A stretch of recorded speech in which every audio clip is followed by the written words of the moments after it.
turn at 99 meters.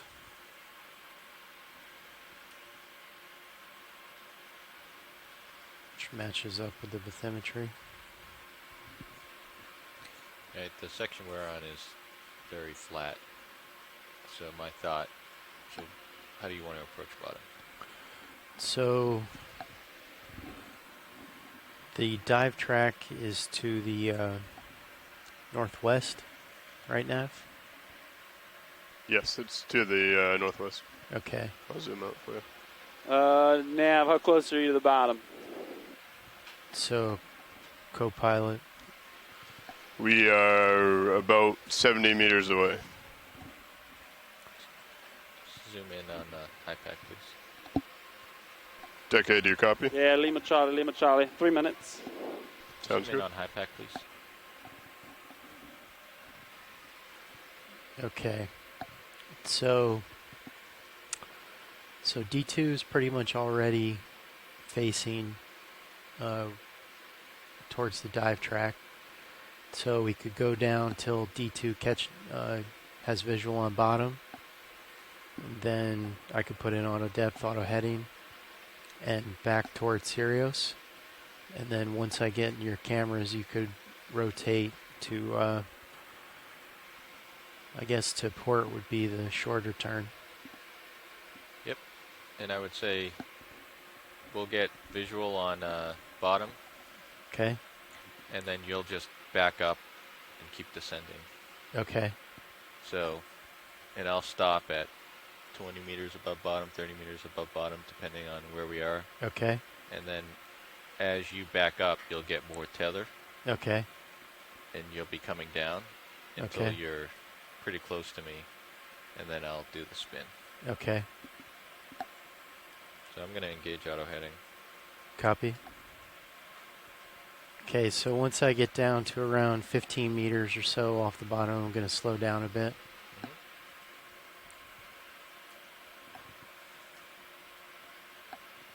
I'm going to start slowing down now. Copy.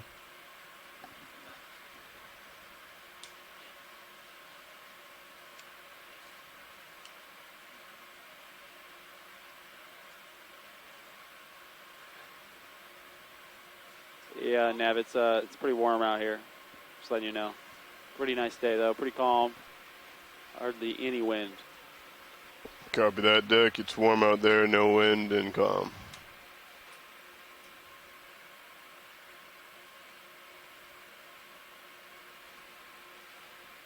Alright, I'm about 20 meters off the bottom.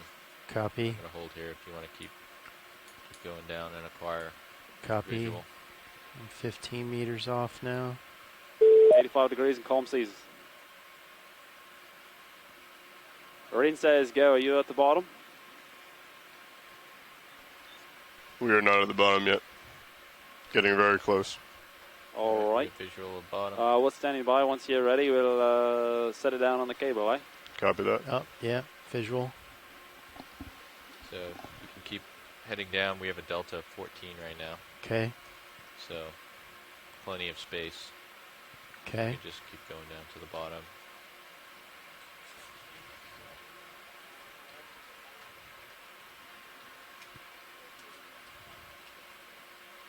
Just keep backing up towards me. Okay.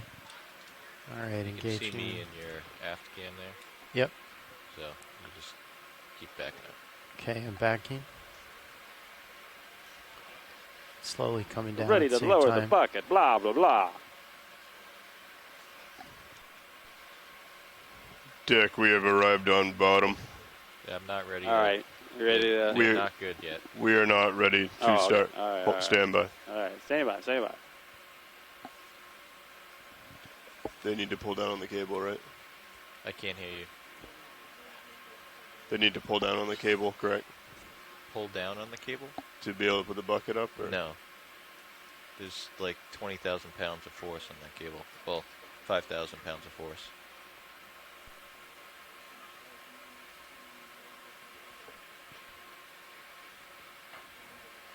Bridge, this is RV Nav. Okay, I'm still backing. Yeah, Go ahead, you RV now. can just keep Just coming wanted to back. let you know that the vehicles are on the bottom, and Delta's I'd like 20, to discuss a bailout plan. Okay, I'm ready. We'd like to set the bailout to east, please. Okay, bailout has been set up here to east, and center of rotation. Is set to the A-frame is what I'd like to verify. Correct. I just switched it. We are now rotating about the A-frame, and bailout's east. Excellent. Thank you very much, Bridge. You're welcome. Yeah, starting to get you in my camera here. All right. If you want to stay there, Gotcha. Holding. turn the port.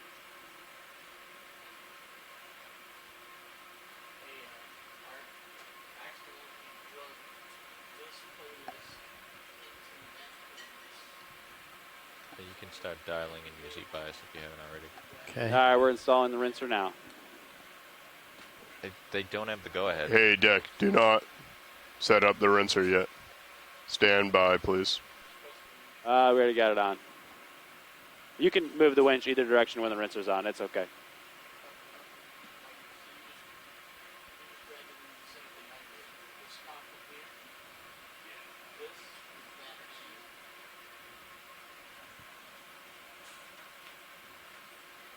You can have video, bring a camera over to it if you want, just so you can keep an eye on it when you're going in and out. We're tying down the lines now, and then we're going to get the water adjusted the way we want.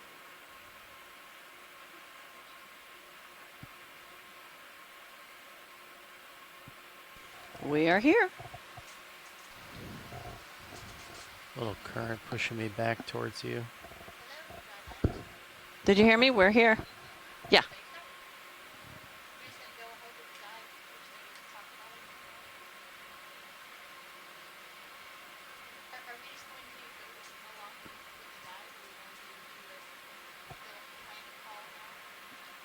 You deploy your swing arms here. Copy.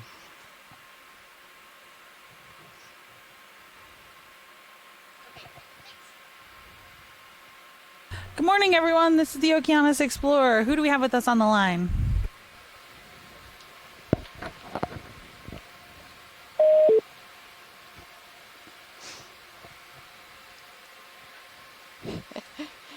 Hi, Casey. It's Adrian Copeland with NOAA OER. Morning, Adrian. Who else do we have?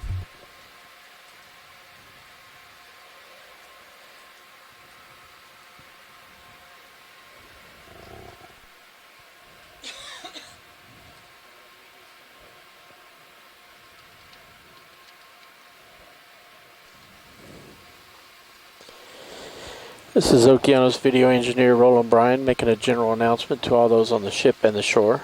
This is a reminder that all audio associated with this dive will be recorded with our archive video, as well as being streamed to shore via the satellite and the internet. Keep that in mind as we proceed with the dive today, and enjoy the dive. Thank you. All right. So who did we have just join us? Hi, this is Tara Harmer-Luke from Stockton University. Good morning. Jason Chater. You all set? Yes. Pilot's Good morning, guys. Perfect timing. All right, Derek, why don't you tell us? Okay. I was on, but I hung up instead of unmuting. No worries. Derek, why don't you tell us what we have on video feed 3? Okay, good morning, folks. Oh, am I on? Yeah. Good morning, everybody. This is Derek Sowers, NOAA OER, mapping lead. Today we're on dive 17, the final dive of the expedition, and we're diving on Currituck site, which is a big Copy that. mass Co-pilot. failure Push landslide out. feature. See how it So reads we'll right take a now. closer look at that. We did get some newer data overnight, and it really, really closely matched our existing data set. All right. So this is the new Control bathymetry room. being We have shown, the water just gathered on, last night. And I think if we're we done turn here. on the So, older, it just matches really, really closely. So we got good maps of this Looks like site. bearing This is is in 50 our meter now, looks resolution good. grid. hauling in. And we did Maybe manage they'll tighten to those down a gather little some bit. new backscatter as well, so I can show that. The current dive site has a start of about 1,880 meters, and we'll have an You copy ending that? depth, So again, depending What's on where the we do bearing end the gonna be our dive first today, move? the bearing's going to be 308. roughly 308. around That's the direction towards waypoint 2. 1,755 As we meters. head our way over there, I'm assuming that we'll line up with the contours, and that may change. But So for as the you can initial see, move, we're it'll be around 308, starting on a flat 310. area, Okay. Actually, let me turn the I'm gonna profile on for disable this. the CTD here for a second. Copy.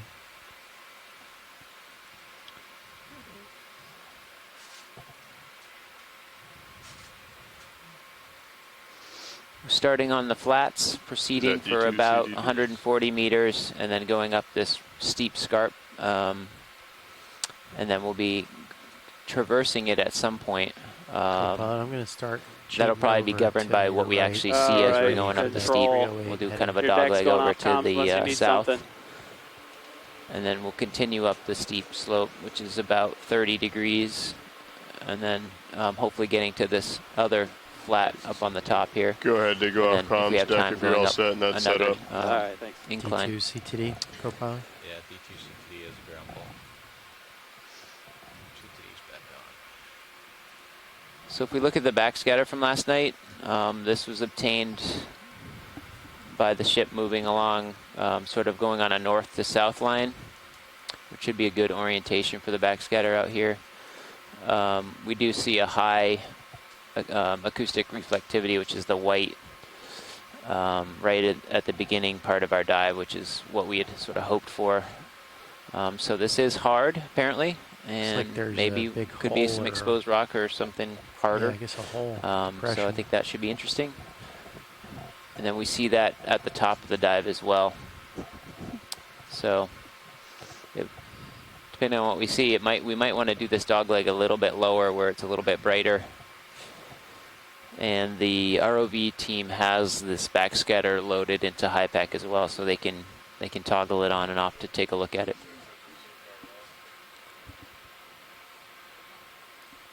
You So- can probably get to that if you want to go look. Okay. Any comments or questions? Maybe. It's a very cool Well, I guess feature. It's over 25 meters away.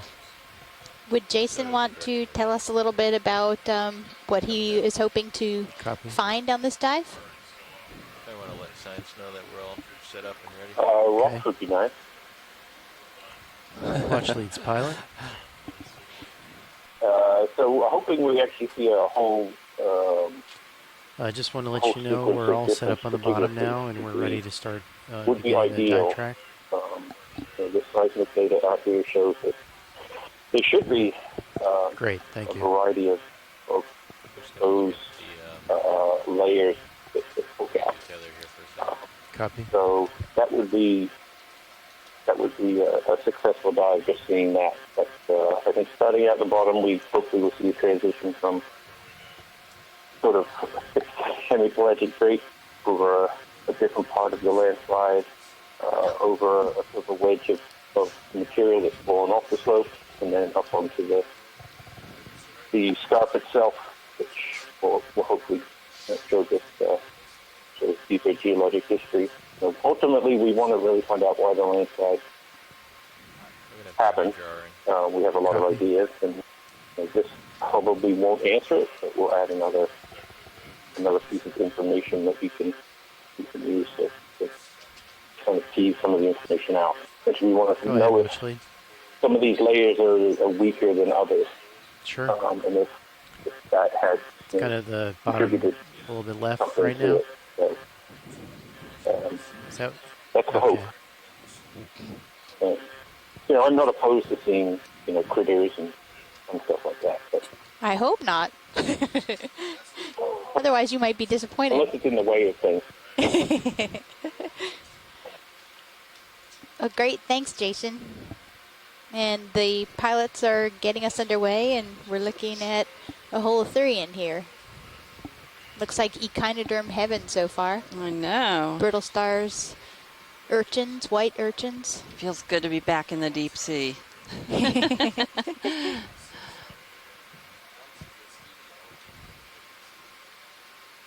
So we are just about to begin our dive. This is dive hey, video? 17. You going in? We are at a location well offshore at this point in 1,800, actually Okay, come back out a 1,880 little bit, meters video, of and water line it up depth. for you. And we are at the broad flat surface Partial. that will lead to the Okay, base you of can, a go in. I'm going to set up what for we expect pilot to be change. a steep wall.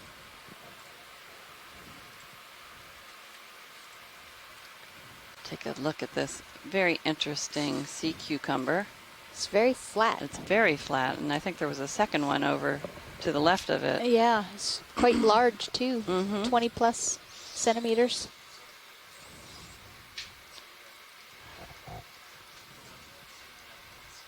You can see why he belongs to Echinodermata, the spiny skin group of organisms.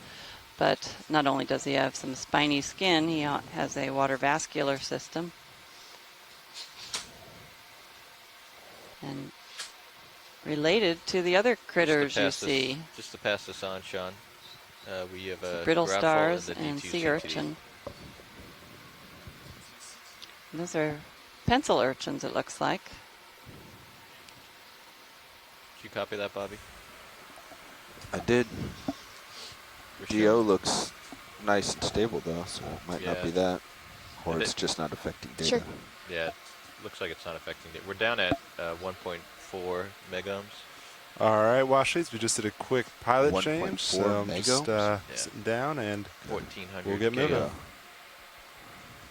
It's a MD2. dirt mound on the upper right. Turbidity's all Possible over interest. the place. But Copy that. We're waiting for one more Doesn't front look row like the member to turbidity switch, should and be. once we do that, we'll get on with introductions. So Nav, what's ship status? ship is currently stationary. Going to Copy. be moving about 325. And maybe we should 3, 2, introduce 5. ourselves. Sure, while they're getting set up. Copy that. Have Derek Wait go for- first since he might slip away. Good morning, this is Derek Sowers, Center NOAA left. Office of Ocean Exploration and Research. I'm the mapping team lead for the sled cruise, bearing, and 325. I've been responsible for Copy mapping that. and sonar Hey, co-pilot. data collection, We're which gonna is just about half the ship sled time. bearing We to typically map 325, overnight that's gonna and be our direction of map areas that motion have for the poor ship. resolution data. Saddle over. Understand and what's in the then water just column line and the up together. topography of the seafloor. Let's correct that And to we do have a 330. sub-bottom profiler, which actually 330 gives pilot us copies. information about Can you hear some me? of the Okay, shallow pilot? geology Yeah, you sound great to layering me. that you see. Okay. How about me to That you? you can sense remotely, Everything's good. and that's Great. of use to marine 330. geologists trying to figure out 330. the seafloor structure and hopefully insight on processes and history of how it was created and how it's changing over time. So we did get some new sub-bottom data last night over this large Okay, my feature, heading's 330. of which we're exploring the small sort of front 330. to it. 330. Good. And by my side is Cheryl Morrison. So I'm Cheryl Morrison from the U.S. Correct. Geological Sorry for that. Survey, and I've been We the want three. biology go- lead on this expedition, Windows to the Deep We want to go to 2018. 3. And I've learned so much sitting in this seat in the All right, last we're off to a 3 good weeks or so. Good start, second watch. All right, And lining up at 3. on my right, 3-0. Charles, good morning. And This is Leslie Sauter from the College That's of good to me. Charleston, and I am the geology lead. it's nice and And flat, so I All right, there we likewise go. have learned Pushing a forward. tremendous Let's amount do of it. information, 330, particularly of 100 down below, biology, 100 meters.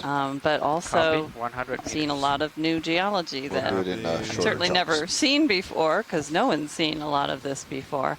But it's been a very educational, rewarding, like videos and go for a zoom on often this. very exciting experience. So hope we can share that excitement today with With everyone lasers, watching co-pilot. on your Sunday morning.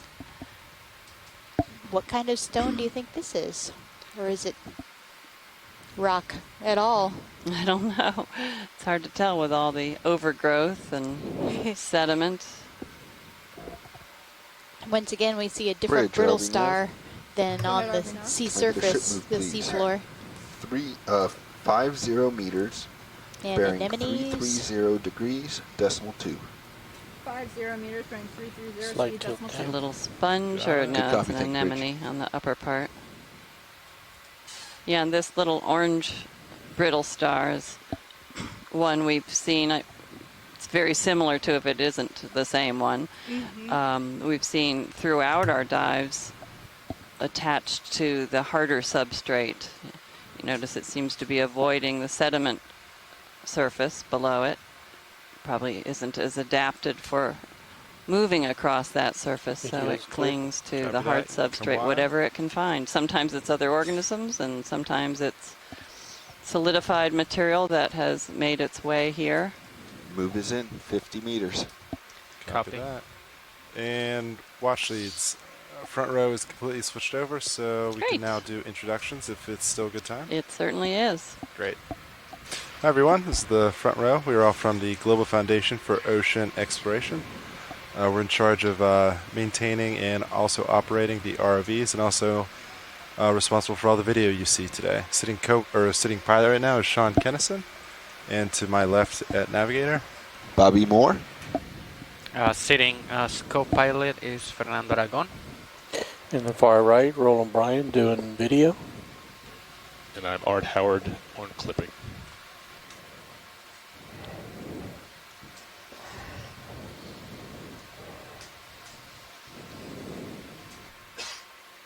And we have thoroughly enjoyed working with this whole crowd here. Great ROV team and great video team. It's been really fun. yeah. All right, watch leads. Just let me know if you want zooms on anything. Yeah, we're just gonna make our way forward. This is Tim Gallaudet. I'm the acting administrator. I think I'll be talking to you a little bit. Hello, Admiral. Nice to hear from you. We can barely hear you. If you can speak a little louder into the microphone. Sure. How do you hear me now? That's better. That's clearer, certainly. All right. I just wanted to thank you all for what you're doing. This is a real delight, and I've been following you every day. And we really, at the leadership at NOAA, are going to give our full support, continue to give our full support for this great program. So enjoy this last dive, I understand, of the expedition. Is that correct? Yes, it is. Yes, it is. And we have beautiful weather for this last dive. Well, that's great to see. I will be following along. Pilots were And one got not much to contribute, so I'll just sort of sign off now from what I'm saying, but know that I'll be listening and watching with just great enjoyment. So thank you all very much. Thank you, sir. Thanks so much for joining us. I can move pretty quick. My pleasure. Have a great dive. Thanks. Copy that. Let's go for this one. We'll put me more center.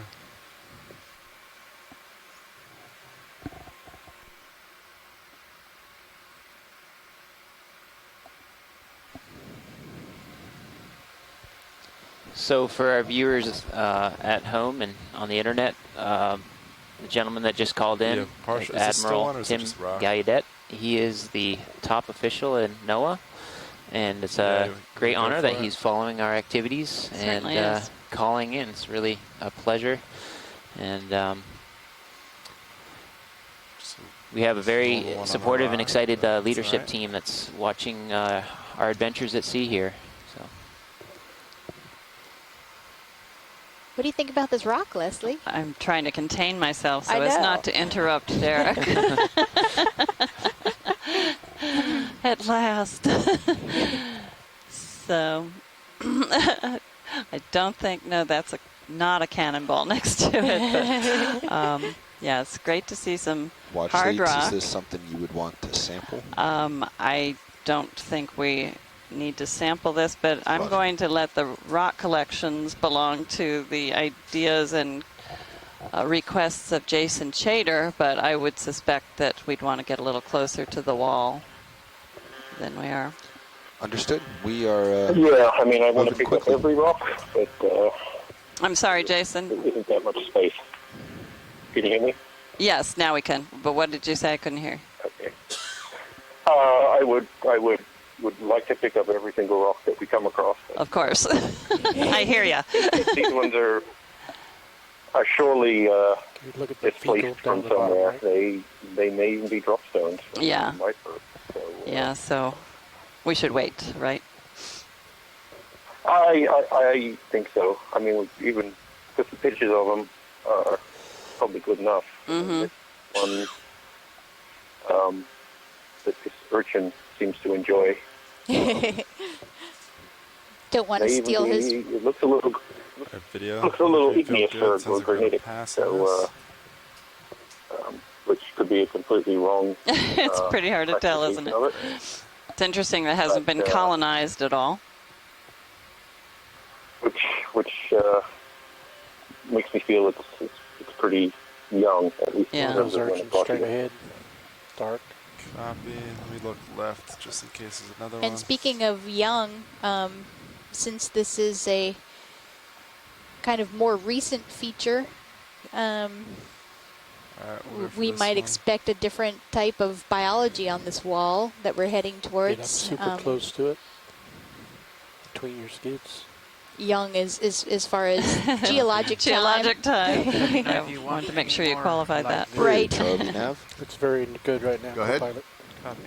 Yes, We if could we expect can, maybe, please since add this is 50 an meters impact to of a this move, to the failure end event, of this that move. there will be low diversity Add and low 50 meters abundance to the end compared of this to move, Roger. Yes, sir, outside thank of you. this landslide boundary.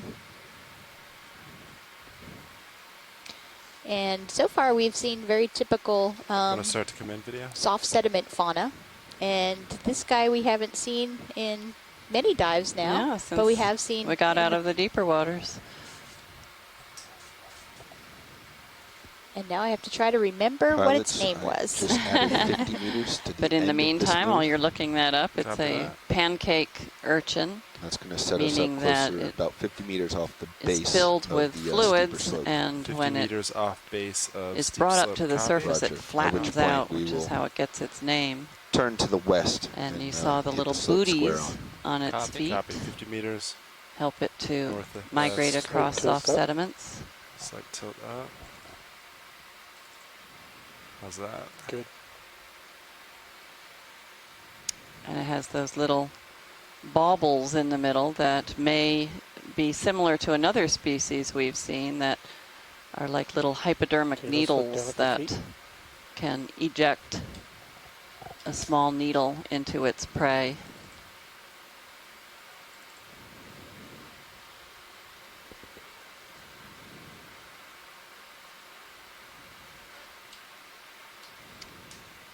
And like all of the echinoderms, it uses a water vascular system to pump fluids into tube feet that help it in mobilization, and in the case of urchins, help to move the spines that are adapted for walking. Let's go full screen. Copy.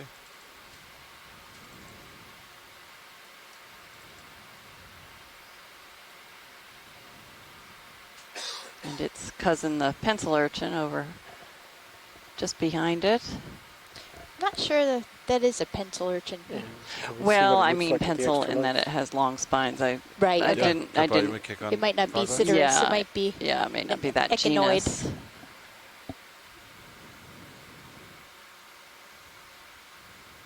Yeah, I was being too generic.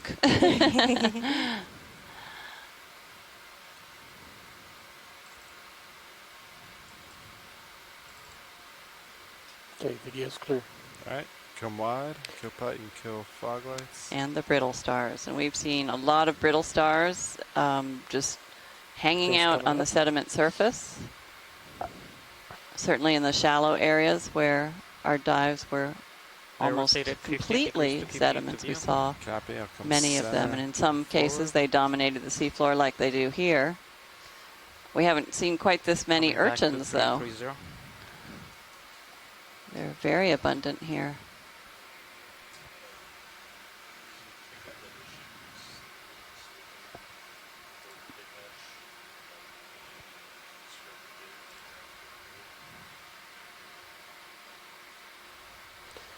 Probably want to look at the fish. Yeah, we saw the other item, right?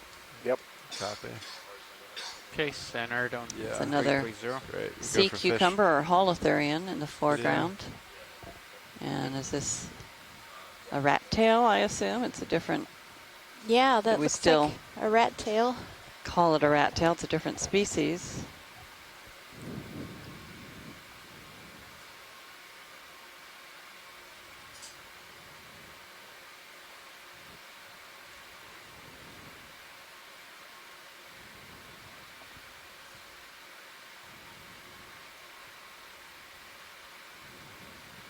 Have we seen this species before? I don't think so. remember seeing one this dark. No. And with this fin arrangement where the pectorals are high up on the dorsal side.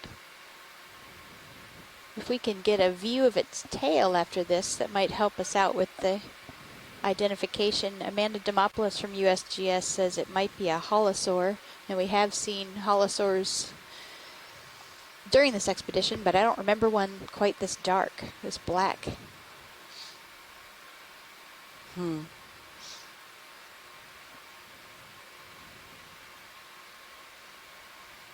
Old species. Copy. There's another fish to your port upper. Do you see it in my camera? To port, copy. I don't think we have any of our ichthyologists on the line this Get morning very yet. tight between the eyes. Tight for the eyes. Go for it.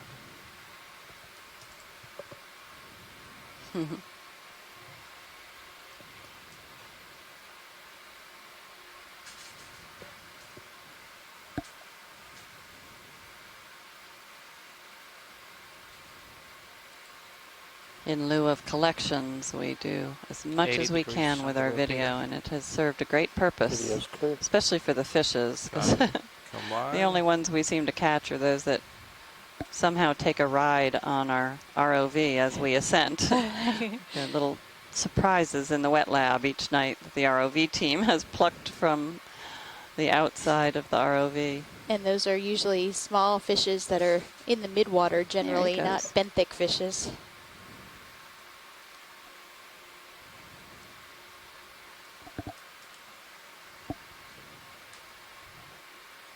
Just saw a cutthroat eel. Haven't seen them in a few days. Synaphobranchus species. Yeah, it does look like a holosaur, though. I'm going to do a quick zoom on Fish Dead Center video.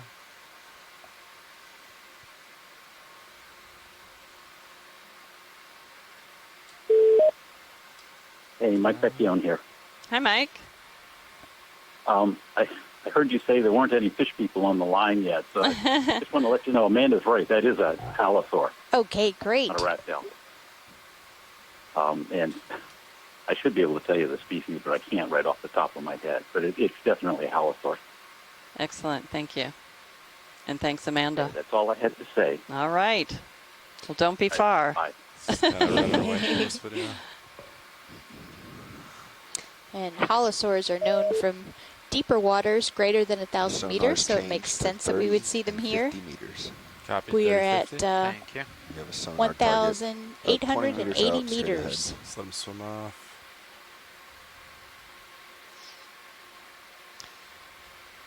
And you were talking about recent, which of course geologically, when we say recent, we mean in the range of thousands of years instead of millions of years. And Jason wrote in that they have dated the last major landslide occurred here at 14 to 16,000 years ago. And he's been watching the dives instead of working on revisions of that paper that will report those numbers. So thanks for the sneak peek at your future publication.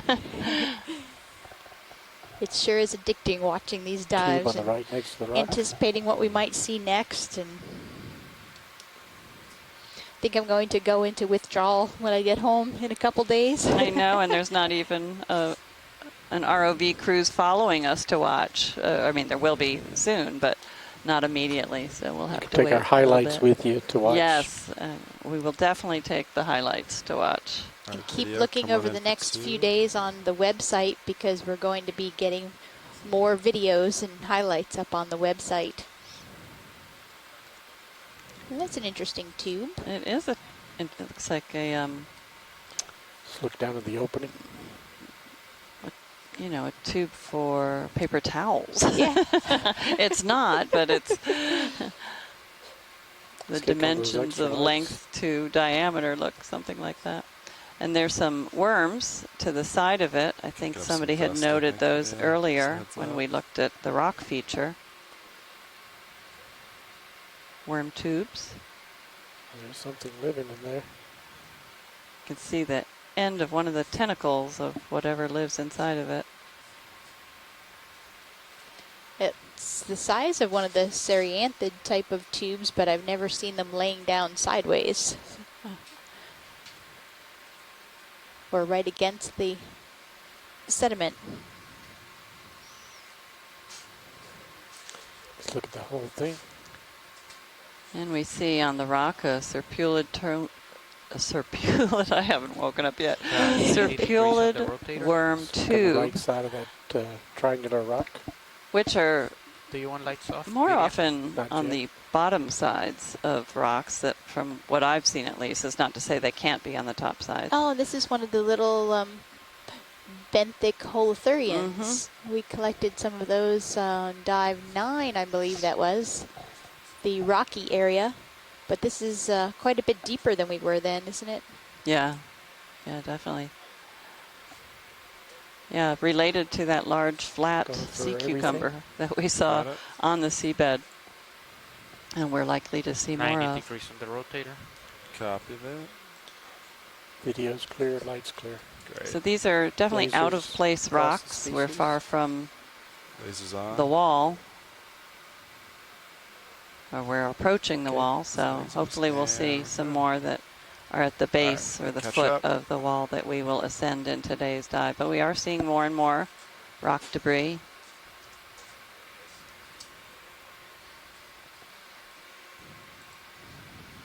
Three, 330 lined up You can and see pushing. increase in the number of the pebbles on the seabed. And one thing that we noticed on a dive where we were traversing soft sediment like this and seeing these same brittle stars were that they were basically over dispersed. They don't seem to like to touch each other too much. They are very well scattered across the seafloor. They need their own space. And same with the urchins. It's an interesting little, looks like that was a piece of indurated mud that might have rolling down and collapsed. I don't see a burrow associated with it, so it looks more like a consolidated Small fish that piece of sediment that came urchin from up somewhere top. else. Copy.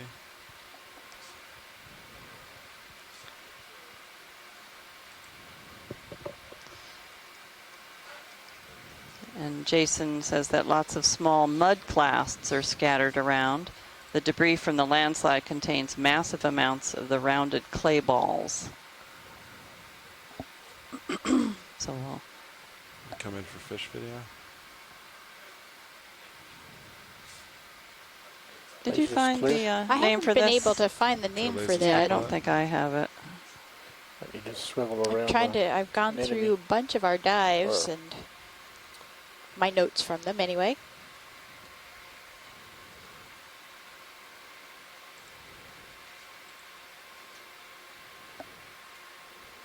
You trying to eat parasites off of it, or is he just using it for current blockage? There's not a whole lot of current down here, so I don't know. That looks like a Navigator, this is Cusky of some Pilot. type, Do we have an doesn't it? idea where the surface current is coming from? Or is there any? There's surface current or current down I here? think that there was the a known surface current. association between these species. At last report, it was low, about half a knot from roughly where the ship's pointing, so roughly Copy. from Okay. the west. Okay. Our video, let's But moving around. Gotta center up Sirius. Let's leave it. RV Net Bridge. Go ahead, Bridge. Just wanted to let you know that move's complete and current update out of a 300 at 0.8. So off our starboard bow, and ship is still holding nicely. Pilot, if we could just take a Roger that, quick thank you. zoom on Welcome. one of these rock fragments. Yeah, copy that. 0.8, just off the starboard bow. I was thinking more to the one to the left To of the the screen, left. just outside of the screen. That I can do. The one down below or up front? Now it's top center. Top center, copy. Yeah. My rotator is at 90 degrees, Pilot. Copy. Video, let's do a quick zoom on rock.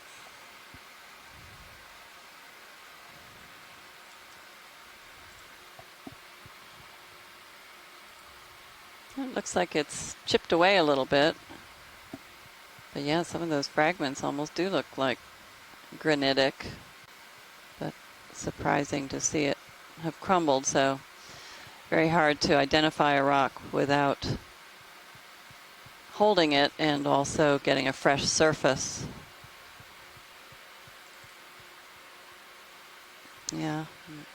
See what Jason thinks about that. All right, video. Whenever you're ready. Time to push out. Sorry, I was talking to myself on mute. That's a bad won't habit tell. to get into. Well, I answered myself, which is even worse. Yeah, some of these more harder, for want of a better term, looking rocks are certainly look to be more igneous. They don't have a heavy iron manganese coating on them. Mm-hmm. Makes me think that they've been been either covered up for a while, or they were Ship is dropped here, or have come out of some deeper layer of stopped 2 minutes ago. the sediment. But what we're looking at now is more what I would expect Those are the for us first to find, wild pinks which is I more of see this from Sirius. These sort old of excavations. debris material that's been shed off the start. So partially lithified, heavily bored, well exposed material that just kind of falls off from a very high slope comparatively to a lot of the seafloor. So we should be seeing more and more of this as we get closer.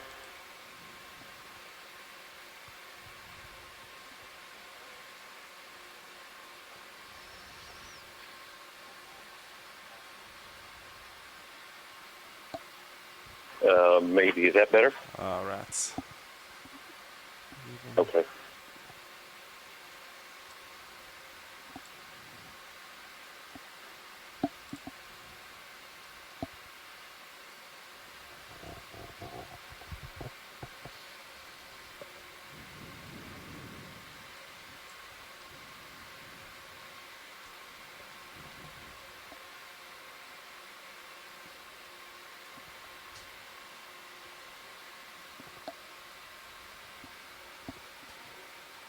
So Scott France found something about this relationship that we just saw between the pancake urchin and the cusk eel. And there's a paper by John Moore and Peter Oster that describes this commensal relationship. The small cusk eel, approximately 6 to 9 centimeters, tentatively identified as Barythrides.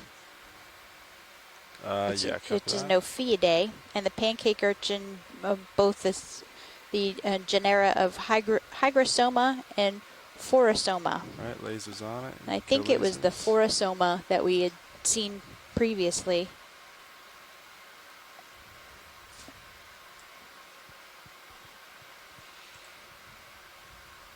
Thank you for that, Scott.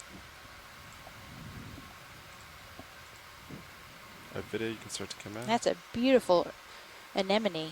We haven't seen that anemone yet. Yeah, I wanted to spend a little more time with it. It's I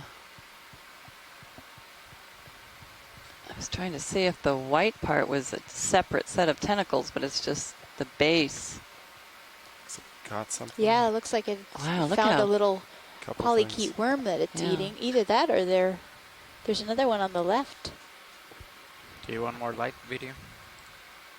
No, we're good. Thank you.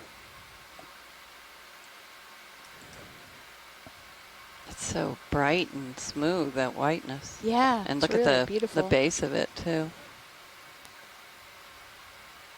Get some dust video. You probably don't have time to rotate to the right 90 degrees, do you? I could. The dust might cover it, but if you'd like. Looks like we can see inside.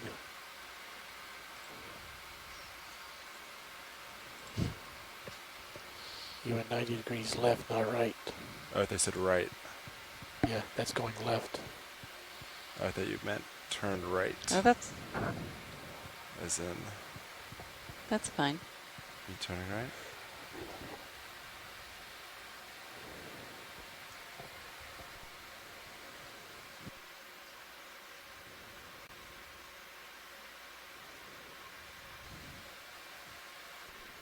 Right there. All right. Video while she's happy. We'll move on. Okay.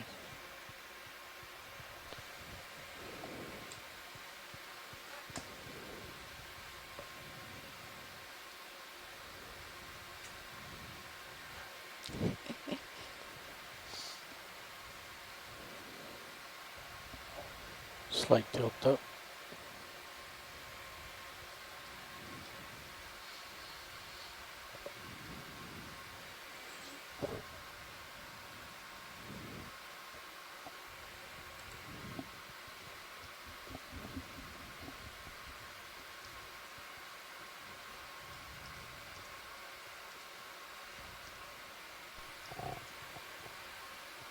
These little mud piles, mud rock piles. Just imagine they tumbled down from upslope and then came to rest. Been waiting to see if began got to any better break tracking apart on the as more vehicles. organisms I'm not. burrowed through them. So I But think it's time all to the head holes west. you see are likely from Just where we when they are. were in place. Head west here. Yep. Or combination. Copy that.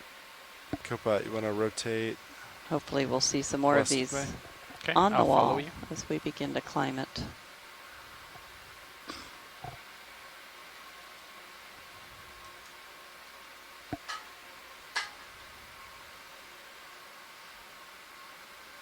We do another quick zoom, or maybe you're heading too much to the left here. Yeah, we're going to go directly west. Watch Okay, this. We're switching okay.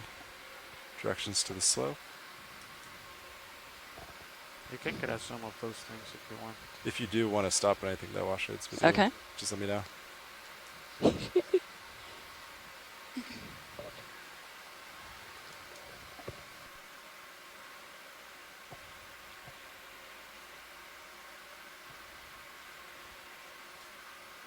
Okay, I'm facing west. Copy that. Pretty much centered. A little more.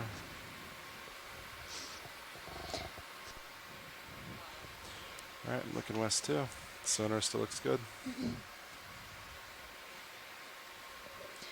So Scott France found another bit, or probably reading that paper that he mentioned about the cusk eels and the urchins. And the paper said that cusk eels foraged around the periphery of the urchins and took refuge at the base among the long spines on the arboreal surface. So we're going to go about And they 280. suggest that such associations provide So just a juvenile little bit north of cusk west. eels with shelter from predators or Align 'em with flow, that. or maybe even both, and Copy, access to 280. prey from 30 meters. far from other forms of Sounds good. refugia.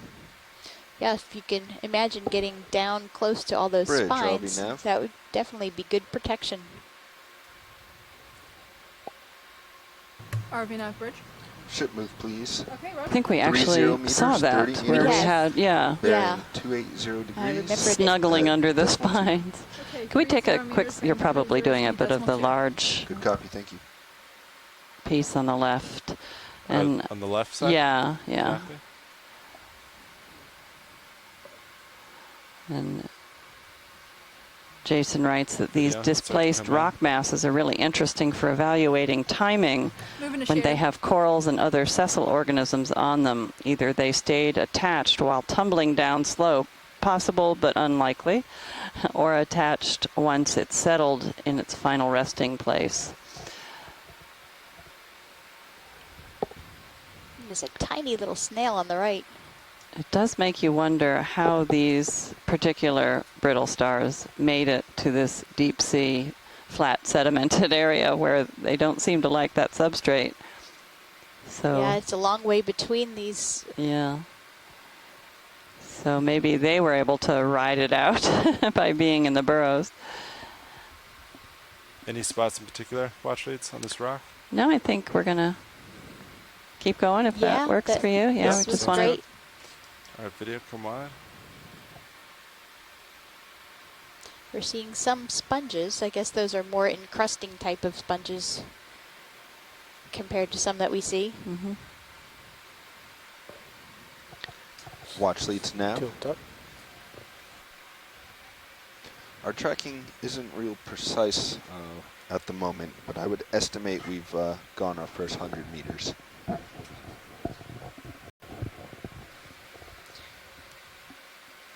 and we've gone about 100 meters since we hit the seafloor. And we're expecting about another 40 meters before we begin the climb. And there's the holosaur again in the distance.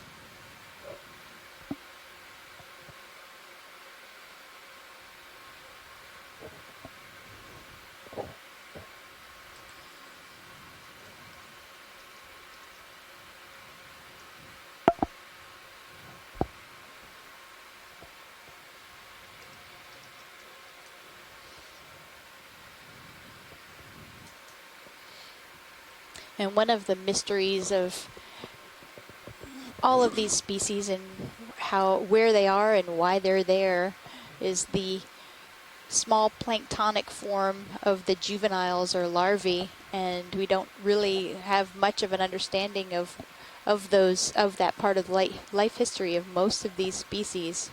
Definitely true for the corals.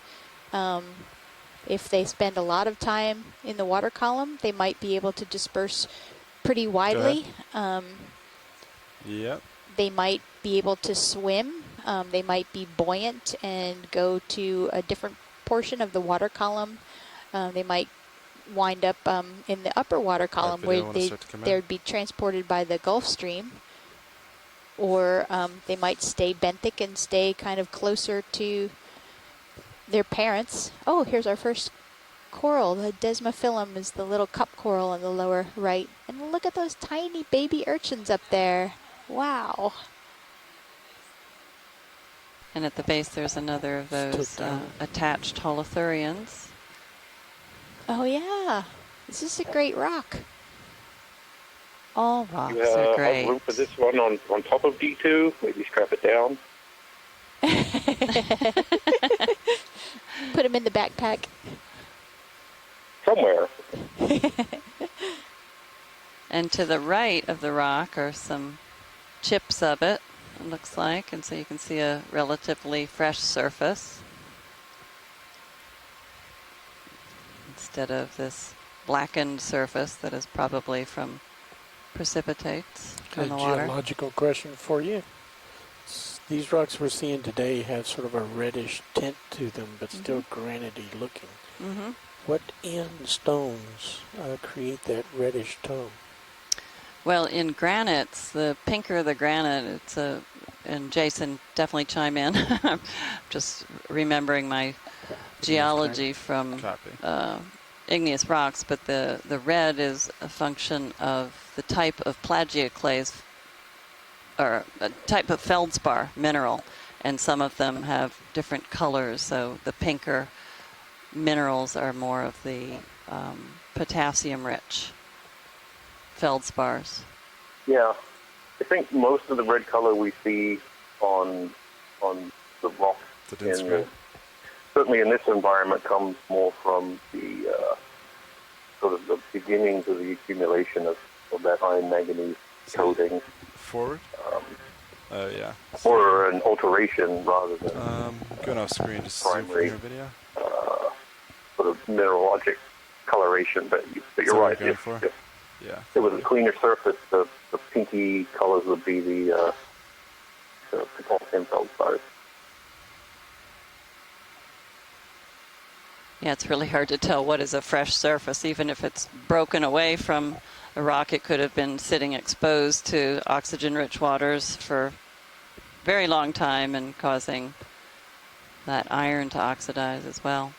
Wow, look at all of these organisms on the one rock. Wow. It looks like a very collectible rock if you wanted lots of specimens. Ooh, that would be interesting with all the... We'd keep Stephanie busy for the rest of the cruise with that rock. Well, if we call it a biosample, yeah. I mean, that's up to the biologists if you want to do it, because this would go into a bio box. Are lasers on? Yeah, You'd lose all your biological life if we put it in a rock box. I think I would prefer to hold out for some corals. I think you should. But it's so hard to decide. Great. It's very gratifying to see Cheryl get excited about rocks. Sorry, Jason. Yeah, one thing I'm seeing in some of this newer debris, these sort of almost tube-like sections. Set up close on it. And we've seen those before, and I'm hoping we actually see.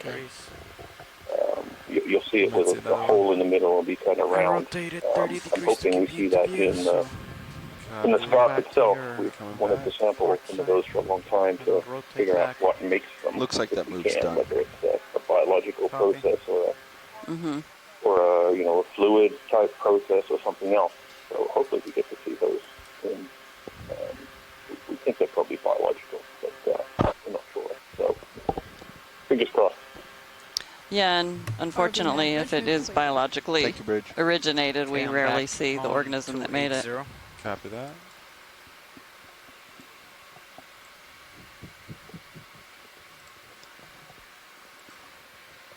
Should be approaching slopes in pretty high pack, right? According to high pack, we're on the slope. Huh. I don't see anything in sonars. Yeah, nothing. So I'm going to give you another 30 meters. Yeah, sounds great to me. More coral on the right. Bridge, RV nav. Yep. Go ahead, RV nav. Can I request the same move, please? Sure, 30 meters, bearing 280. And I wonder if this is an Anthomastus here, or pseudo-Anthomastus. It must be clinging to something. We don't usually just see them in sediments. Right. Come in. Yeah. Kill lasers, kill that. Move initiated. We haven't seen that in a while. Definitely prefers deeper waters. And I think that Tina said that the ones with larger polyps are pseudo-Anthomastus, so that might be what we're looking at here. Let's look at the one that's curved over at the bottom. The sad one? Yep. Oh, yeah. One of the tentacles is kind of deflated on the bottom there. I didn't know what that was. Full specimen.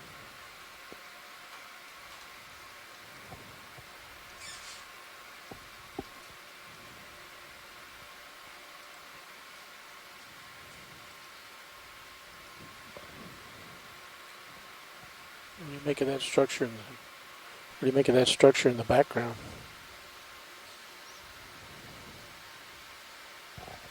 Go for zoom.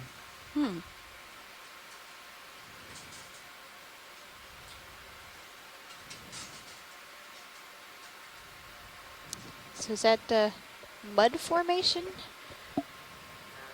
I don't know. It's actually one of those things I was talking about. Has this sort of open aperture, and this one is kind of filled with sediment. But when we see them in the walls, they're really deep. Video's clear. Open aperture surrounded by this ring of sort of often discolored sediment or rock. So we've seen some really massive ones, perhaps as big as a meter across. Really? I guess I didn't realize earlier what you were talking about, so maybe we could, there's some more here littered on the left side, lower left pilot. Yeah, copy that. We could zoom into some of these circular brown features. Yeah, the abundance of them suggests that it is biological. Our videos start to come in. But, Yeah, they look like the tops of tubes.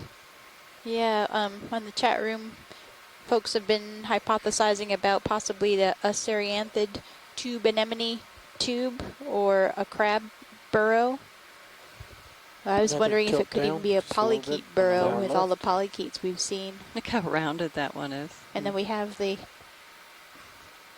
I guess those are brittle star arms there underneath one of these.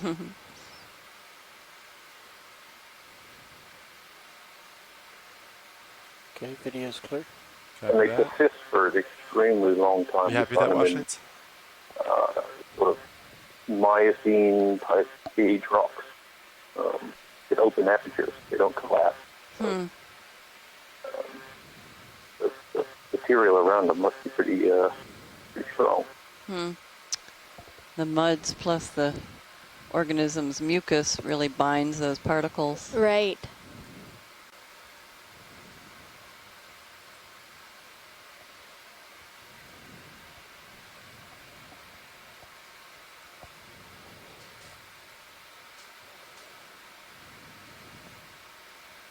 in geologic descriptions, what are they called? What do you refer to them as? Holes. Just holes. Well, I like the non-complex version. We've seen some that are, heavily mineralized, are in sort of concentric rings. So they've been thought to be fluid pipes, but we really haven't been able to look too much into the ones we found out here in the Atlantic. I only first saw them back in 2013, which was prior to D2 having a sampling capability. So we'd be hoping to see them again. Yes. And the more we look at the video, the more we actually tend to see them hiding Yellow in coral some of the branch exposed straight spots. ahead. Copy that. They're prevalent. It's kind of all by himself.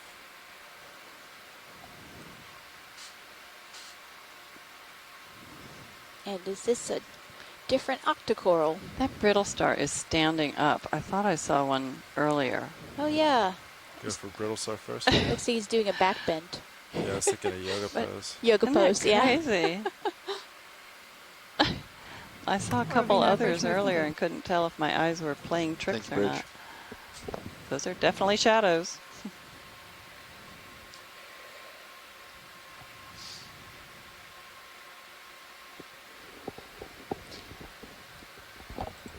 It's a brittle star version of plank. Move complete. Copy, move complete. I was thinking down Video's dog, clear. but maybe plank is I more think appropriate. plank. 80 degrees on the rotators, pilot. Copy that. More of an active pose. Video, let's Yep. go for coral before we Just run tilt out of straight time. up. Copy that. Ooh, look at that. I wonder if that is... Hold on the central Yeah. neophyroid. And here's our third species of brittle star that looks like the kind that we typically see with these. Are these octocorals? Looks like an octocoral. Yeah, and the snake-like brittle starfish.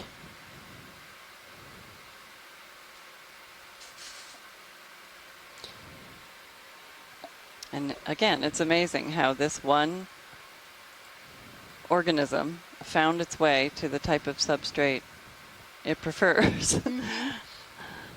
Or All right, at least video, can tolerate. Out of time. Let's see. One specimen. little Full specimen, hard red substrate lasers there. for that.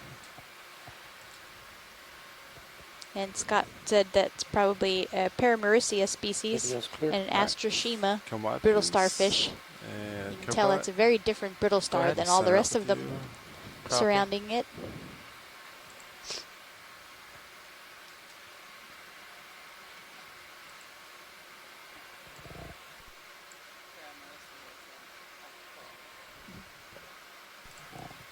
I'm actually going to turn you guys to the right a little To the right. because my tracking has come back in. So the next move will be 30 meters, 330.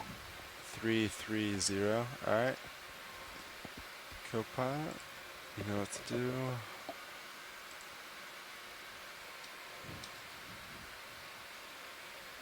Looks great. And in the Bridge, Robbie, now. ROV's sonar, which if you want to flip to camera 3, you Move, can please, see we of are 30 meters, nearing bearing the wall, 330 degrees, decimal 2. both on the high pack but also Okay, the that's sonar. 30 meters bearing 330, speed decimal 2. That's a good copy. Thank you, Bridge.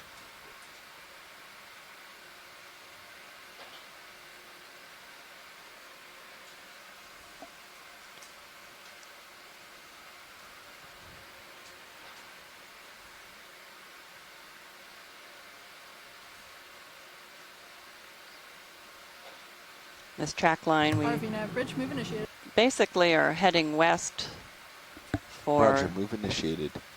the start to finish, but with a couple dog legs southward. If we start climbing the wall and encounter a good rocky ledge, then we'll follow that laterally to look at the geology and the biota living on it. That's our hope. Get the fish ahead on the right. And we'll climb about 100-meter vertical section. I mean, we don't expect the slopes Yeah, to you just have to go necessarily for it. be vertical. That would be nice, but Kill lasers. vertical relief of about 100 meters, and then move across a Let's get into terrace, space. and then up another smaller segment of this giant block of rock that detached he's somewhere between, Jason Chater estimates, 14 and 16,000 years ago.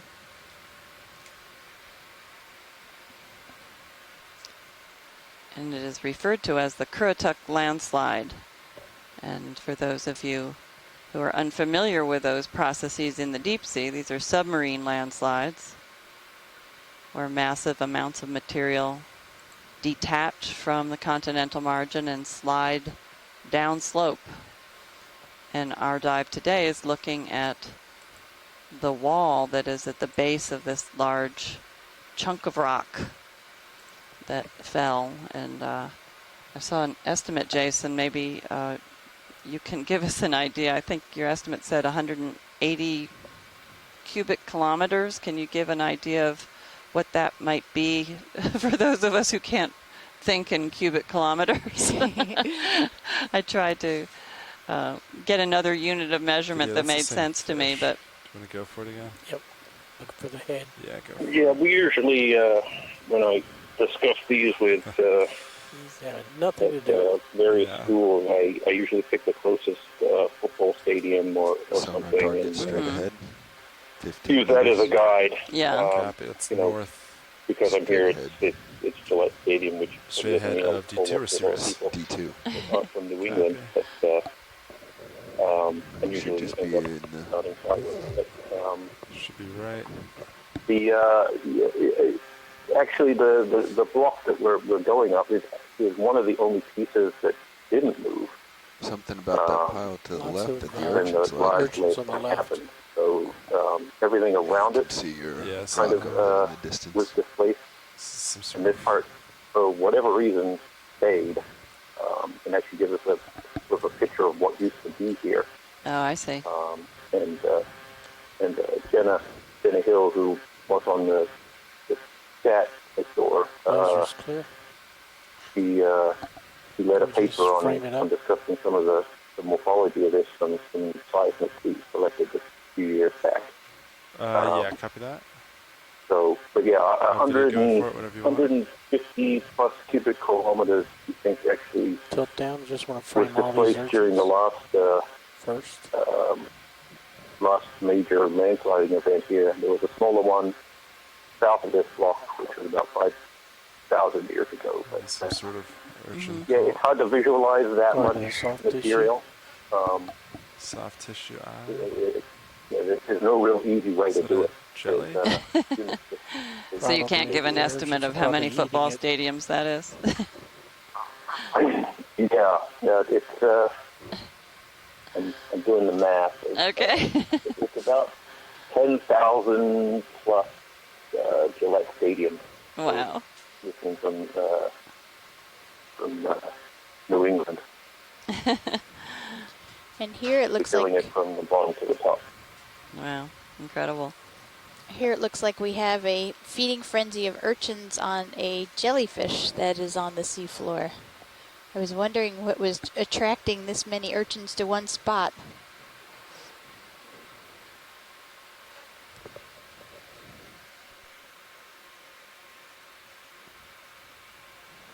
So sit right on top of the, real close to it and tilt straight down with lights.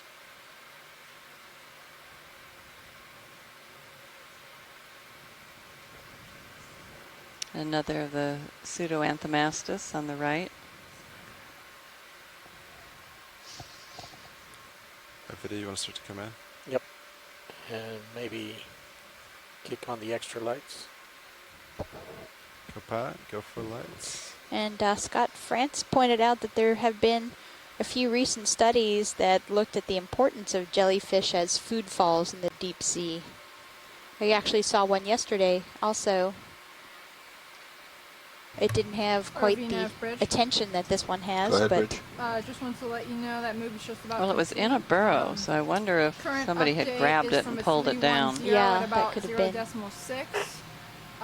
If now would be a good time, I would like to adjust. But we our know if heading it was about that one 10 fish that degrees lives to in starboard. burrows, he would have Go ahead. sucked the whole thing down in one gulp. Yeah, we had some very dramatic feeding very yesterday. dramatic and surprising. Yeah, and startling to Yes. those of us Yes. looking at the monitors intently. Video's clear. All right, There's video, a lot of come on. tiny amphipods, probably amphipods, feeding on that as well. Oh, We saw. okay. And this is Stephanie Bush. You're Move off is of- complete. Copy that. You're off of my starboard. Yeah, hi, I'm Stephanie. Copy I'm that. I'm from gonna come the back, Smithsonian jump out. Natural History We're gonna be, Museum. turning back And I to just came in because 280. I like food 280, falls. Copy. And it started getting interesting. We saw, what, like 2 corals now? So it's like, ooh, no offense, mud, but meh. You just wait till we see rock. Well, yeah, exactly. I know, you even like rock now. Looks like we're starting to see something on Sirius. It's not defined. Oh, a Brisingid Ooh, look at starfish. that. Sea star. Can we take a peek? Yeah, stand Yes. Wow. Wow. Did anybody have an identity for these, like, red and white beautiful anemones? No, you know, one several of chimed us in? have seen them before, but none of us remember a name for Okay. them.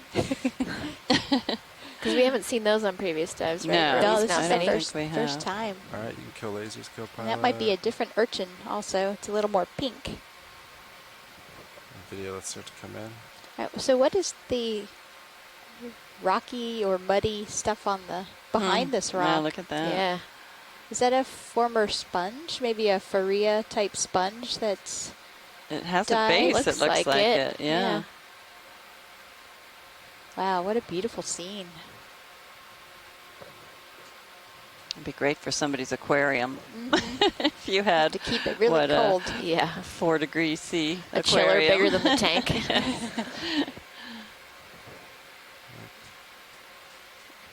I wonder if that round, well, there's actually one of the rock-dwelling holothurians. The Solus. Yeah, the Solus. And then I wonder that the round thing is up for that. If it's like Tunicate. colonial tunicate. Yeah. That's what I was Click on those thinking extra too. lights. Go for it. Yes, and the water temperature is Level 2, right? 3.5 degrees C. Lose the lights. RV Nav Bridge. And Go Bob ahead. Carney pointed Go out ahead, that Bridge. I'd like to you adjust our can heading tell to from 4 the degrees video to that there's starboard. just Go really ahead. not a lot of flow at all here. It's very calm.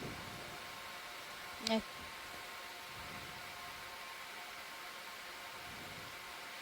Yeah, it'd be interesting to see whether these two urchins are the same species but just a different Is color that a morph. or- siphon we're looking at, right?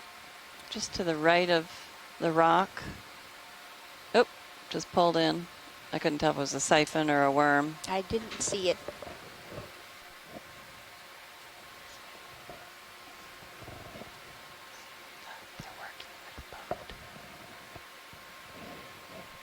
And there's a pteropod shell, Stephanie. Did you see it? No. Right in there. Oh, wow. Look at that. It's a big one. Oh, yeah. Good eye. Cleo pyramidata. All right, video, it's time to move on. That one supposedly has a worldwide distribution.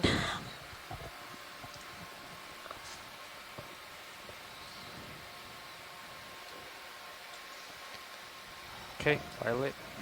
All right. Who would have thought we'd Facing see so much biology on this 336. As flat you come sediment around, plain? I'll go to 280. Copy.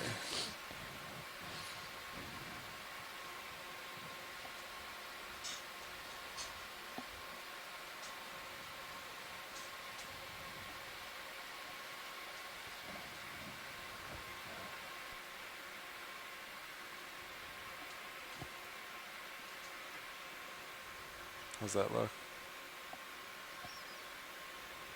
Okay, right there, that's 280. Copy that. Tilting up. 280. All right, here we go. Another 30 meters. Our overnight mapping good. Looks of like this Tito's area picking stuff up on the included backscatter, port. which is a measure see the of how slope much about sound is 30 meters returned out. to the receiver with each ping of acoustic energy that is sent from the ship. It measures water depth we'll go 20 based on meters. how quickly that Copy. sound returns, but also a measure of its intensity gives us an idea of how hard or relatively soft the material is, and Bridge, RV nav. clearly showed that ahead, Arvina. this Are you ready for a substrate, move? this mud I'm ready. substrate, All right, 20 meters. was not as 20, hard bearing as the wall that we are 280 approaching, which Okay, 20 meters. we are and hoping to 280 find some feet good decimal rock Good outcrops copy. that will provide lots of suitable habitat, but also some good rock exposures that our geologist Jason Chater, who's on the line, can help us identify the rocks. Arvina, And bridge move initiated. his interest Thank is you, Bridge. looking at this wall's geology to help understand better the Currituck landslide that occurred in this region about 14 to 16,000 years ago. And the What, U.S. sleep Geological now? Survey has done a lot of research looking at these continental slopes of the Another continental grouping of margins anemones on the to top right. Yeah, copy that. determine where areas have Keep calling them anemones. detached and I do what you volumes meant. of material that have subsided or in a landslide type of setting. Upper right. And The here's same some one? good rock debris. Similar to the first one we did, but he seems bigger. This is more concentrated than what we've seen. We've seen just a few pieces of this type of material farther out. See lots of the Can we go for the head real Fresningid quick, sea Video, as I come stars. in? An inch closer. And this is another of the halosaurs that we saw Probably earlier. close enough. Copy. I think they ID'd it. Yep.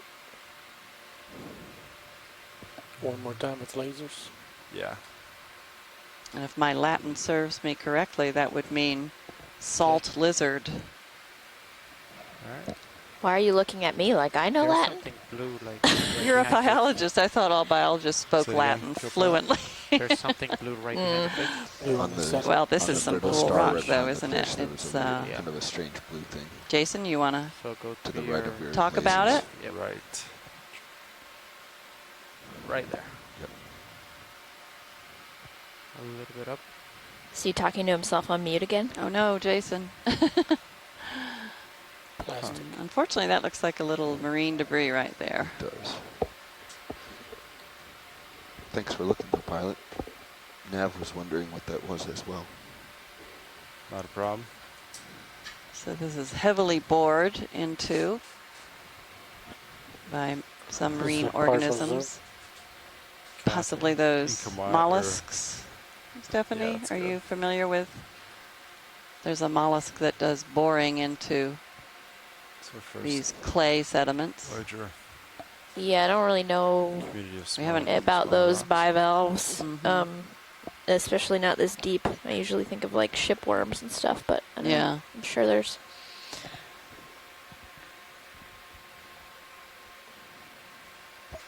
There was some It's a big one back there. Anthomastus / pseudo-Anthomastus There we go. amongst the Brissingids. Pioneers used to ride these babies for miles.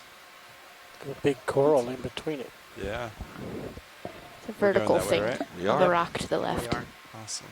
That was only a 20-meter move, and it should be just about coming to an end.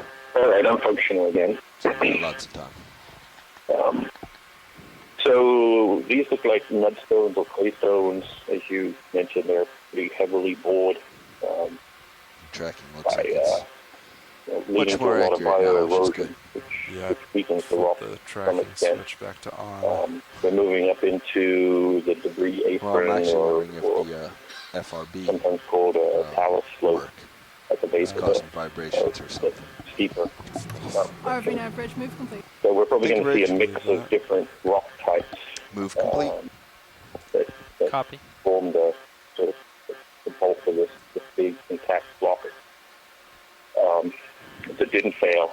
So I expect to see a lot of different types and levels of Did you want to erosion go for that this? are affecting things. Oh. You hear some of the features. Just going to Really have you hang tabular. out here, co-pilot, see where we settle out. Very good layering up top. And I'll stop talking now, given Look at that there's like white Eumenida or white squat lobsters in there. Oh, yeah, that one. Is this like a weird, like, net of it? You think it's bamboo that fell down? It looks like a bunch of bamboo corals, doesn't it? Scott France says a bramble of bamboo corals. Yeah, and I've Maybe definitely seen tumbled down from somewhere else, or do you think these were these grew here? Look at the left branches. Can't see what they're growing on, but there's left and some up from lasers. some rocks and things, maybe small ones. See all the branches. There's also desmophyllum cup corals and white little squat lobsters that are possibly Munidopsis species. There's a bunch of gooseneck barnacles growing on it too. Barnacles. I think there's a separate one. And on maybe, the right. yeah. Did you say cup corals? Yeah, there's a Sorry, yeah. couple of Yeah, I see. desmophyllum, which are the white solitary corals with the orange tentacles. I'm going to kill lasers. Watch lead nav. I'd estimate we've gone a second 100 meters. Watch, is anything in particular in Very this top bunch? corner shows the root of this one.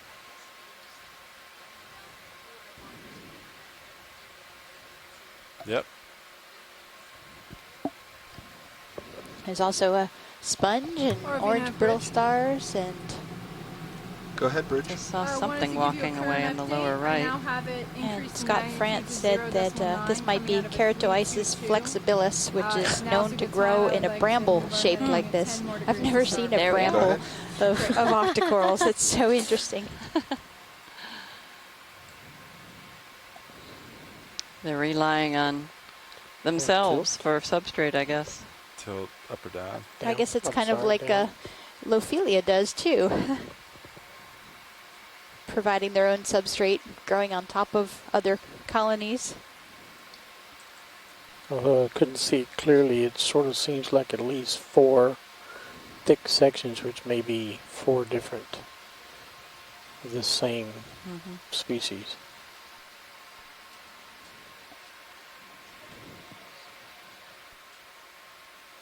Did we get up with lasers yet? Yeah, we had lasers on for a while.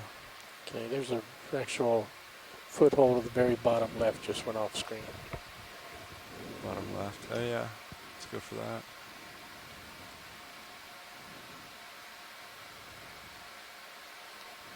You can see a test from an urchin Looks there. like a shark swimming on your starboard side. Ooh. Oh, and we might have Small a one. Watch, do you want me to leave this? Yep, go ahead. Copy. That's Alright, great. video You see the goes- base tiny of one one of up on your those starboard corals side. too, though. Yeah, Not sure how high. Copy. Let's we see had the a shadow. report of a shark swimming by. Just see if we can catch him. But, We got lasers on. Not literally. well, not literally. Yeah, just We're look pretty at sure him. we can't. There's a little sea star, our first sea star of the Probably day. want to tilt Wow, up as look at all well. those brisingid sea stars. Oh, that's right. Of course, we've He's seen like off percentages. camera at this point, But right? at the, Oh, and Yep. maybe this is another 5 rated. octocoral, Pretty far away now. Paramycia, Yeah. To your maybe? starboard side. Watch Oh, is it's- that what that? I think the shark swam off. So. Okay, well, too bad we Yeah, missed it's him. too far. Maybe he'll come back, or maybe we'll catch him again. Is that what that orange or yellow coral was earlier? Yeah. Okay.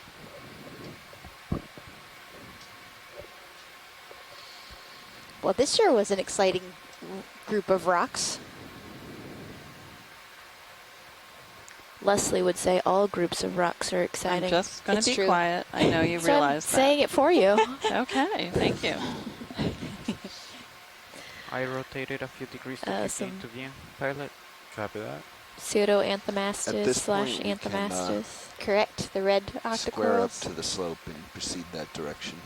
Copy that. I'm going to get a quick zoom So on Sea Star. And Whatever then works best for you, co-pilot. Copy. Video, you want to come for Sea Star? Sea Star and possibly another, Paramercia on the right with another one of the snake-like ophiuroids. Do you want lights video? I don't think we've seen No, this those one. lights will shine underneath of this. No. Yeah, this In one our doesn't look travels? familiar. This looks like the one that has like the big More like we need lower lights. portal on the dorsal side, which I know that's not the right name for it, but So you want me to bring down the lower? I wonder if lower Chris signal? Ma is up yet this Sunday morning. I don't know if we're or if he's still dreaming of echinoderms. The same thing. Maybe just get a couple good views and a bunch of have what we got. polychaete feather duster type worms on the left. Yeah, it looks like a wall in a haunted mansion full of spider webs, actually. At least the TV version. Right, yes. Yep. The possible shark. Forward copy. You can see it in your starboard rail. moving Pilot, we'd towards like the to collect this rock, please. I think this one just breaches our upper Just limit. Time for a new rock box. It would make everyone so happy, though. That might be time for a new winch. Maybe we could have a trailer on the back of D2. Not sure the ship could carry that one back. He's kind of off in the shadow somewhere out there. Huh.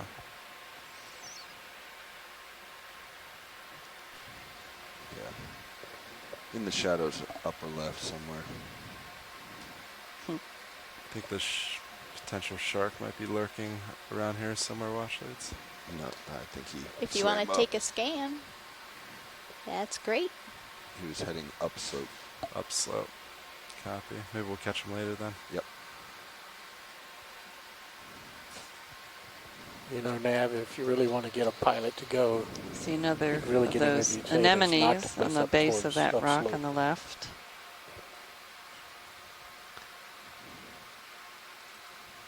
Don't see him. Maybe Actineris is the genus. It might have a sister Pilot species in nav. the Either of Pacific. you want bottom time. The anemone? Is that Spot right? just past the halfway point. Actineris. Can we take a quick zoom where the lasers are, just to the left of the lasers now, on the seabed? Yeah. Video, go for a quick zoom. Have you piloted? Wow. Since that last time that you piloted when Do I you was want to get closer, Washlights, or is that good? No, that's okay. You It's got good. it? I don't think so. This is I can go ahead and pilot. Sure a you don't want this remnant last one, of Fernando? an I piloted octocoral, yesterday and the day and before. it's Alright. totally covered now with brittle starfish. Is that just Brisingents too? They look white. Yeah. it Oh, looks or like the thing that Leslie was just pointing to. Yeah, Just do we lower left. want to look at that? Lower left? Sure. Yeah, it just went out of the picture. It's at the base of this Bottom of the screen. Spongy? boulder. Yeah, the white. Copy that. Looks like a sponge. Cauliflower sponge. Look at all the Me Brisingents. making up common They're names beautiful. now. Say, I've never heard that. Alright, video, go for it. This might be like a Kill Faria lasers. type sponge, glass sponge. Look at all the tube worms. They're out. That we Is that don't a seem to be carnivorous disturbing them. sponge Faria? there in the front of What was the Pheranoma? Pheranoma? Am I just adding things together and making up my own names now? Great. Look at the branch one at the bottom. And what is that? Is that one of the little wishbone thing? That's what we were seeing the other day. Yeah, I we think didn't know what there's- those were. I did think we? there's sponges. Yeah, I think it's another kind of hexactinellid. Well, that might Those were, I thought they were the carnivorous carnivorous sponges. ones. I think that those So are also the another one carnivorous. at the top.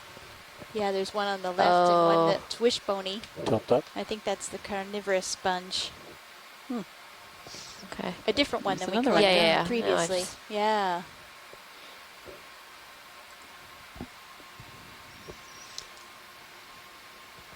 Are we good here?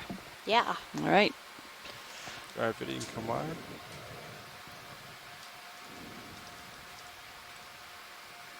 Are these Desmophyllum, it looks like, cup corals. cup corals? Yeah.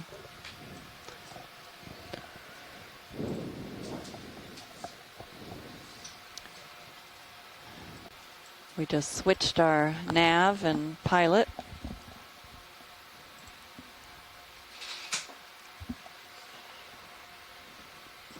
That's a beautiful scene. It sure is. The water clarity is so beautiful. It's so nice to see clear water again. Yeah. Or to not see the water.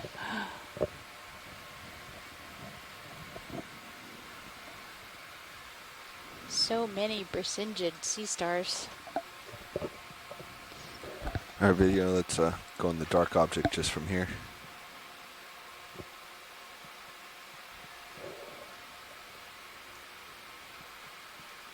Nice, another tube anemone.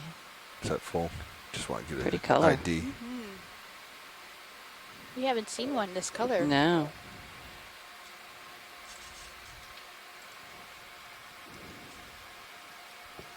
Is it true for most of these tube anemones that they have stinging tentacles as well as sticky tentacles? Or was that just the one we looked? Okay. No, All right, let's move on. They all have Purple both object, of those. I guess inside and possible Tina was making octopus, it sound as if left some species Possible have sponge. more Sponge. stinging cells and or more potent stinging cells. Yeah, Are we it's a full wide? beautiful crop of Anthomastus. All right, let's continue on. Okay, do you want me to center? And our slope begins to increase. Maybe the slope You can is see how all these this rocks way? are detached from It's hard to say. someplace I'll upslope. turn right, kind of look into the slope here. copy.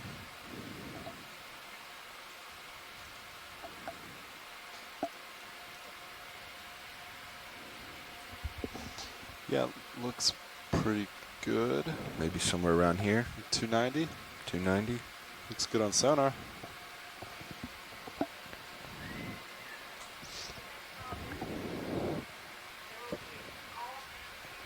Okay, 290.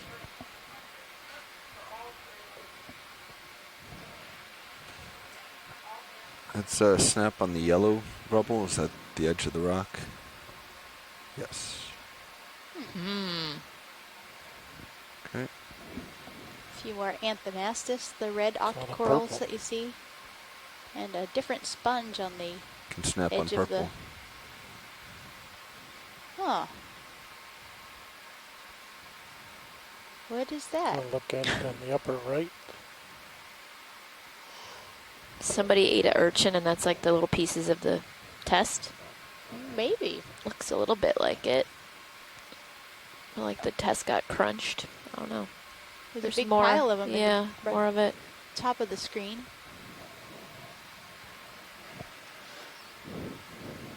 Oops, sorry, video. Not a color you see out here every day. No. It does look like. It looks like a quahog interior too. But yeah, that looks like an urchin. Is that what you were saying? Yeah. Yeah, that's definitely urchin right there, isn't it? The spines. Pretty color.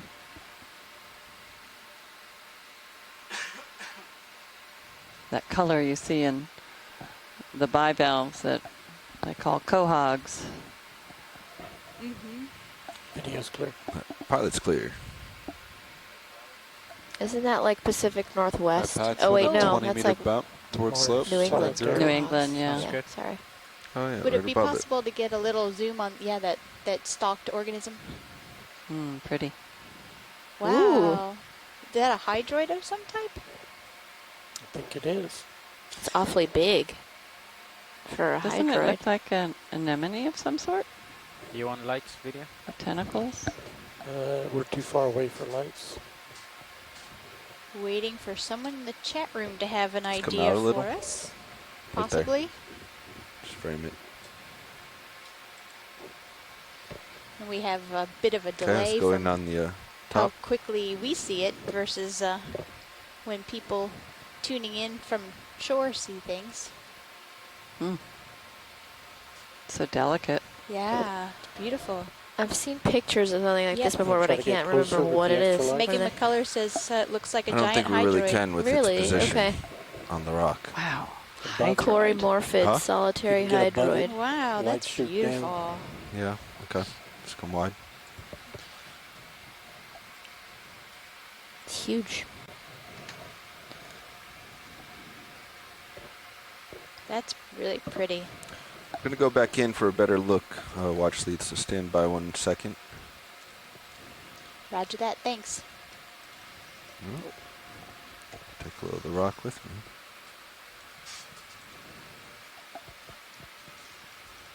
Okay, let's get fog lights on. Isn't that a little bit too low for those lights? Oh, Nope. No. That's pretty good. Stand by video. Sorry. All right, it's yours.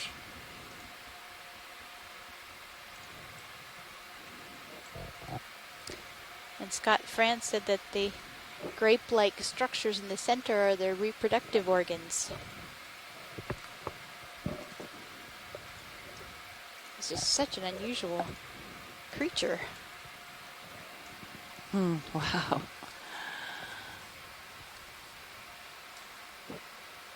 Nice job, video. And the That mouth in is the center there. beautiful. It is really gorgeous. Tilting down. Such a delicate looking. Too much. That's good. I don't think it would survive in a high current, high velocity current. No.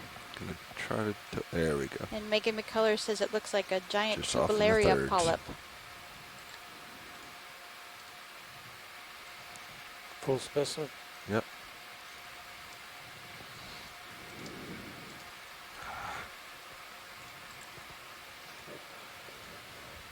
There's some more sponge, I believe, to the, and also to the right at the base of this rock. I saw some growth. Left and right. Okay, pilot's clear. All right, pilot's ready for Can we that take 20 a meters? quick look at Let's do it. Great. the, where is it? Yeah, just that sponge that's sticking out at the base. The whitish material that's sticking out at the base of where you just were. Go back in. Sorry. Yeah. Okay, ready for a minute? Yeah. 20 meters at 290 degrees, decimal 2 knots. 20 meters at 290, speed decimal 2. Good copy. We haven't had a spongy dive in a while either. We haven't seen hardly any sponges recently, the last couple dives. Is that good, watch lead? Yeah, Think that's so. great. Thank you. All right. Got a little sediment cover, so I can't Moving really on. see a good view of it. What was the bearing on Wow, that that now? urchin test 290. is in shambles there. It's Video, let's snap bright color. here on this Or kind we of have red strange pictures. colored. Yeah. Oh yeah, there's something brightly colored here. Is that one of those sponges? Is that the blue Wow. thing? Tunicate. The other Pretty. stuff? Yeah, it Around does some look like different. a colonial tunicate. Sorry. What's on those Coming rocks, around. Leslie? We can go back in We have in a moment. a crust. Just don't want to Precipitates. get what we were just looking at. Iron, manganese. Well, I'm not sure if it would be what the composition would be. It certainly has iron in it. Yeah, I've been saying iron manganese for most of the dive, but really only the elemental analysis will reveal what the content is Co-pilot. of the composition. Certainly there's iron. Okay. Go ahead, video.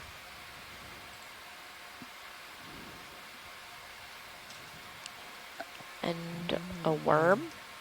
Some worms. Mm-hmm. Our favorites. That's a tunicate?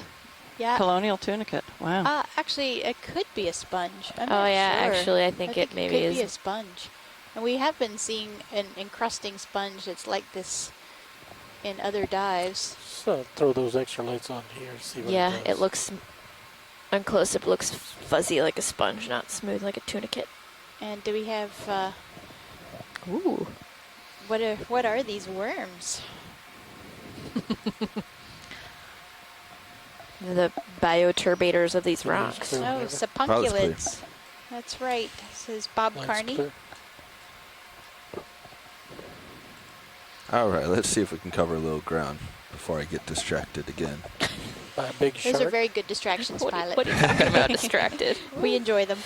Well, Or at least us biologists do. not really distracted. I just said a couple times, like, all right, let's make some way, and then would find another brightly colored object, which is great. I'd rather be stopping. Means there's something to stop for. Exactly.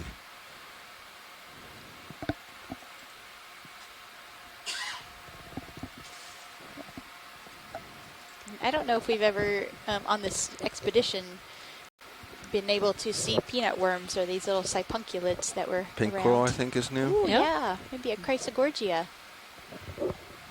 Wow, look at this over here. It's a fin. It's this satellite dish sponge. You think? I Over don't on know. the I'm right? just saying that. I don't remember what depth we got that from. That It was so kind of long ago. Go ahead, video. We have seen so many things. It's just, yeah, it looks like a Chrysogorgia.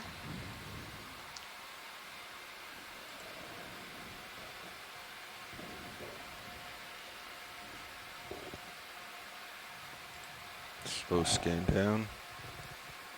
They're so delicate looking. Like, Yeah. So, like, such a thin skeleton. It looks like they have an anemone and maybe a scale worm. It's a polychaete worm that you see the reddish thing towards the center.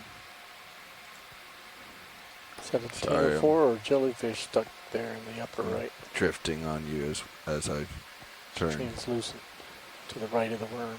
Yeah, I was trying to figure that out, Roland. But you're right. It looks like a Medusa that got stuck on there.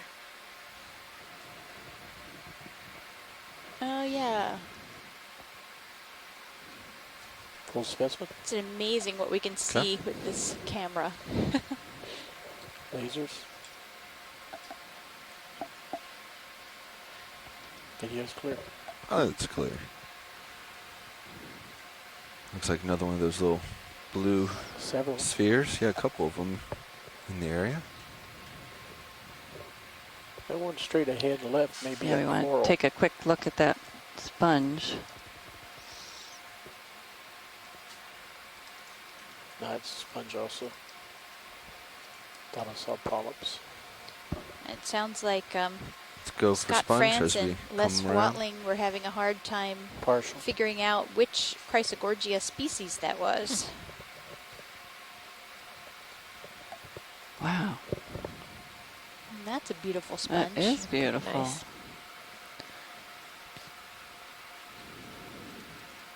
Another blue one in the lower left. Mm-hmm.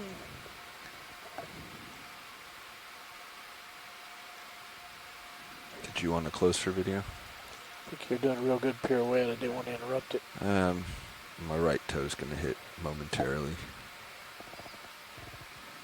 So why don't you go ahead and we'll get both of them from this angle.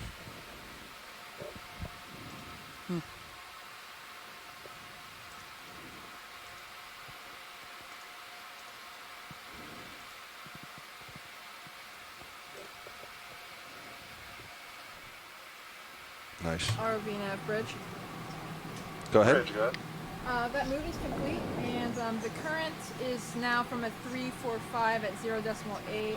If it would be a good time, I guess I'll just keep Roger. chasing it. Maybe another 10 degrees to starboard. Video, are you clear? Yeah, this is a good timing. Go for it. Okay, thank you. Are we stopped, navigator? Yeah, ship just stopped, and they're going to do a heading change. Video, let's Follow go current here. 10 degrees. Real quick, get this tube worm before I leave. And see if that's Oh, also wow. the same Chrysogorgia above. Oh, that's a nice. It's a that's beautiful a nice tube tube worm. worm. That's really Wow. cool.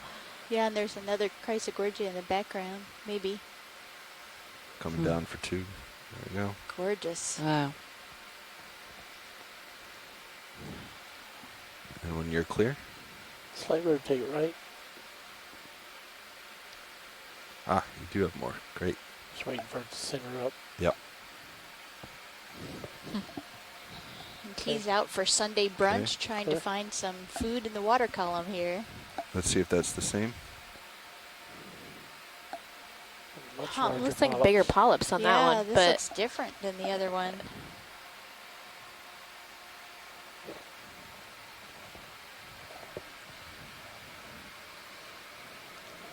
Scott's asking if there's an egg case in the background. He might be talking.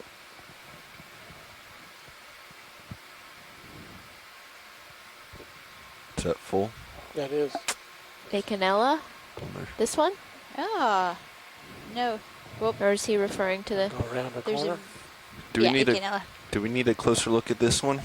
watch leads before we go back and sample the I other one? think we have an ID on the one that we're just looking at, Okay. and it's A. canella, which is a bamboo coral and different than the one that we were Understood. looking at. We're heading back to Yeah, the other, and we other also, one then. before you head back though, Oh. we've had a request for a rock sample from Jason Chater. So we want to zoom in, he said, to the left of the tube worm. I assume he means the one to the right of the sponge. So let's zoom in and he can verify which one Let's go he's partial. talking about. Looks like there's a fresh one. I'm assuming this one right here on top. It's looking like that, yeah, because it also has some of, yeah, that's a good one. All right, let's come wide. We're going to go for the coral first, and we'll come back for this rock. That's the one, Jason? Yep. Okay, great. It's not in place, but it might be a good representative of Yeah, the various processes. you can see how pieces Who have knows what- broken off that larger boulder that's now moving into the upper right, too.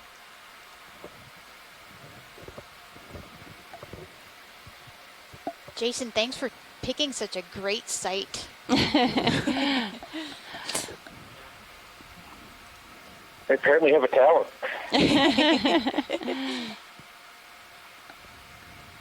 You could get a job being a geologist. And not just play one on I'm Deep gonna Sea look into TV. Deep Sea TV.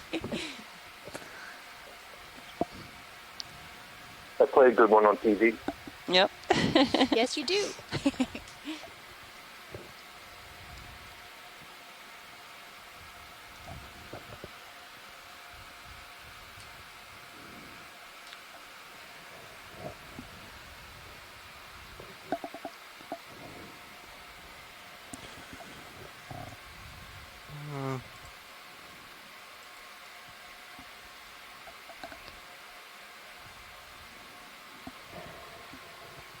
I think this is probably a good angle. Maybe I'll square up a little.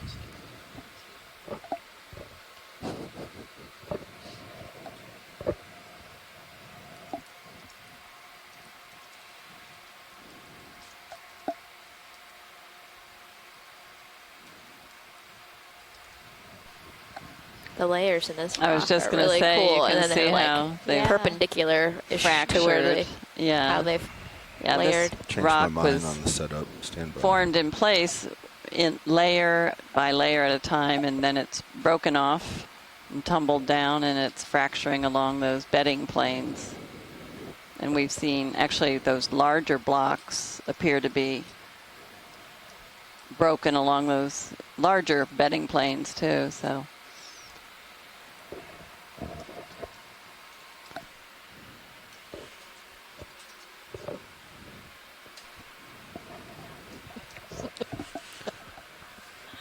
All right, co-pilot, we spun up. Yep, we're ready.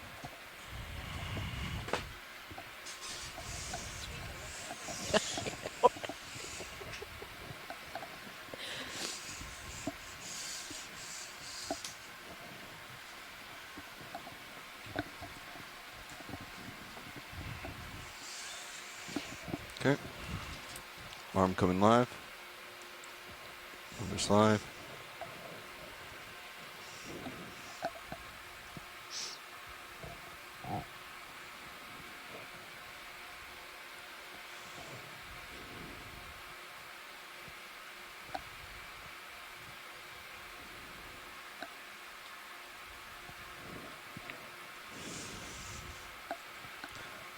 Imagine just the a snip from the top watch leads.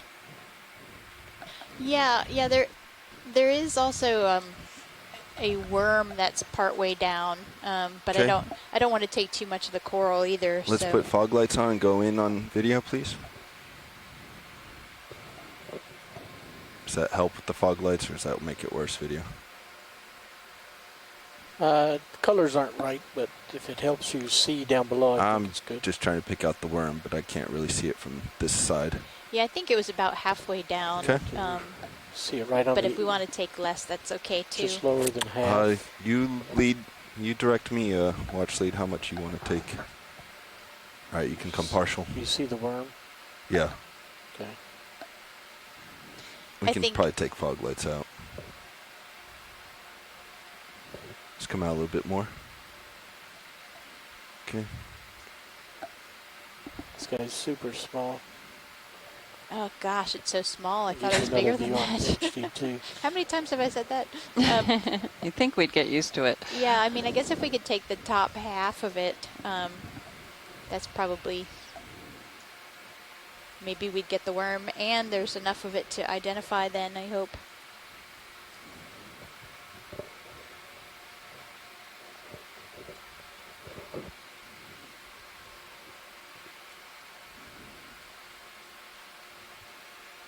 And you can see the cutting blade Yeah, that's a really good view of it. that they use to just take a snip of these corals, so then the rest of them can continue to grow. Does that look like a good place to cut? Actually, a little bit lower. Scott France is asking for a little bit more, so if we could go a little bit lower. Awesome, that looks great. Thanks.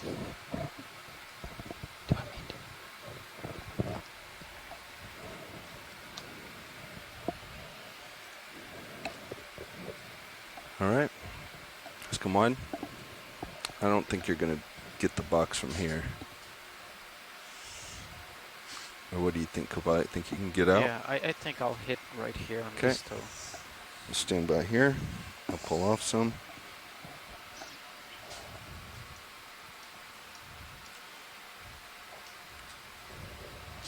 And for anybody who is watching from home, we don't make many collections on these dives, but when there is a question about the identity of a species, that's one of the reasons we would collect.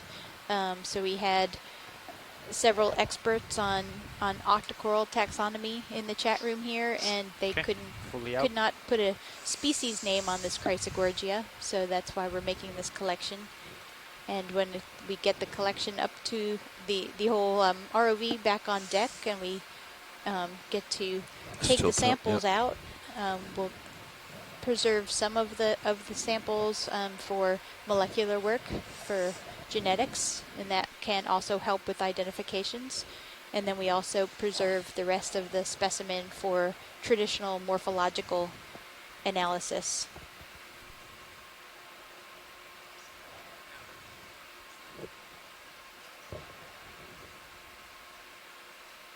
And so we have four boxes on the ROV, bio boxes that are meant for biological samples, and they keep the water nice and cold in there so that it doesn't get exchanged with the surface waters on the way up, which are much warmer and which will definitely hurt the corals. I'm actually going to come up.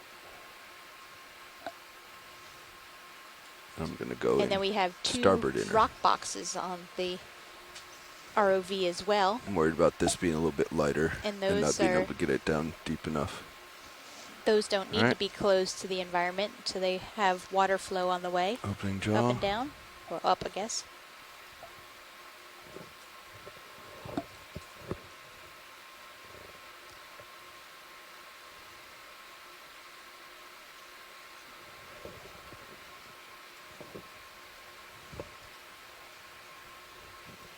Clear. And that sample went into the port outer bio box. Starboard inner. Oh, sorry. She was talking. We switched. Okay. And that is biosample 1. For those annotating. Okay, leave hydraulics there. Nice job, Pat. I got that one annotated. Great. Since I'm here. Yeah, a little bit of a last minute change there on the box. I was worried that it was a little bit floaty and wanted to get it deeper down into the box, so I moved it over one. Okay, that's great. Thanks.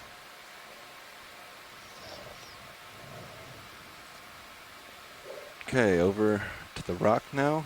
Yep.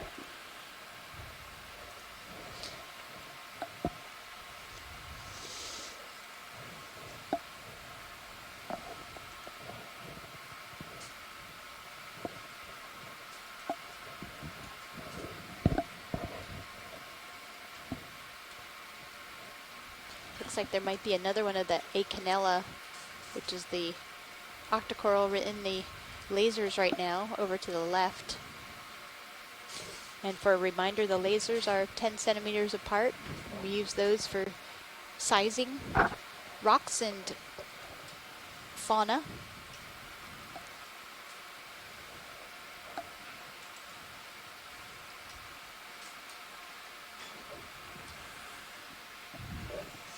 Okay, arm coming live, or arm coming out of index. ROV nav bridge. So, Go, Bridge. watch leads. If now's a good time, I would like Originally, to we just kind of hang 10 more pointed degrees to starboard. 10 degrees more starboard? Yeah, Yes. that's a good time. a rock Right. that the lasers are on. Is there more interest in the one above the lasers? Yeah, it's a little bigger because I'm just finding out from Jason. It seems to be the same type, and it's a good fresh exposure. Could you just zoom in on it? Okay. He's pointing at it.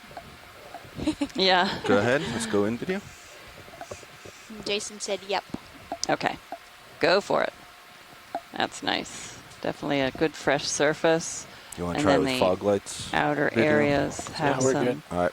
biological activity, and Chuck Messing noted that agglutinated forams appear to be those little branched organisms holding on to the older exposed surface. Foraminifera are single-celled organisms that particular group use whatever sediment is available to build their chambers, their chamber walls. And they live in the outer chambers, but the actual structure can be quite large, as these are indicating. Most of the foraminiferal species are much, much smaller. But these agglutinated forms can reach, centimeter in length or more.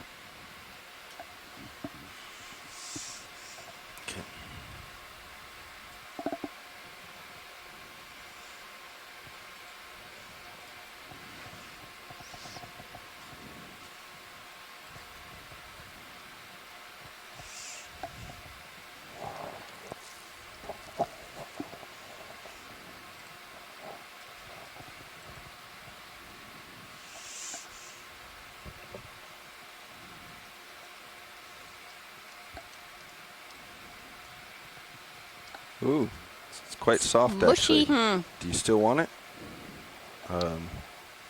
I'll wait to see. I'm going to zoom in and Hear show from that again. Jason.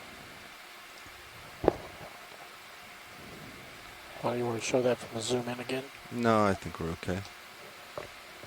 Jason, what do you think? We can get it, probably. What's your grip force? Yeah, I'm watching to see squeeze goes to it. Does he want us to try to squeeze all the way through? Do you want to just keep squeezing, Jason? Or piece? Yeah, keep squeezing. If it breaks, Okay, let's go in then we partial. learn something and bring it back. Okay. We'll watch it. Tilt up, co-pilot. You want to maybe squeeze a different rock? No, thank you. So I'm just going to go for the end here.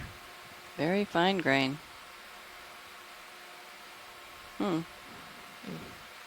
It's squeezable. It's very. It will not make a good thin section. No, it will not. But if you can grab a little bit of it, we can still get information from it. But, Well, then it occupies one of the boxes, so I don't we think wouldn't that's be able going to survive in the rock box. Yeah, and we can't put it in a bio box. It's compartmental. if you could squeeze that remaining piece and break it, and then we could just take a closer look at it with the video.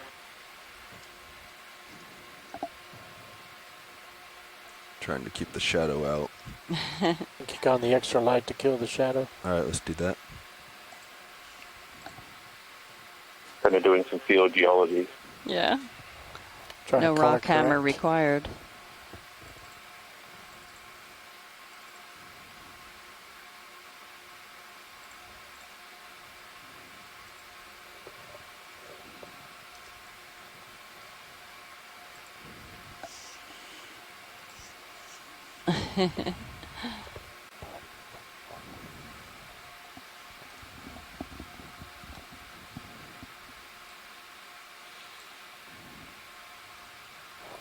Before you move it, is that a fossil in there? Or is that just the grooves from the jaws?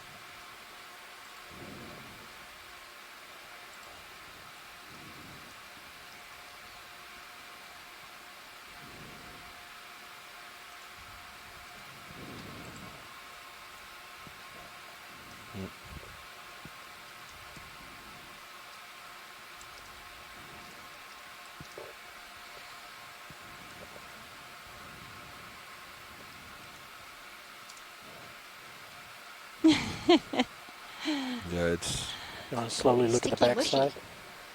I was trying to turn it around, but my jaw was. Do we have a scale of squeezability?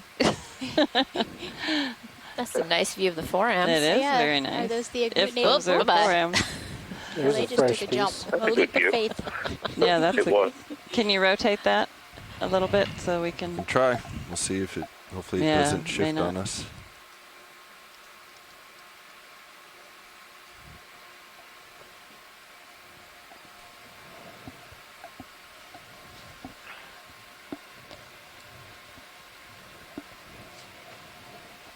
Why would parts be red like that? Iron. Iron? Yeah, I'm wondering if there were sort That was a of question. micro fractures on it from the tumbling it did, and maybe some... It could be bacterial or something, too. Mm-hmm. Microbial growth. All right. Yeah, that works for me. All Thanks right. for trying. Yep. Pilot, this is Watch One. Go ahead. Before we leave learned this area, something. could we zoom Yes. on one of the red anthomastus? Yeah, who would have There are thought a those couple would be to the so left of us, I friable? believe. Yep.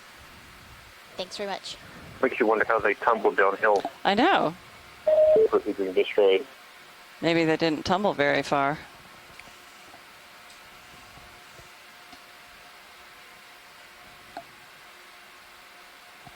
Yeah, everything around here looks pretty soft.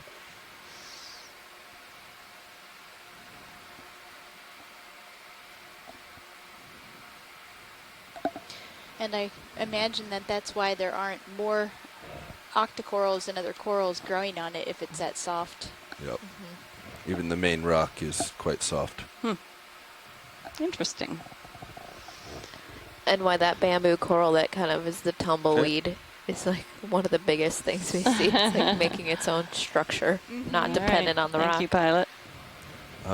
Fog lights off, please.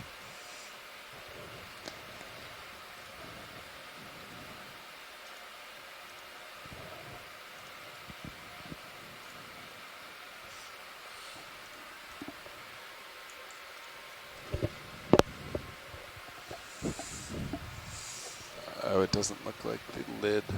Oh. I think whoever put in those new springs prevent. Do I need to go? Lid from Okay. closing all the way now. Okay. Just bring that back in. It used to close itself, right? Used to. So our and then up we added close the and springs, and I just personal think the view of that fresh surface spring force is a little shows off. how fine-grained these Or it rocks are. doesn't Very quite close it. small accumulations of clay-sized particles that have been deposited and buried somewhat so that the water is squeezed out, making them stiffer and able to at least fall as blocks, but they are not lithified, meaning the grains have not been cemented together permanently, as in a true What are we up mudstone against? or Are we a on the arm? limestone if these are of Let's come down calcareous HD2. origin. So what's it called now? If it's not Caught on the- mudstone, it's just Yeah, so we're mud caught on the straight. arm. Let me pop out the drawer. Well, I guess we call it a mudstone, but it's highly indurated mud, Okay. Video swapping out. meaning the water's been Is this squeezed swapping out, but all the way outboard? it's not fully lithified. Oh, right. Yeah, now I... Yeah. A lot of the rocks we've seen along our travels have been, they look very solid, but they do break up easily. And often that iron coating on the surface, that crustal surface, has kept them together better, but these rocks don't have that characteristic. They've broken away from the wall, so they are a little more fresh on their surfaces. While we're sitting here, is it possible to take a zoom on that octocoral, the pinkish one on the left?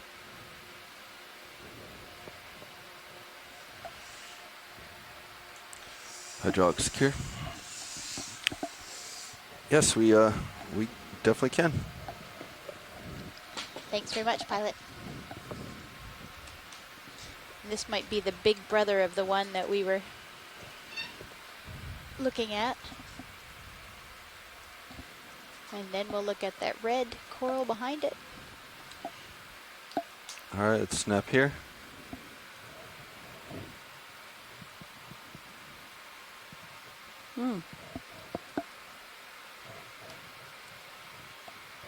Is that another Okeanos? And does that have a polychaete? Looks like, yeah, along worm in there. Moving down. Yeah. It's a big polychaete, isn't it? Or a small coral.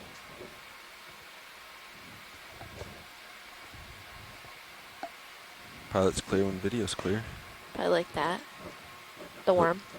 Looks like some long tentacles at the top. Yeah, that's beautiful. Okay. Yep. Coming around to red.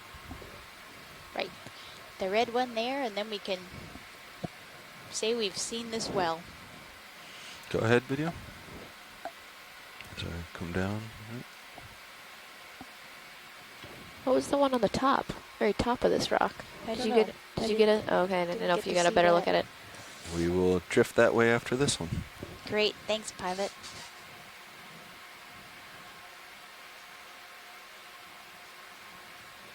So the difference between the Anthomastus and Pseudo-Anthomastus is relative size of the polyps? Is that what you were saying earlier, or did I? I believe that's one of the characteristics that Tina has pointed out in the past.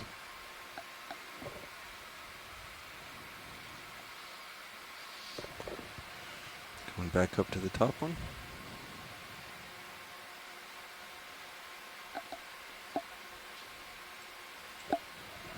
Look at the worm tube, like, on the left. Oh, yeah.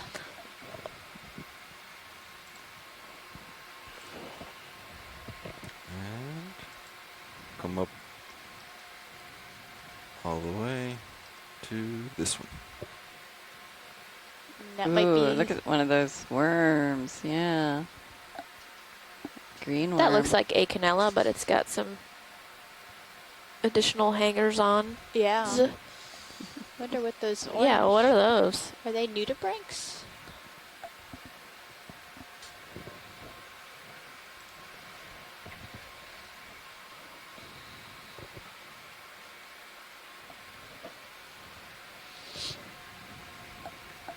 Oh, an icky urine worm.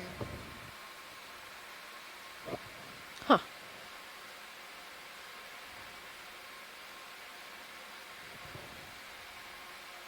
Is it the Echiurine that has the, with the proboscis or proboscis are the really long Yeah. hanging out? And then Scott said that these are benthic ctenophores. Oh, that makes, yeah, actually, that makes sense. I don't think I've ever seen a benthic ctenophore. That's really cool. Ooh, and then the green worm behind it. Green worm in the background. Oh, that must be the Go for it, Echiurine. video. Oh, Yeah. that makes more sense. Yeah, that Amanda pointed out.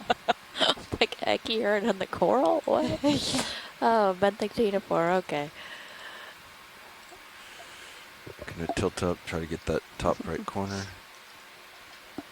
Just the mouth, Oh. maybe?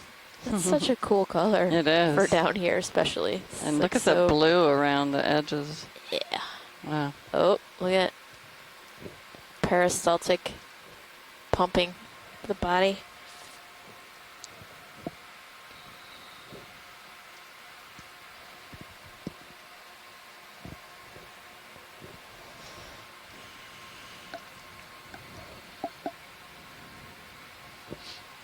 Whenever you're done, video, let us know.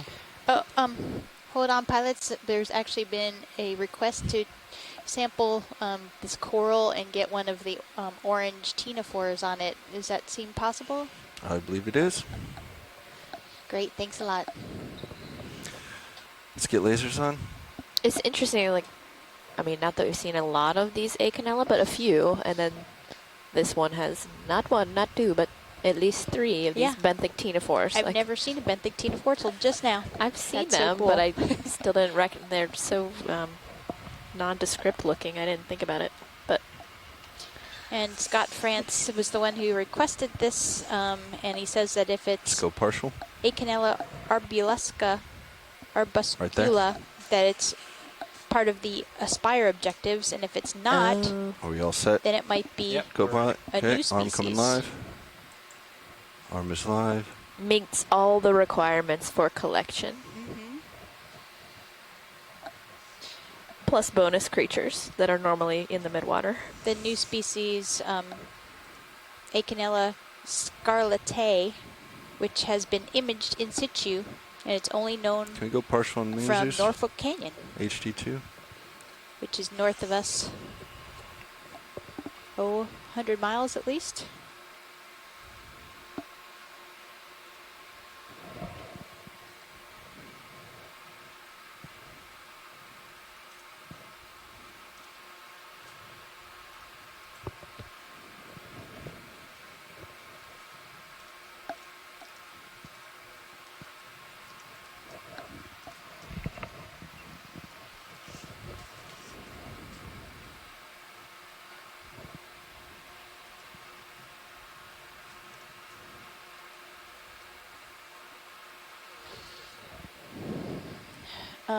Acanella.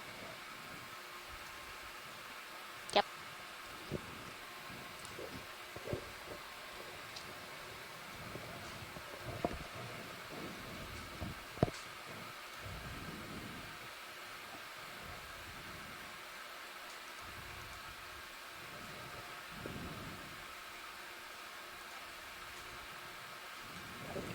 Well, got the whole thing.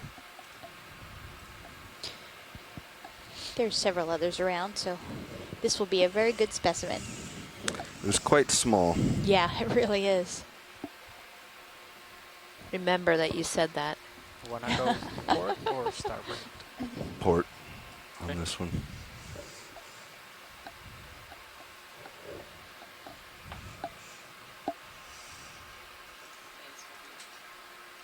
At least the base will be a good anchor for it so we don't lose it.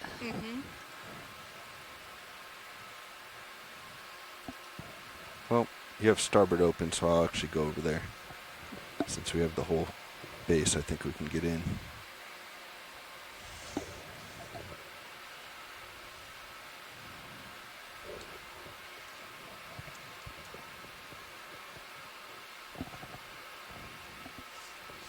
Good, everybody's excited about having the base or the hold fast. Is that sometimes diagnostic? Or just nice to have the whole colony? I would imagine if it's it a could new be species, it's like good to have. Yeah, a whole one. Especially if it's different from what you're familiar with. For the whole type. Yeah. Or something. And that big green echierine worm that we were looking at might be Bonelia viridis, and viridis means green. That makes sense. Thank you, Bob Carney. See it just at the base of the picture. Hold here.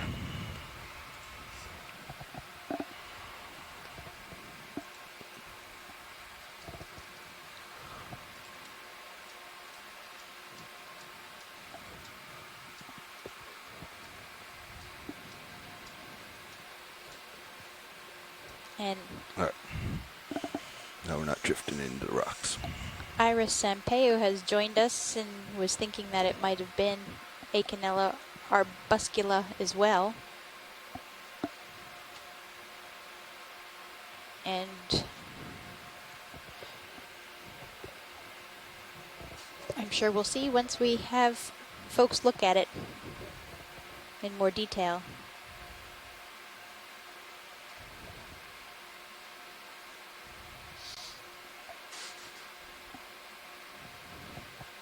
Oh, that's interesting.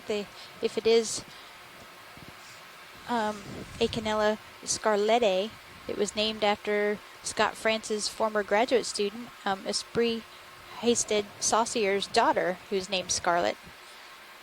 And Esprit described and named the species. And I got to meet Esprit's daughter at the last Deep Sea Coral Symposium in Boston in 2016. Ooh, it's still attached.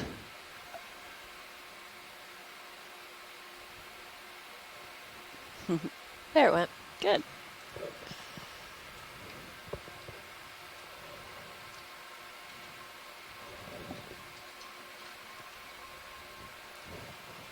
And Scott said that sometimes the base Can you see it is down in there? important for taxonomy, but not necessarily with the Acanella.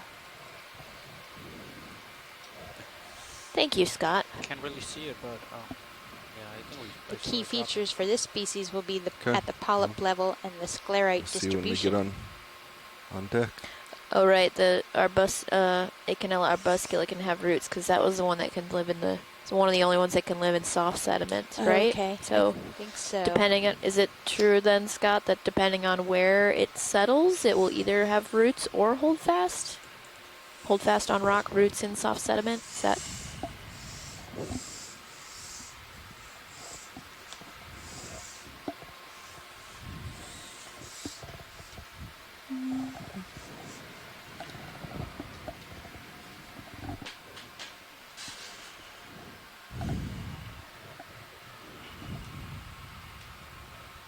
Righto, Stephanie. Okay, pilot, I rotated a little bit, so Cool. back to 290. It's really interesting that it can, that it's flexible Full wide, in please. that way. Yeah. Could see what an advantage that would be with all the different types of habitats out here. Yeah. All right, let's continue on. Go ahead, Dryland.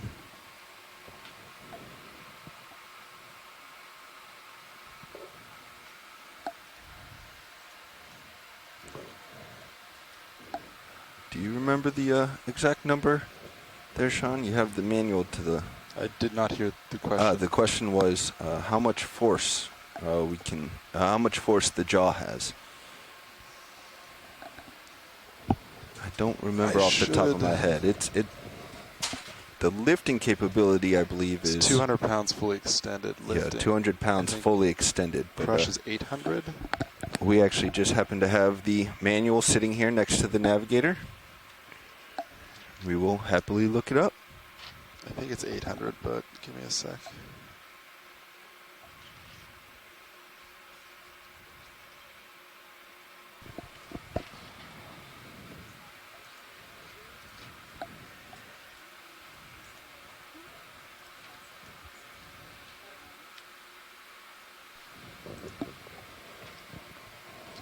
Be some marine debris there.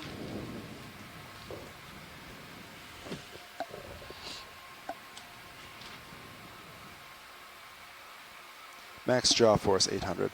800 pounds. Yep. Wow.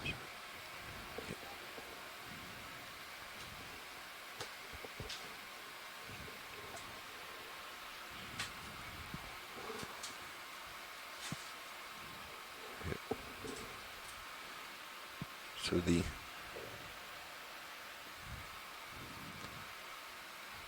like many industries, underwater robots are dominated by a certain, I guess, angle, and in this case, it happens to be oil industry. So the craft arm that we have on board is quite powerful, much more than we need collecting corals and conducting research. It's much more designed for vehicles on oil platforms and rigs that have to turn, heavy valves or deal with piping or other much heavier items than we typically deal with. Pilot, what is the other arm? Somebody had asked me that on Twitter. The other arm is made by a company called Schilling. Okay. And it's an Orion series, but equally powerful on the left side. The left side of the vehicle. Great, thank you. But similarly, kind of designed with the oil industry in mind. You know, ocean research is such a small group that a lot of technology isn't necessarily designed with research in mind. It's designed with oil in mind. Makes sense. Ready for another 20 meters? I think so. Copy. Same direction, 290 still looks pretty good to me. Yep. And we are Right. definitely entering this blocky rubble pile area that is the slope debris apron at the base Let's of just the do a quick scarp snap of the here. wall that we are Yeah, that'd be great to get a beginning snap on to these. ascend. So if you've ever been out west, you see these big talus slope piles at the base of And here we landslide areas. have all 3 species that we've been looking at. Acanella on the left, Chrysogorgia in the middle, and Anthomastus or Pseudoanthomastus on the right. What a nice grouping. Maybe that means this rock is less apt to fall apart if there's 3 corals on it. Well, it has that crust on it, so that provides a little more substrate. That's one of the older surfaces. That was 20 meters, correct, Navigator? It's older if it has crust, you mean? Like, or that indicates that it's more longer exposed. Right, and then it will so get a crust. it's got a crust, yeah, Okay, as opposed to a fresh surface, which is just broken away. Look how angular some of these blocks are. They look like cement from a distance. Yeah.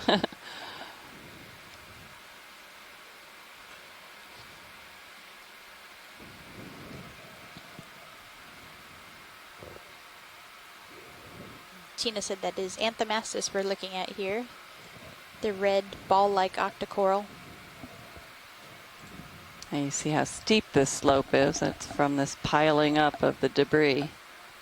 So we're likely right at the foot of the wall.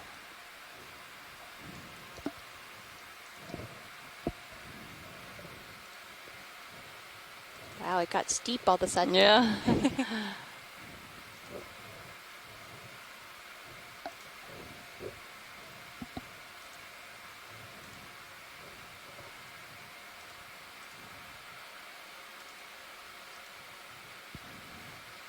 That seems like a precarious place to live right there.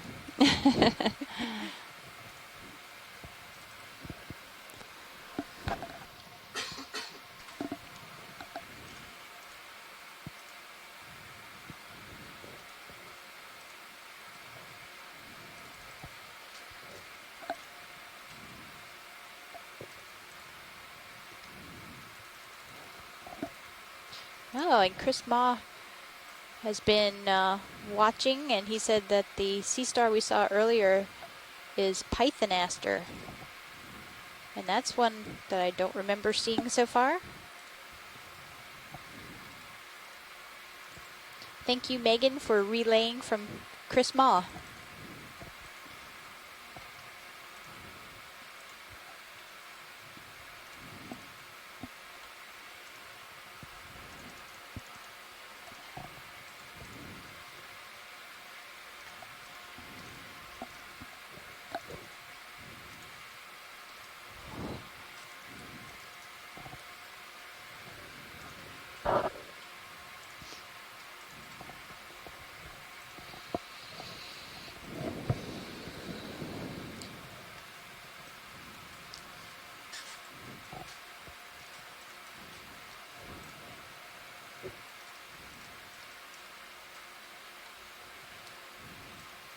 You can see how the browner ones are also the ones that have more of the borings on the edges.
I think the organisms know that this is not a great habitat.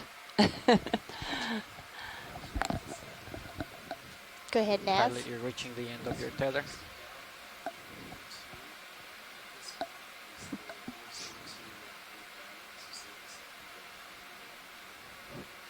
Go down. Oh, so make our along the way- wall? Should we go a little higher first? I think we should probably go higher, yeah. Yeah, let's head up slope you a have little some longer more till we tether, get pilot, to if maybe you a keep on solid climbing. rock face. Is that what you would suggest, Jason? Yeah, I think so. Well, this is interesting, and I could stay here all day. But,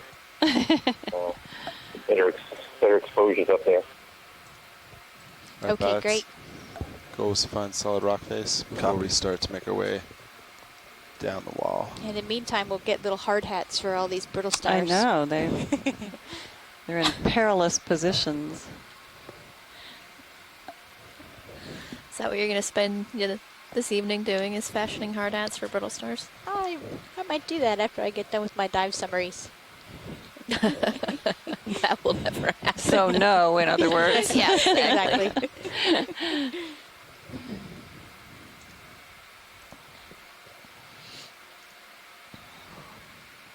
This a Brisingid here, the pink Let's go partial. sea star. Different colors. Different than we've colors. seen. Yeah. It's pretty. Wow, very pretty. With its friendly brittle starfishes. Do we ever get anybody on the line that, well, actually, does Chris Ma know how to identify different Brisingid species? Scott knows a lot of them. Oh, Scott okay. France, I know.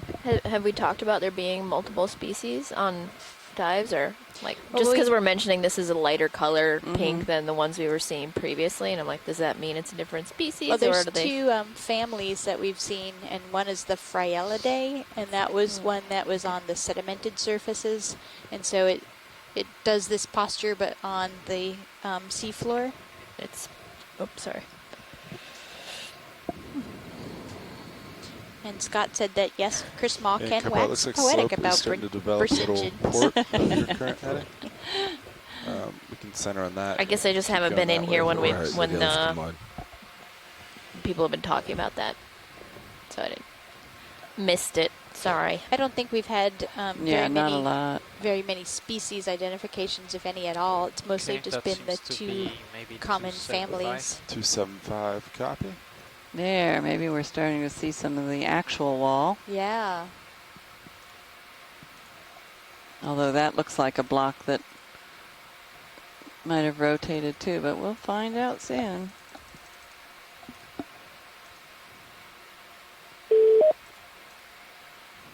Hey, this is Chris Ma. Hi, Chris. We've been talking about you a lot. Someone say that. What was that? So we've been talking about you a lot. I guess you could tell, huh? Were your ears ringing? They don't need to ring. I've got the volume up. But I did hear somebody question whether or not I could identify Brisingids, and I did my master's thesis on those. They were the first group of animals that I worked on. Well, that's and awesome. So they're near and dear to my heart. They are very difficult to identify from a distance, however, and images are not always the best way to go. In this case, however, I've gotten pretty familiar with looking at the surface textures, which is how you would tell them apart. And the one that you were just looking at lacked the sort of distinct ribs that are present on the arms. And so that's characteristic of a group known as the Phryelidae. And Phryelid Brisingids are actually a deeper water group. They have a surface with flat plates rather than kind of ribs or crustaceans, which are present along the arms. So whether or not that's different from the other orange one that you guys saw, I'm not entirely certain because I haven't seen a close-up yet of the other one. But there are multiple species that occur at this depth range. But Phryelids tend to occur in deeper ranges, so between 1,000 to 6,000 meters. Here we go. Yeah, here we have another one. And a pretty nice zoom.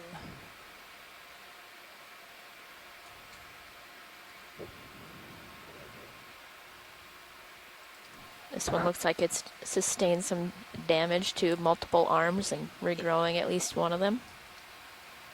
Yeah, that's something I've seen frequently. They're not, the arms come off. They're pretty fragile. Yeah, that looks like Fraiella.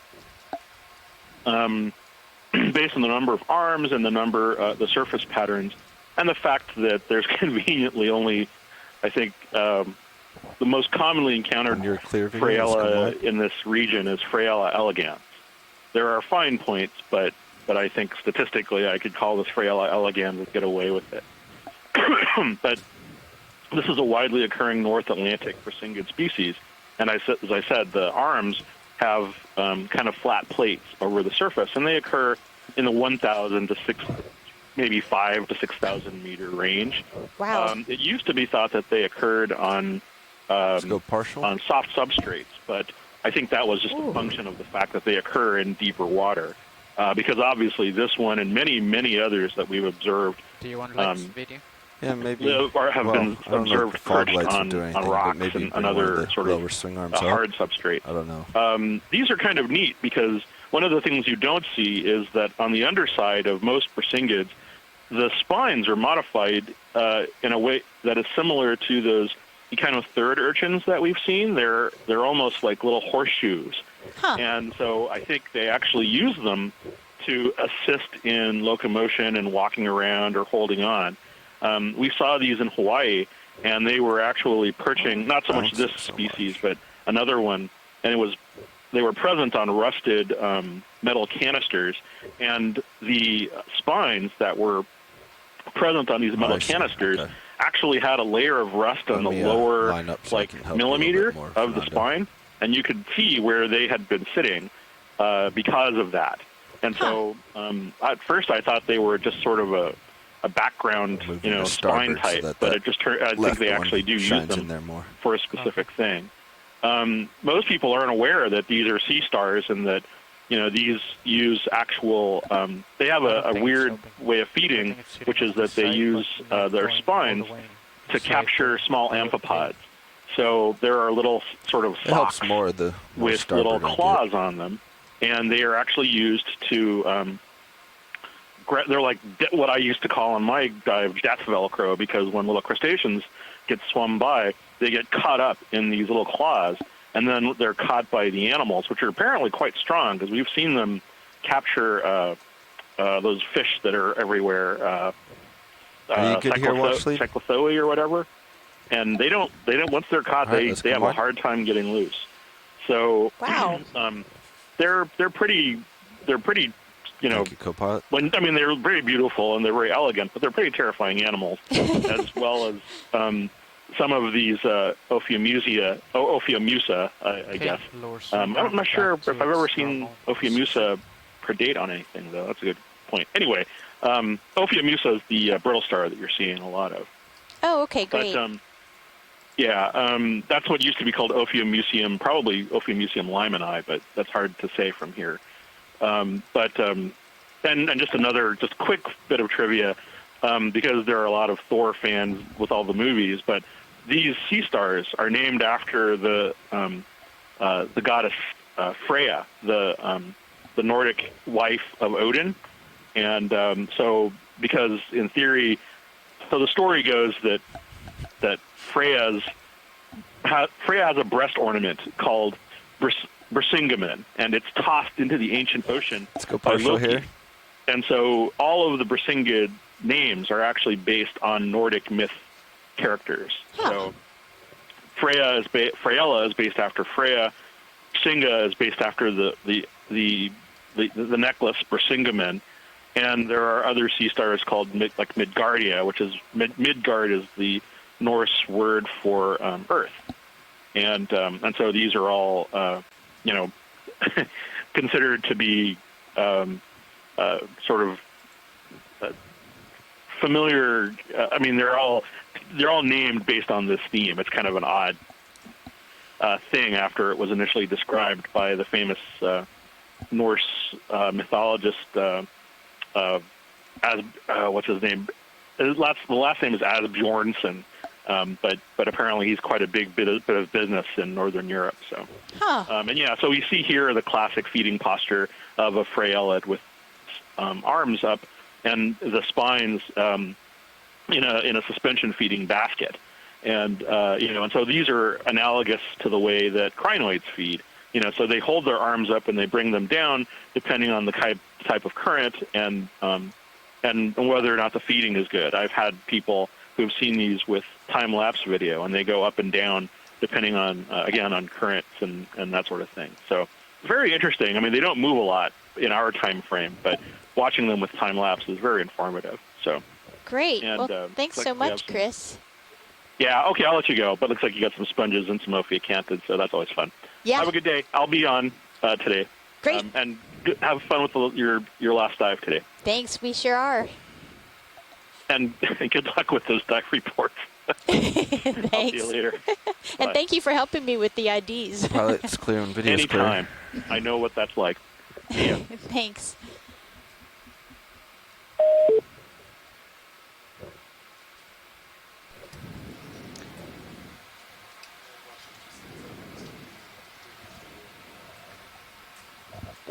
Great. Wow. Roger that, Great. Nav. Gone 300 meters so far. So we are clearly looking at in place or in situ formations here that haven't fractured completely. You can see how easily they would tumble away looking at the view right now.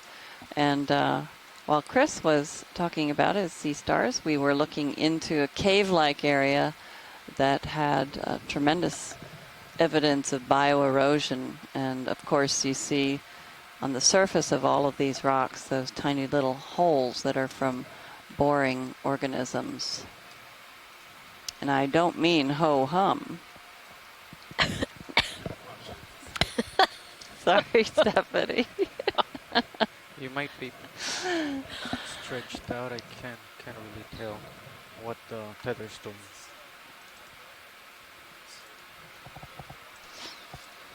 Let's ask the geologists. Well, this is a good place to start going lateral, or would you like to go up a little more first? I'll leave it to Jason. I kind of want to go a little higher to see if this changes, but we'll leave it up to Jason. It's like the ultimate game of pass Oh, the yeah, buck, we guys. go a little higher. We're really you have kind of at the base of the scarp. Yeah. So, we should have plenty of... a little higher. All right. A little higher? Lateral later. Jason, why don't we just leave it up to you when you think you want to go laterally? And if we don't see a place, then we can just go all the way to the top of the scarp here and move across the flat area at the top to the next one. Does that sound... Sure, yeah, I'll Okay. pull it out. I probably shouldn't have that much responsibility, but...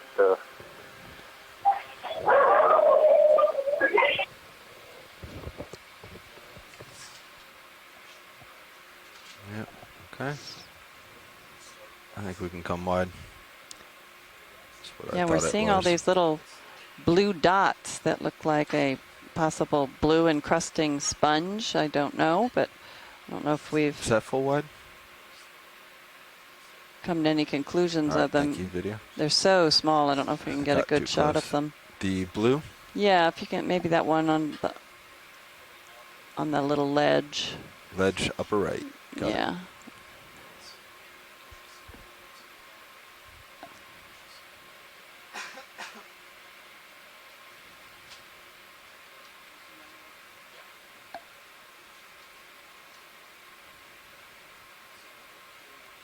It's a very steep wall, and that's actually not surprising from the rubble at the base. The large blocks were very, very angular, so when these rocks fracture and give way, they're almost, some of them even look like cement blocks. They were so angular. And that would result in a very steep face wall. But what we're looking at here is, of course, the exposed surface that's been bioeroded and Go ahead, video. maybe eroded from currents that come and go through this area as well. So yeah, the largest of these blue blobs is what we thought earlier was a sponge. We saw that on one of the rocks at the base of the wall. And there are a lot of smaller dots of blue that maybe we could pilot. I think on the lower left there were some dots. I just want to make sure it's the same type of thing. They look a little more transparent or translucent, but they do have that same structure. So there's a white one also in the foreground.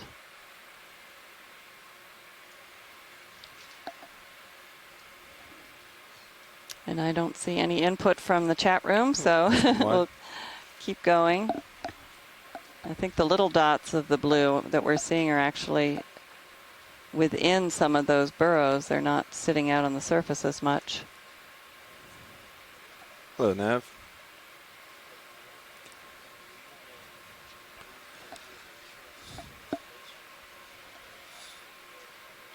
Wow. I think you're probably going to want to move closer. Lots of these Persingid stars. I'm just looking out over the edge here and then heading back left. Oh, that's a great view. You can definitely see how the rock is sheared away in some of these areas.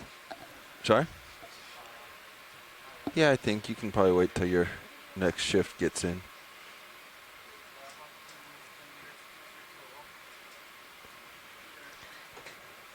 Earlier we tried to collect one of the tumbled down pieces of this material and it crushed. So definitely not fully lithified. The grains are not cemented together yet, but they've been, the water's been squeezed out from between the grains from being buried. I call that highly indurated. Not easy to sieve through a very fine mesh. You literally have to push it through the sieve or disaggregate it with some liquids first, but not as easy to wash. We're doing a quick pilot change. It's lunchtime.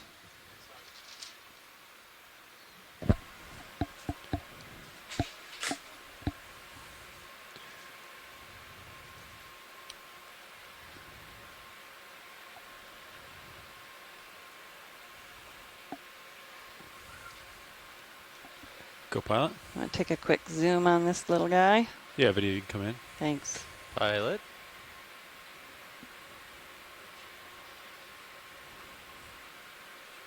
And I believe that's another Chrysogorgia. I don't have my biology team lead next to me. She's at lunch. And Scott France, yes, thank you. Chrysogorgia bottle brush form.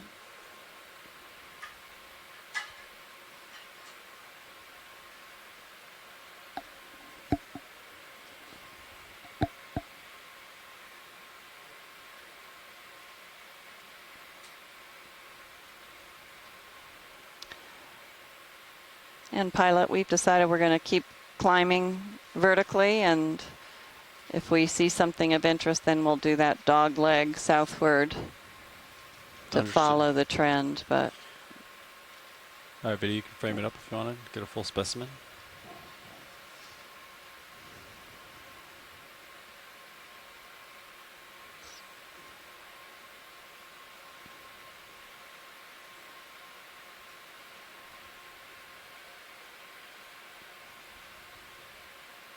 We get some lasers on it for a second. See a lot of those little blue sponges. Scott, were the blue sponges what you were referring to as potentially a demo sponge, some kind of demo sponge?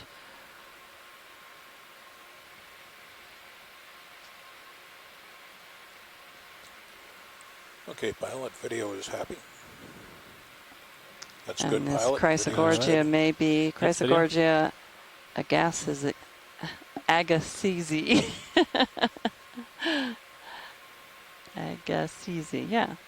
that sounds right. Thanks, Les. Les Watling contributed that. And Scott noted that it looks like it could almost be rooted in the sediment. Have you seen these blue things video? Yes. Oh, we have, okay. All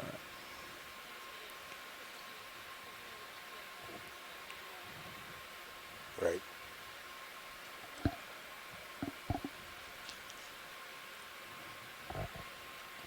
Go ahead, Nav.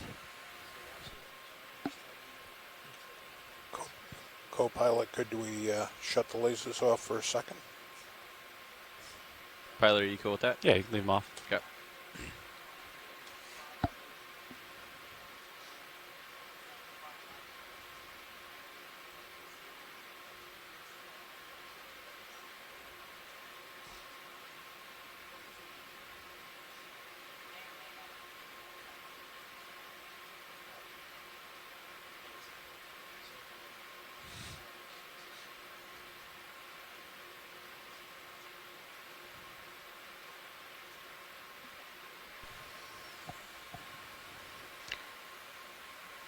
So it's a nice comparison. To the right is the freshly exposed vertical cliff where the blocks have broken and detached and tumbled down to the base where we started. 10 meters closer, or And on the left are areas that have been exposed for longer periods of time and experienced bioerosion, form of burrowing organisms or boring organisms that have made these little tubes into the I think the 10 wall. meters.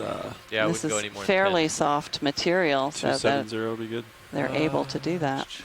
Wait, hold on.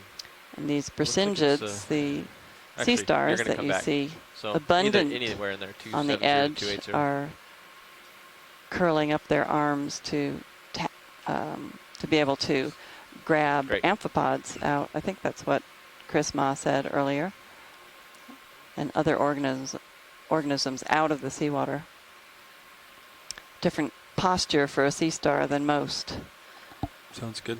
Video snap. We still have some brittle stars. Octocoral, maybe. And we have a Just pseudo-anthomastus on the left, pinkish, and another encrusting sponge on the right, the white.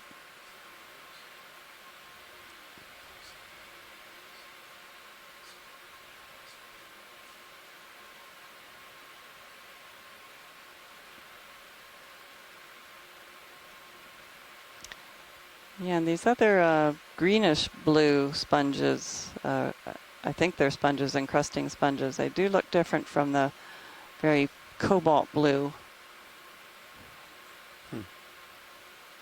Sort of more globular type we've seen. I don't know if color is indicator.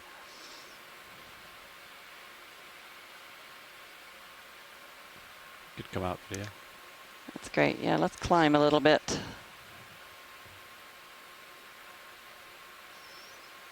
Most of the rock that we saw at the base was of very similar nature, so I'm not really expecting to see too much different as we climb this roughly 100-meter vertical relief wall. Certainly is vertical in certain places.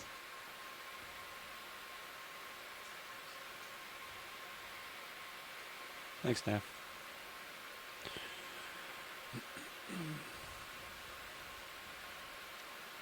We don't have any of our sponge experts on the chat room with us today, so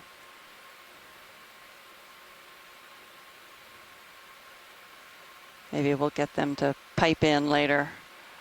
We'll see some of these.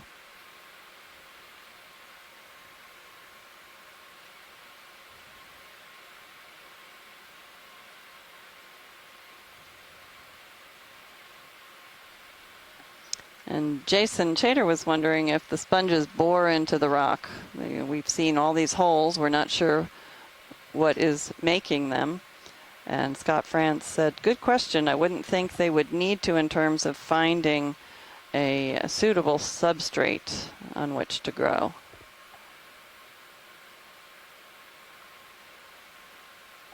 Although some of them do look like they're peeking out from indentations in the rock, so maybe that's just a better spot than being exposed on the outer surface.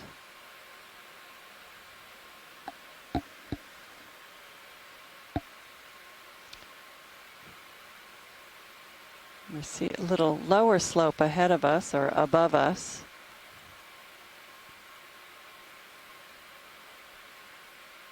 Still looking like that very friable, fine grain material. Possible urchin here while we wait for the ship to move. You want to snap on it, see if it's of interest, see if we've already seen it. We still see urchins. They're climbing this wall. We saw them in great abundance on the flat-lying sediment plain that was at the foot of this steep Zoom out a little bit. scarp area. See some iron oxide staining.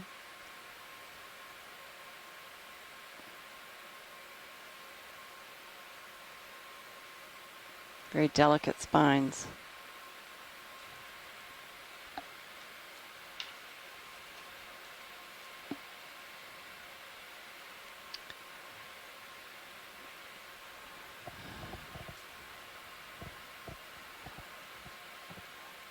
So Nav, this is watch lead. We're looking at maybe doing the lateral here at the break in the slope that is just above us, because it's nearly vertical here, but just above it looks like it begins to taper off. If you wanted to. All right.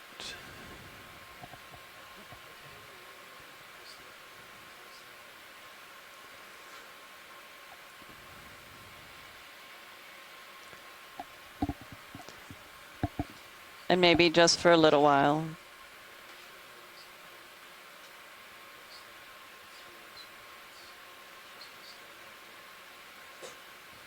Sounds good, Nav. I think that'll be a good position for Sirius, and then we can start moving.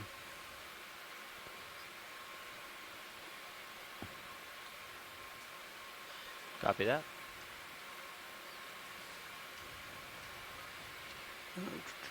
Want to snap on moving subject? Not sure if it's in the water column or if it's the ground. Oh. I think it's some mucus or scum or something. Yeah. Never mind.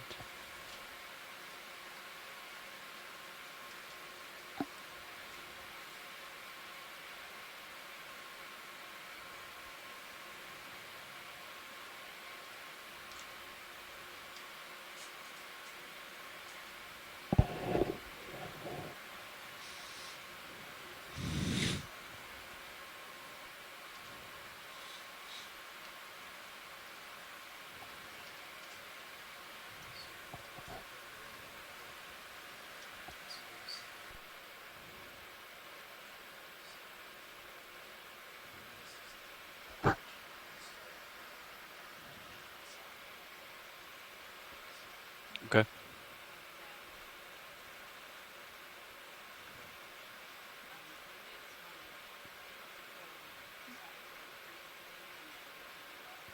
It's a rock.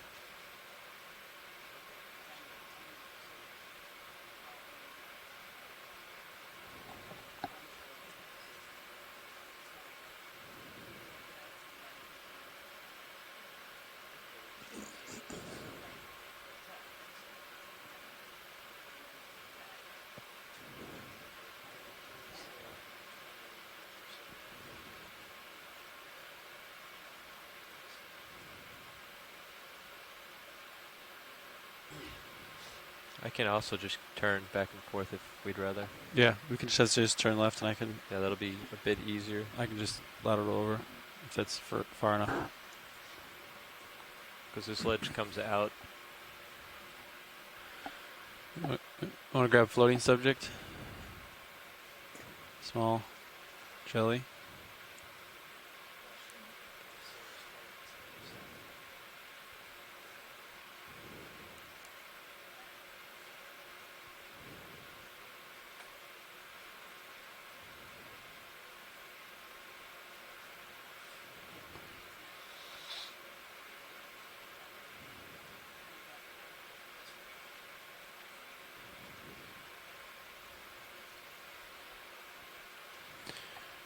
All right, we'll let it go video.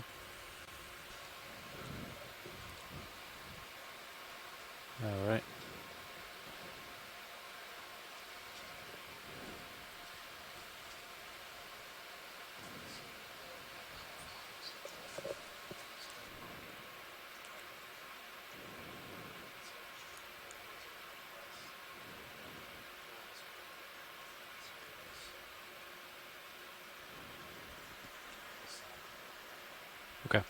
Yeah, come over and then angle back up. We might have some different species over here to the left in the bottom of the frame. Understood. Down here? Yep. A big tree looking one? And then there's one more below it.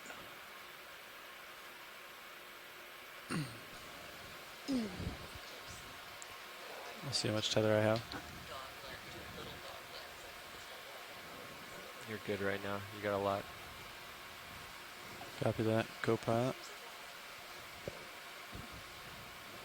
I can give you more. I can come down with you too if we need to. Looks like there might be a nice bamboo coral coming up here. Just trying to catch up on what happened. Just back from lunch. Oh, snap on fish. Hold there.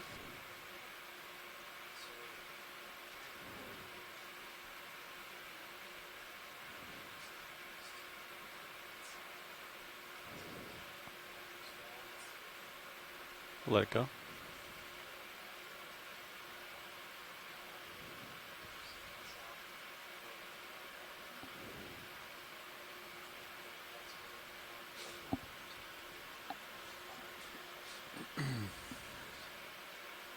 I'm going to come down a little bit. Okay.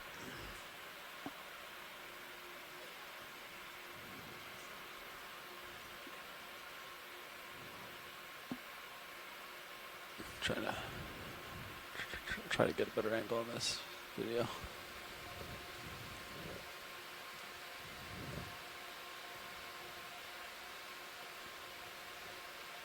All right, video will do this one while floating.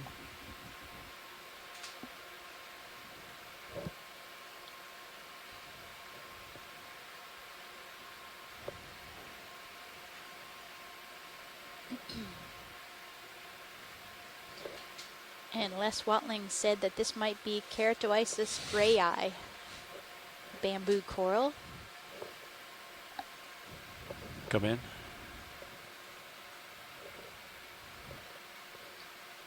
Definitely the largest bamboo coral we've seen in a while.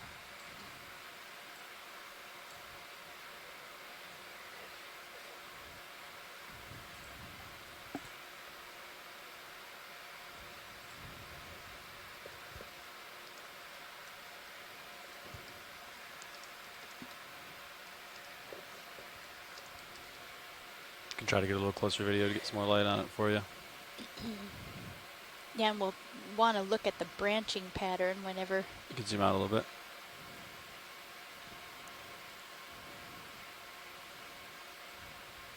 It's a beautiful coral.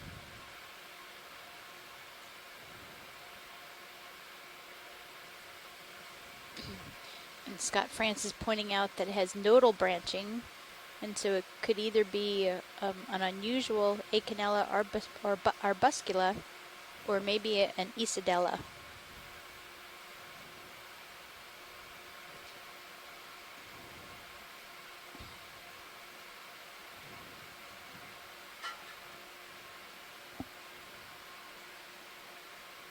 Nice big base.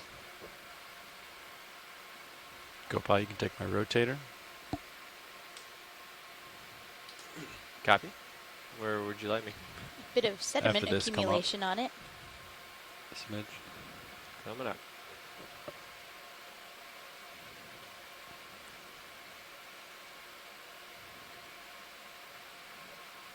Where are we looking? Maybe towards that purple thing in the back. Okay. See what it is then. See if we see any associates on here. I think I want to look at the branching. I think it branches at the nodes. It's hard to see from this angle because it's kind of coming at me. But okay, there's one to the left there. Yeah. We had some good examples. There's one up top here, right here. To the right, you see that one? Okay. Wherever you'd like. Huh, and Scott France said that he was wondering whether there's a skate egg case that has been overgrown by coral in the middle of this colony. Try to find that. Probably that purple. Down the bottom, possibly. Lower left. Coming to center, left center. No, no. There's just some crud in there.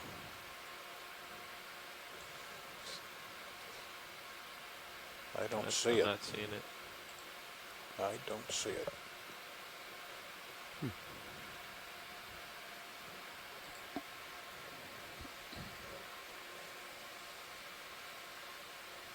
All right, I'm going to come wide and let's see what if we can spot it within the colony.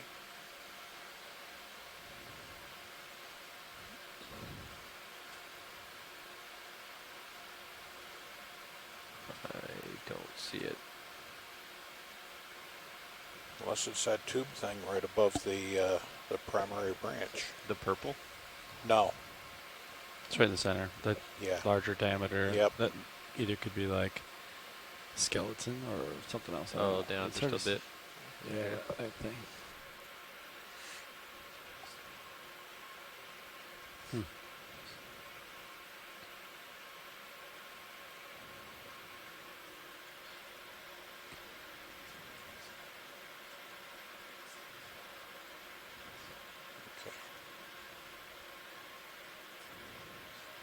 All right. Thanks, video. Okay. Then there was the other one. Yeah, the gold coil to the right. Or was it? Yeah, we had a small one, and then we had another big branching one. I think that one might be too far below me, but we'll take a peek. Can we get lasers snapped on? Yeah. So we can get a size on this? I'm going to take Camera back. Yeah. Okay, you have camera.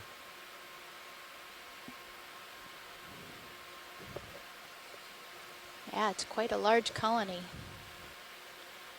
And Ira Sampaio says it looks like Isidella to her.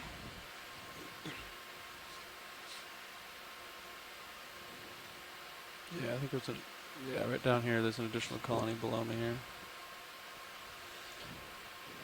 Looks very similar.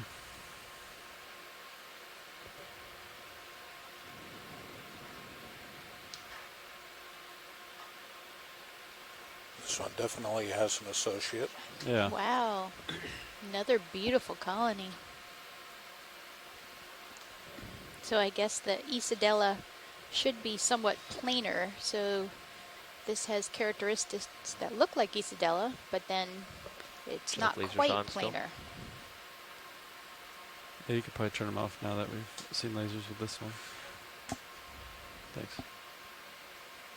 There's a little crinoid up on the top left. Come in partial. Try to grab crinoid.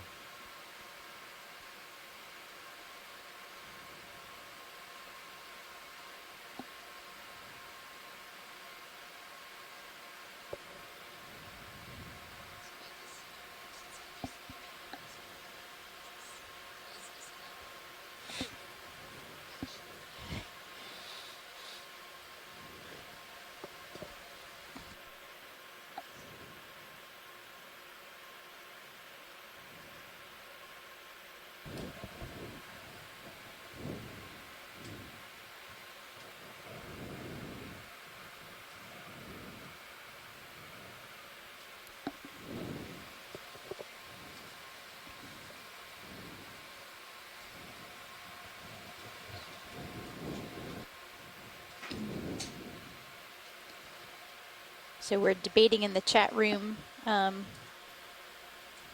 first whether this is Isidella, but then the chat has gone to whether Isidella is an actual entity or not. And Les Watling says it might someday be synonymized with Acanella.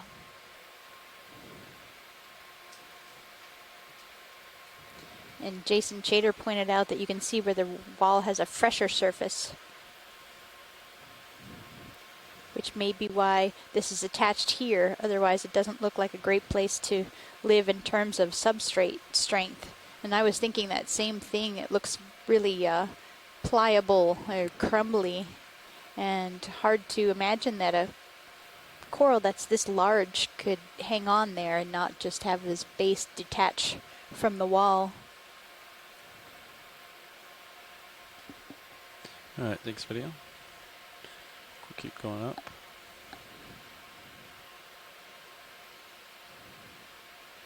That's full wide pilot. And by the way, scientists in the chat room and anybody else, we have plenty of time, it looks like, to make it through our dive track. So if there are things you want me to suggest to snap zoom on, like maybe this Chrysogorgia that we're coming up on here, we should have time for that. Or maybe some of the geology. You can snap on it if you wanted.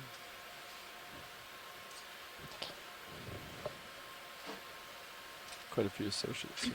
This one seems to have a lot of associates, including a very large anemone at its base with brittle stars on the anemone. That's funny that the outside of the anemone is kind of warty, has little projections.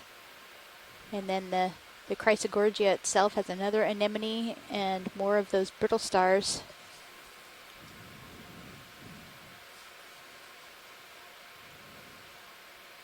And then Jason said that there is a hint of faint layering that we can see in the rock with color change.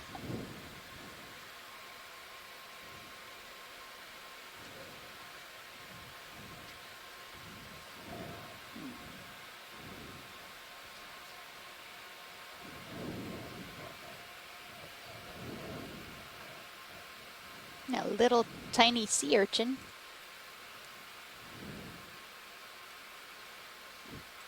Getting closer, video. Oh, and we made the anemone close up.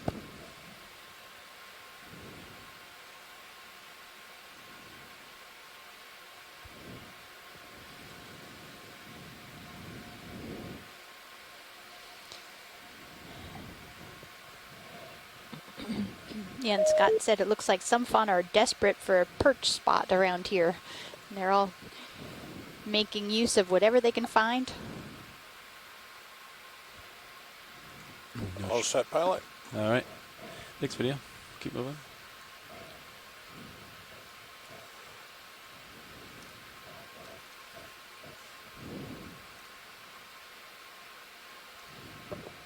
Another Anthomastus red octocoral on the left.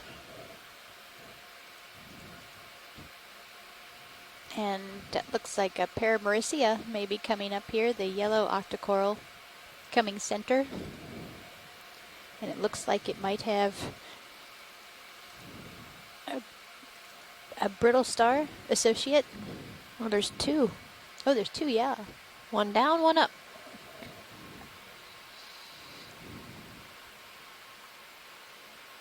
I'll try the fog lights. Kind of interesting that this one is Snap in. facing straight down. Because usually on Zoom these in. walls, Yeah.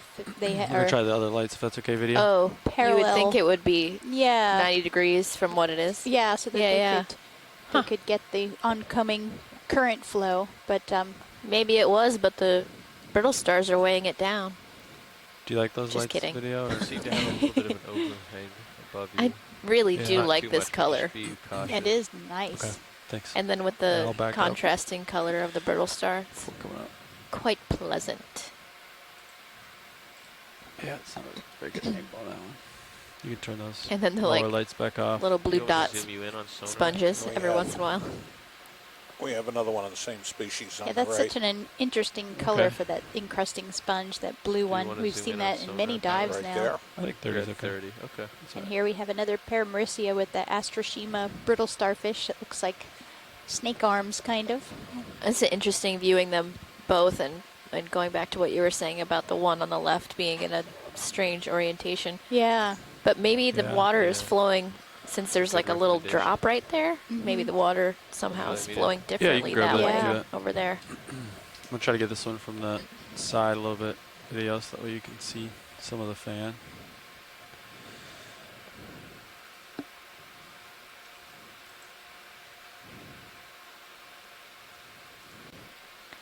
All right, come in.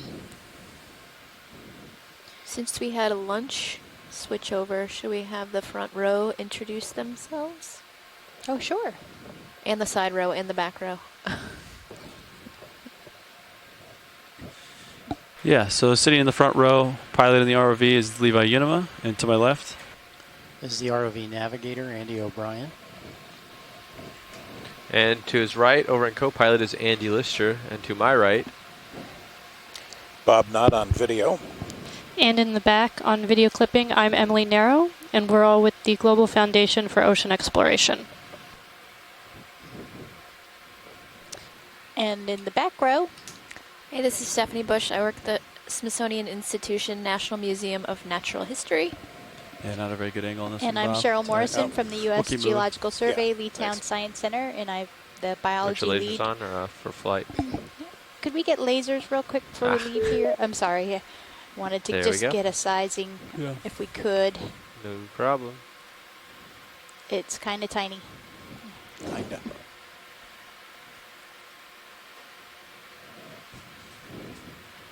And it's hard to believe that this is our last dive on this expedition. It's been a very informative and fun expedition. Lots of different types of sites that we've visited. And it's been a pleasure working with this ROV team here and the video team as well.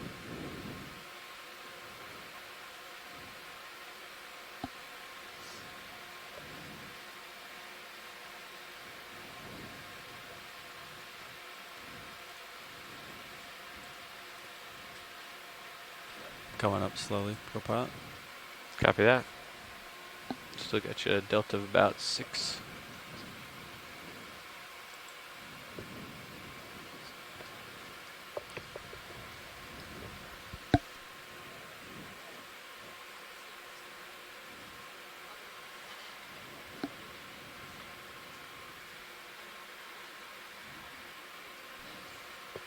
Mm-hmm.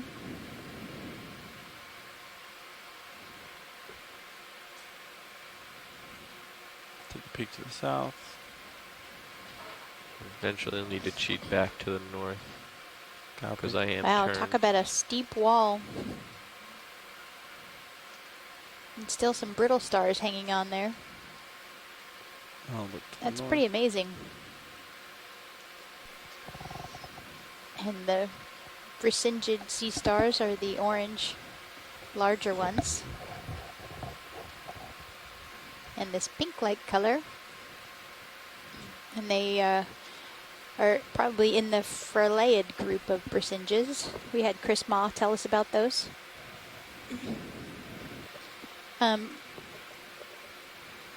Pilots, this is watch 1.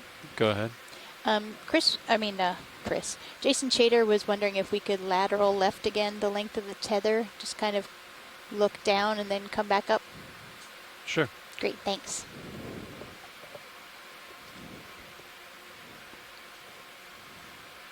So Jason said we're seeing fractures here.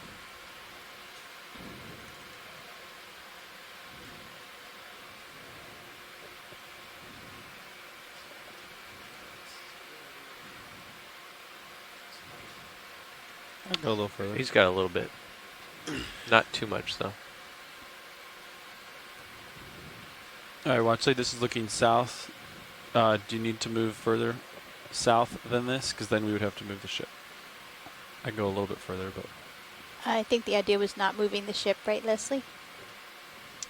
Yeah, that's what we had thought earlier, so. understood. This is looking. I can go a little bit further than this, but not much. This is looking as far south as we can without moving the ship. Is this the view that you guys wanted? And looking down, you said? Yeah, that's really good. Wow.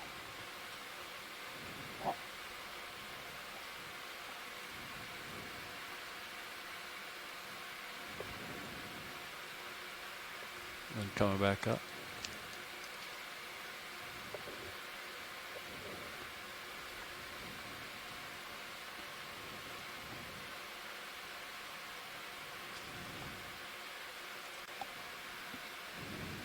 Okay. Did you need any more views south, or would you like us to keep moving? I think we're okay. We're waiting to hear from Jason if he wants to go a little further. Understood.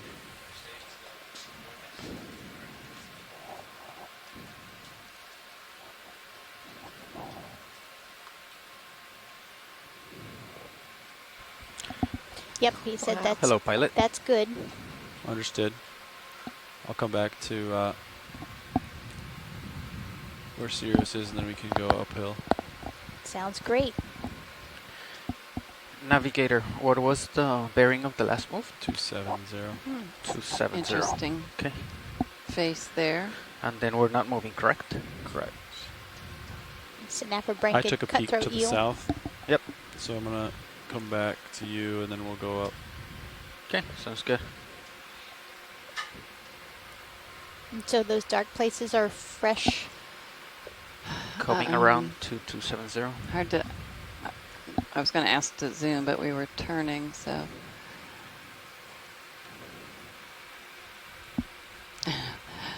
Bob Carney said they look like columnar fractures. Yeah, I was thinking that Come too. up a little bit. Don't expect that that's what they are, but it's pretty reminiscent of it. This view, you see more of the planar fractures.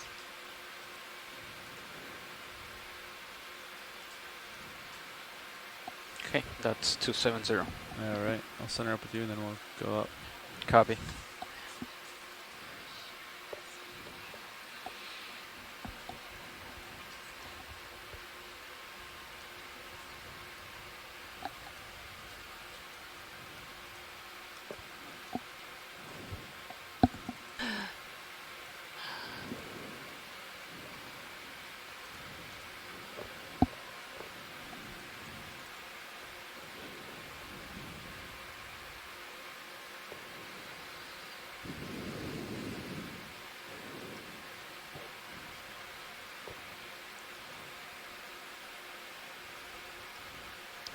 Little bit of layer exposed up there on the face. All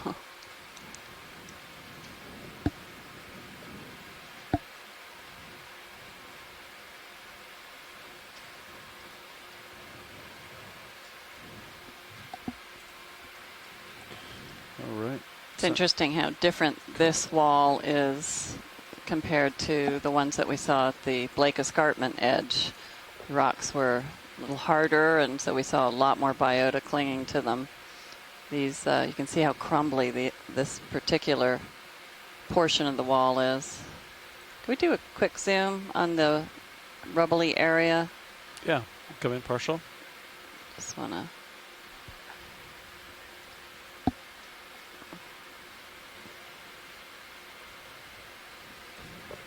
Yeah, looks like little finer layers. That's good, thanks. Understood. Next video.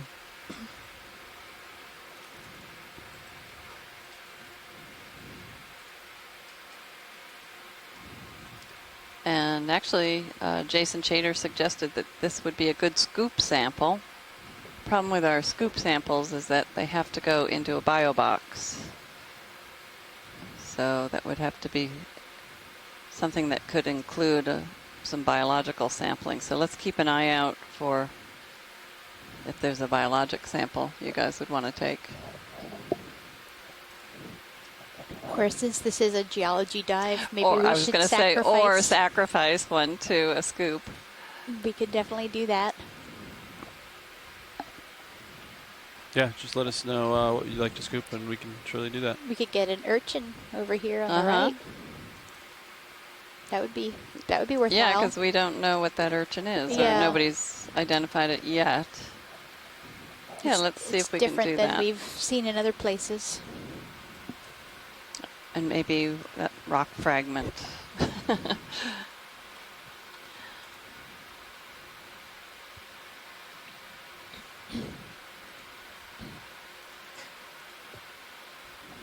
Is this the larger urchin was the one of interest? Is that correct? I'll zoom to verify, but you can come in video.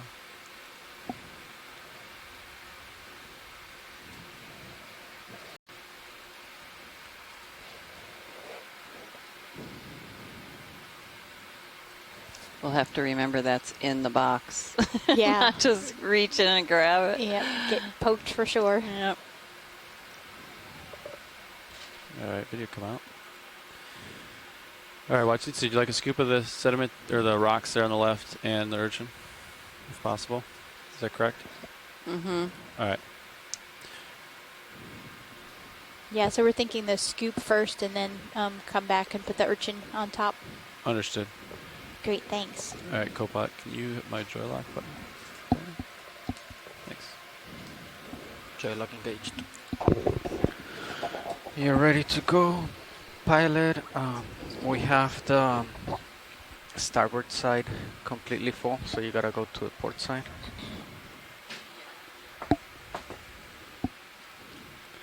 Okay. You get Mini Zeus on the right monitor. Yeah, you bring that down. You got hydraulics up, you said? Yep, everything's ready. All right.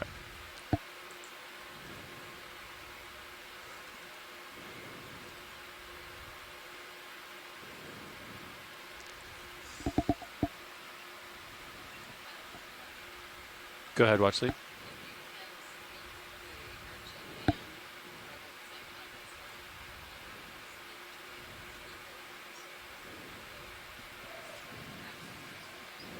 Okay.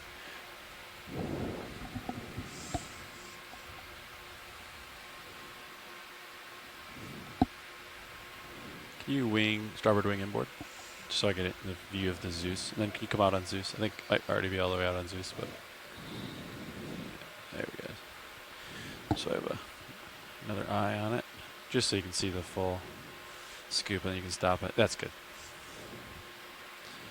Yeah.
Zoom in on Zeus partial and Mini Zeus actually.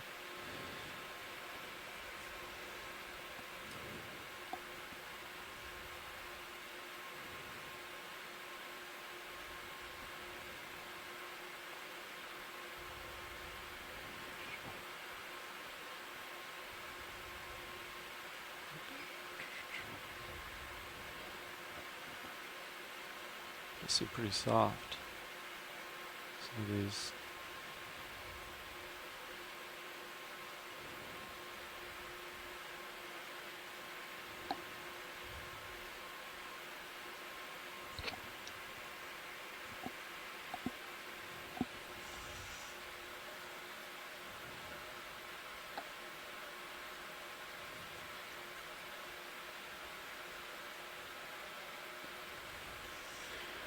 All right, watch. Is that a good sediment sample? Or they do seem, they look like rocks, but when I move through them, they kind of crumble like softer. Yeah, no, we definitely expect them to crumble, but we'll put it in the bio box. Understood. And then we'll retrieve that sea urchin too as well, please. All right. Okay, I'm ready to extend the drawer You whenever. can zoom out on cameras. And yeah, you can go ahead and try to extend, but be wary of the in front of the left toe. Okay. Might not be able to extend all the way.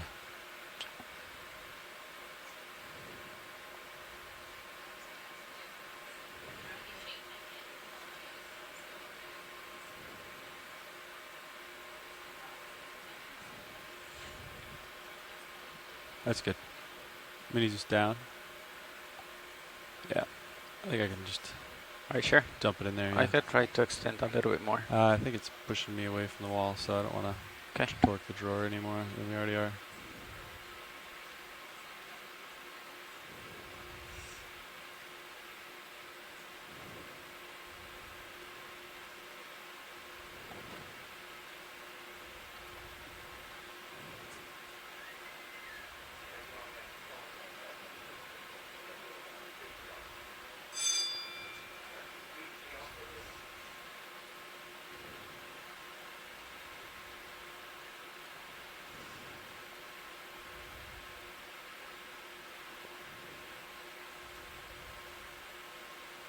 That's looking pretty good.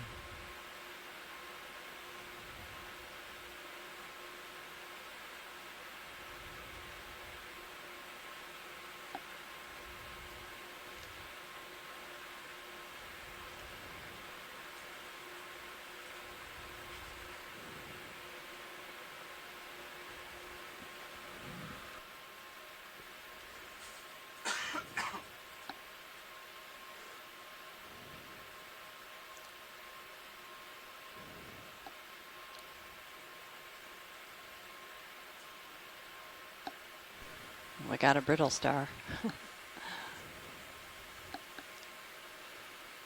I think it will all just be a muddy mess when we bring it up. Hopefully some of those pieces will stay intact.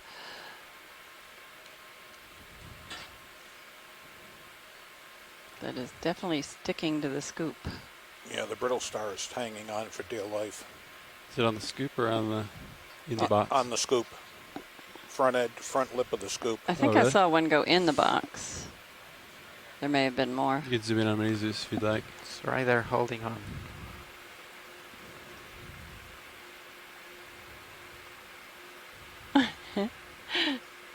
Is it? Or is that scum? Well, it could be scum. Oh yeah, it's gone. Yeah, I think I Come saw on. one fall in. All right, watch. Did you want me to scoop the? Yeah, please.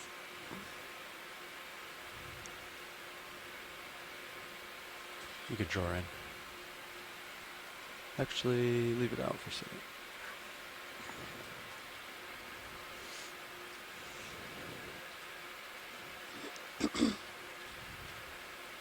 Mini Zeus in, pilot. Yes, please. Thanks.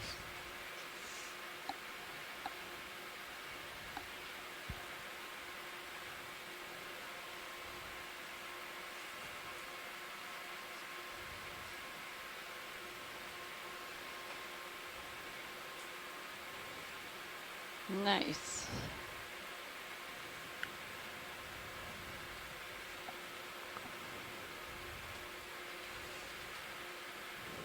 Zoom out.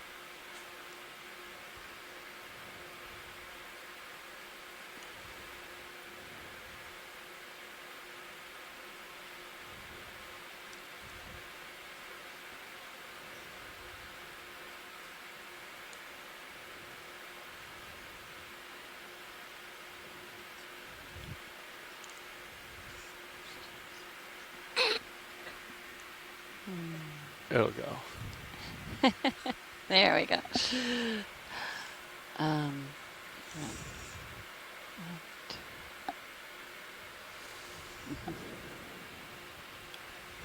You get the draw all the way in? Yep. Yeah. All the way in.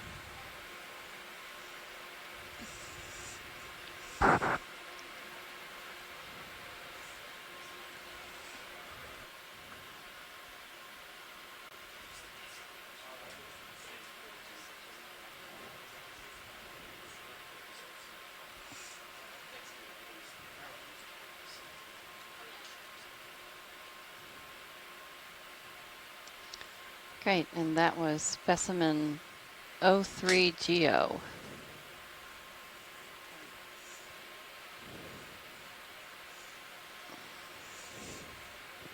Great work, pilot. Thanks.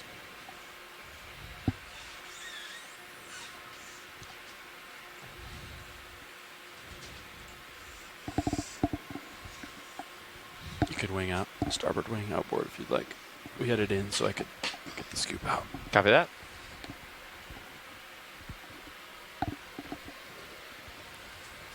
And we just finished a collection of some rubble and sediment and a white urchin, and we're at 1,827 meters. You could take your camera back if you wanted it. Okay, let me just center you up real quick. Thanks. Actually, do you need me to look above you anymore? Or is it looks like it kind of flattened out, huh? Yeah, it's not as steep here, so. Toes or above? Your choice. Toes. Okay. Thanks.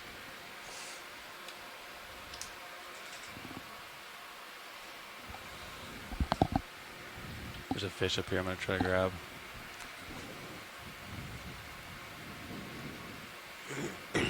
Another Synaphabranchid eel. We've seen them do this often when they have camera lights on them. Oh, yeah, they something in his shake mouth. head. Oh yeah. Well, maybe this is different than Snap. shaking his head because of the And lights of the ROV. He's got a Yeah. fish. If you need me to take the camera, let me know. Trying to figure out how to swallow it, I guess. His Belly art looks Getting pretty it. full. yeah. He's got the whole fish. You can see the.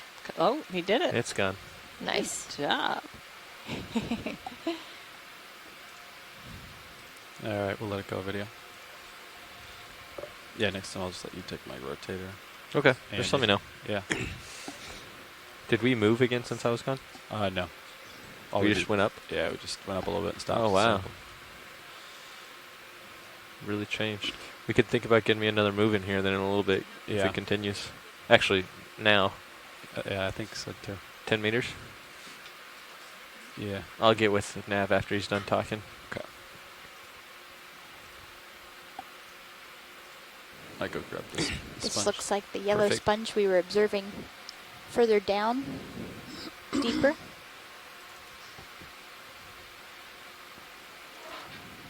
It's interesting how the walls are vertical right here and sloped below and sloped above. Those are different What are you trying to do, layers Nav? Oh. of these Never muds.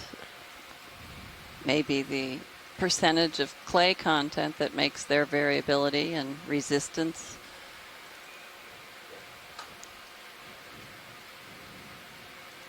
Clay-sized particles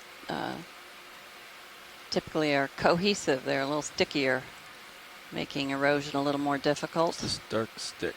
And so you'd see this more vertical kind of Right wall there? Yeah. instead of the Worm. sloping areas that Oh, okay. have rubble on top. Oh, come in on the front. Ooh, is this one of those worms head is just to the extended? left. Yeah, it is. Look at the top of it. Wow, that's a long one.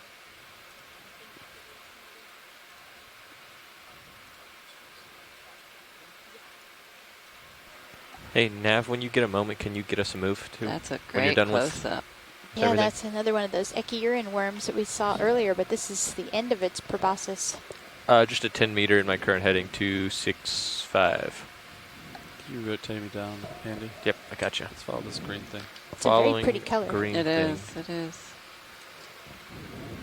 Nice and slow Maybe here. we'll get him It's to pretty long, you can- retract. Yeah. A little tube for sediment and Is it moving? food particles. This one isn't as delicate as that one, it looks like. Camera movement.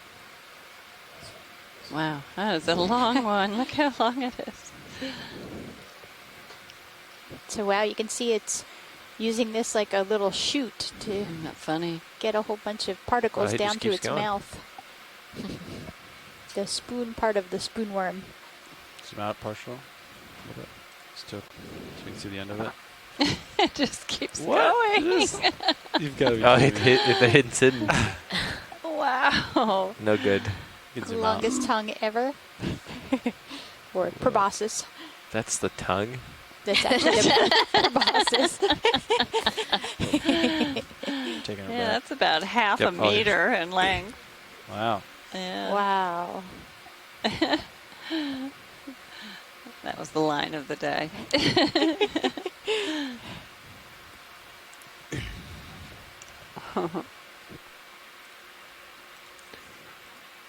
You got a little bit, but your lower swing arm there.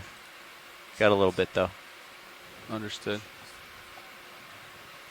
Hey, you can come in on this sponge for a second. While we wait for There goes the proboscis. Back down into the hole, wherever it is. Huh. Retreat.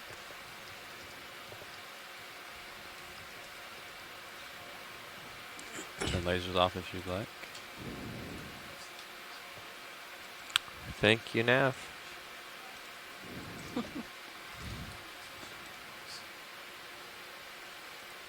Let me know if you'd like me to stow that arm, too, if you need a better angle or something. You can stow it in a little bit if you'd like. Thanks. And Scott France said again that the tongue or the spoon that we saw of that worm is never bring it back out in a internalized. second. It can't be brought into the body. It simply is contracted to get shorter. I'd love to see it retracted. That must have been a wide, contracted body, though, because Right. that was a long Thanks, video. tongue. Pilots. Going wide. Sounds good.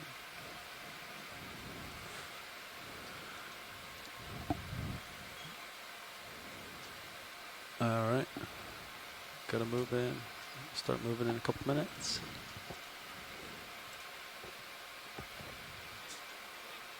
Deploying lower again. Okay. Is that a little tiny sea star on That's the too rock? far. Just Oh, yeah.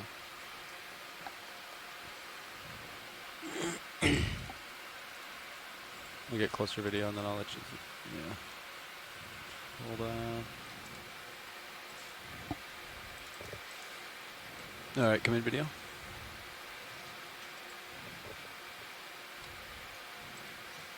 Just a little guy. He almost looks like those mud stars, but Yeah, it does look like that.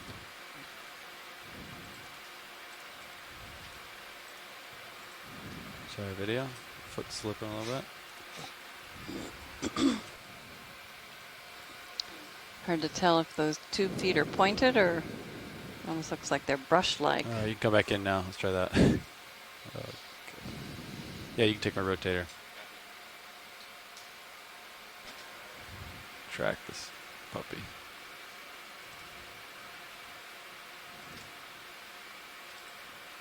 All right. I think I'm stable here, video, if you want to take any additional zoom. That's my max. Oh, it's super small, huh? Yep. It is tiny.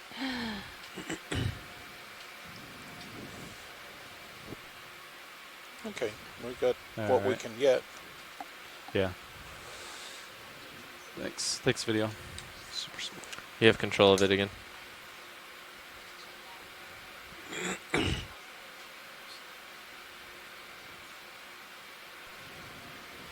Oh. Yeah, I want to look No. left. Okay. Copy that. That just looks like it would fall down. That all of those, all that rubble. Mm-hmm. I wonder if these rocks are or if they are stiffer than the one we attempted. Copy that. Hey, this is Chris Ma. Hi, Chris. Hello again. So what you were just looking at is another classic sort of deep sea critter, one of the starfish that's found a lot in these kinds of settings. That is a benthopectinid. Our DC This buses is one of showing those animals that 1300. we Is have that lots been of, happening? but we don't know anything about them. And that's always kind of intriguing because, you know, that always begs the question, well, what are they doing down there in such abundance that we don't understand? When these are brought up in trawls, they sometimes occur by the hundreds. And I think that one in particular is in the genus Chiraster, Cheiraster.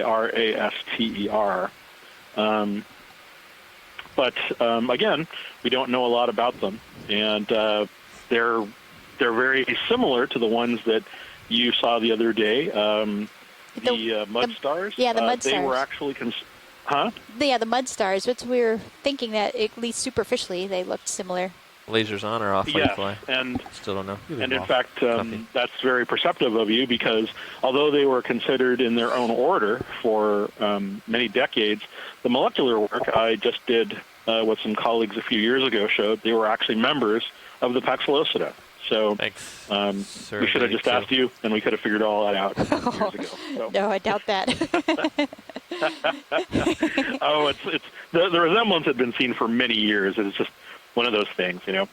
Anyway, thank you, and I will be watching closely. Great. Thanks a lot, Chris. Oh, and just a quick note, that Pisonester that you guys saw earlier on today, the white one, those are actually really rare. They're Go ahead, Watson. there are very few of those known in collections, and even though I'm pretty sure I know which one that is, which species it is, there are very few of them known. I mean, there are literally less than maybe wide video so I can see my toe. like a dozen of those known in the world, and I think Okeanos has collected half of them. Wow. Great. Yes. I'll talk to you guys later. Bye. Okay, thanks, Chris. Bye.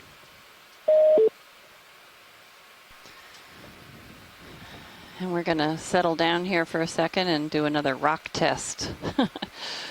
We're using the manipulator arms to see how friable these rocks are if they just crumble.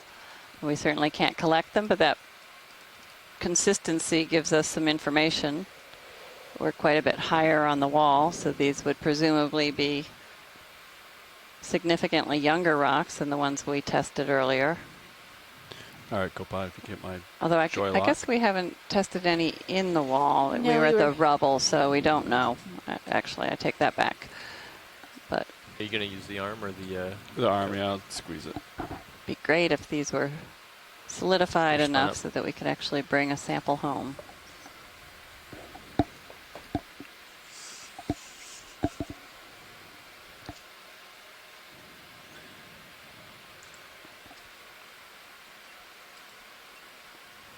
We're hoping that these more angular rocks are a little tougher since they haven't crumbled when they broke from their original location. But we will see.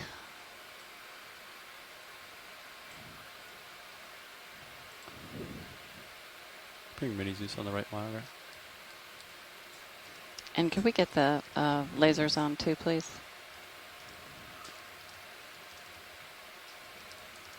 Thanks.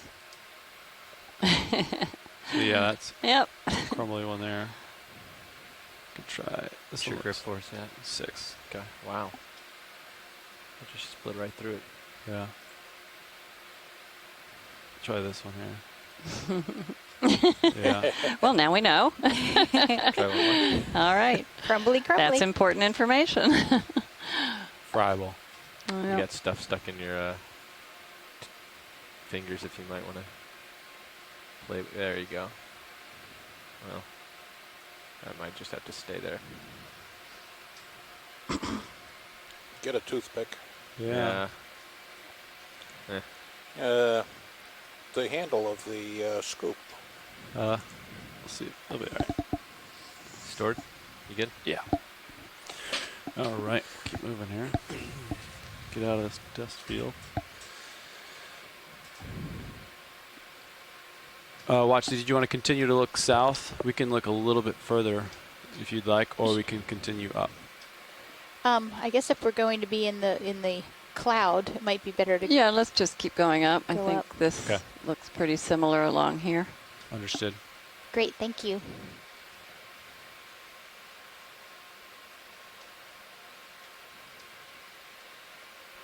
You want your lasers off? Yeah, you can turn them off. Thanks.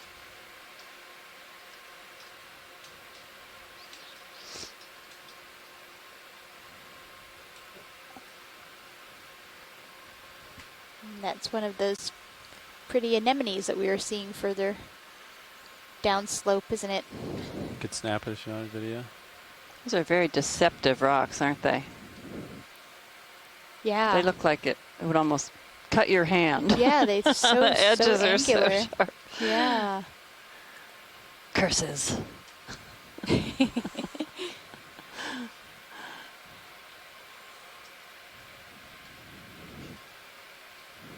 Jason points out a positive spin on this is that there are less samples to work with after the dive. This is true. But I'd be happy to have another rock to play with today to send off to the archives. But yeah, these would not thin section very well. In fact, there's really only one rock we've collected that really, maybe two. It'll be thin sectionable without some epoxy between the grains first.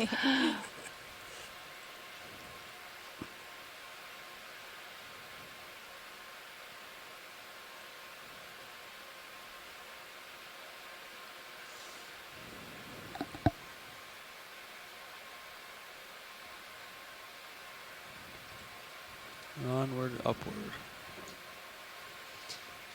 And Tina said that that's Actinurus, and also Scott France, that genus of anemone that we were just looking at. And Tina says that it is recognizable because of the white lobes. When was that last move called in? It's very beautiful anemone. Okay. Okay, I'm okay with another one if you are pilot. Yeah. Great. Almost looks like cinder blocks laying there. They're so squared off. Bricks. Thanks, Nav.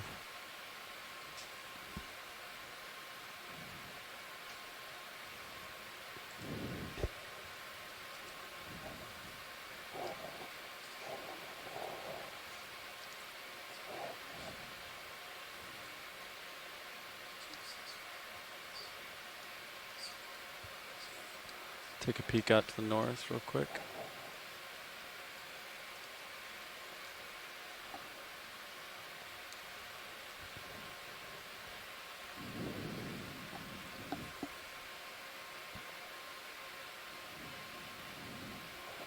That sure is steep. How long do those moves take at that speed? 10 minutes or so? 5 minutes? 5 minutes, copy. Take a slightly steeper features coming up here. Hard to believe it could get steeper, but I think it's going to.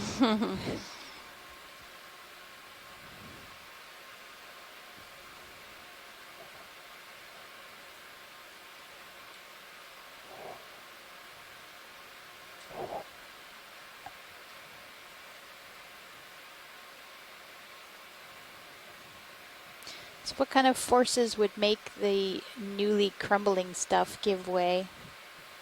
It'd be like storms or just a current, or?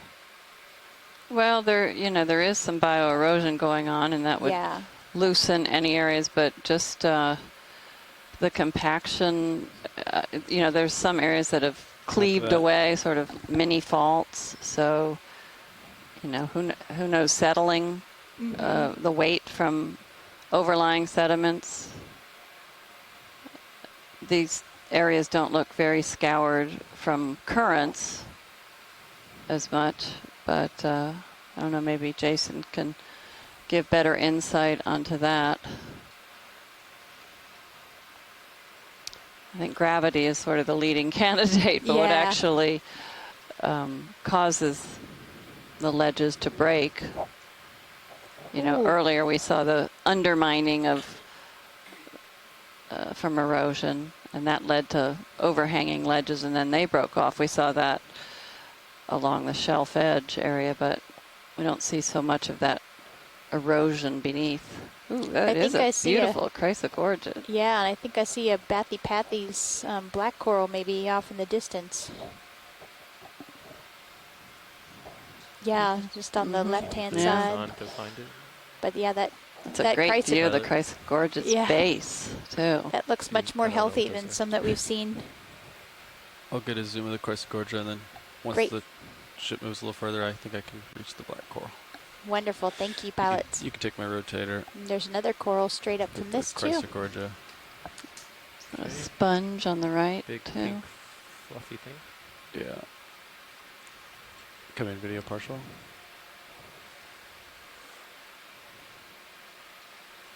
Look how it has spread out at the base to hold on to that surface. Yeah.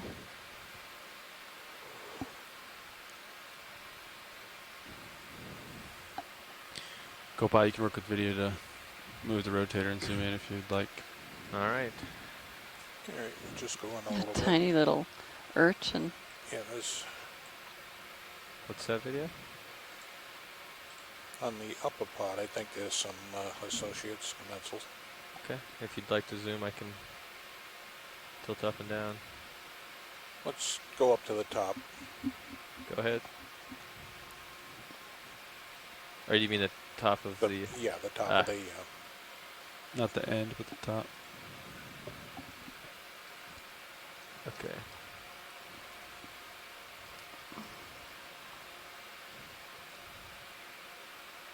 I think my right toe put a little bit of sediment in the air. Sorry, video.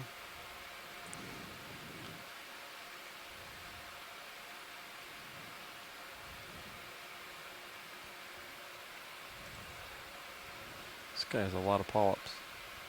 We're still looking at that top edge, correct, video? Yeah. Okay. What's that in there? Yeah, chemical alteration. Jason Chater contributed chemical alteration along the fractures and much less frequency, sometimes earthquakes. Yeah. Gentle shaking can play a role in initiating these fractures. I didn't dare suggest earthquakes, but we do have some minor earthquakes certainly around do, here. and I have a crack in my basement floor from the last one that happened in West Virginia.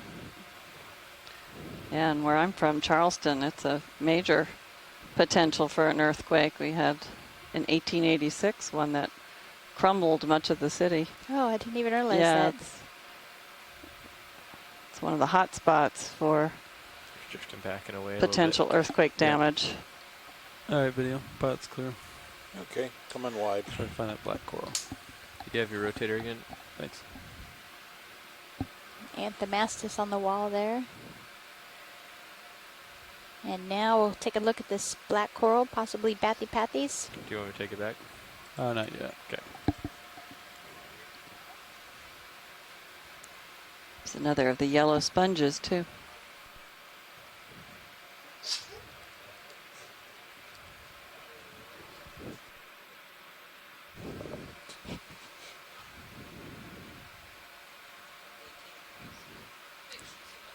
Did we lose a stream?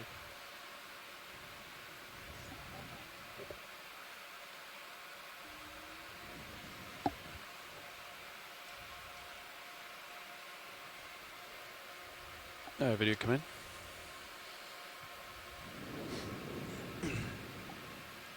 Ready to kill lasers? Yeah. You take rotator back. Rotator coming online. Coming down. Slowly. Oh, what a beautiful black coral. Fernando.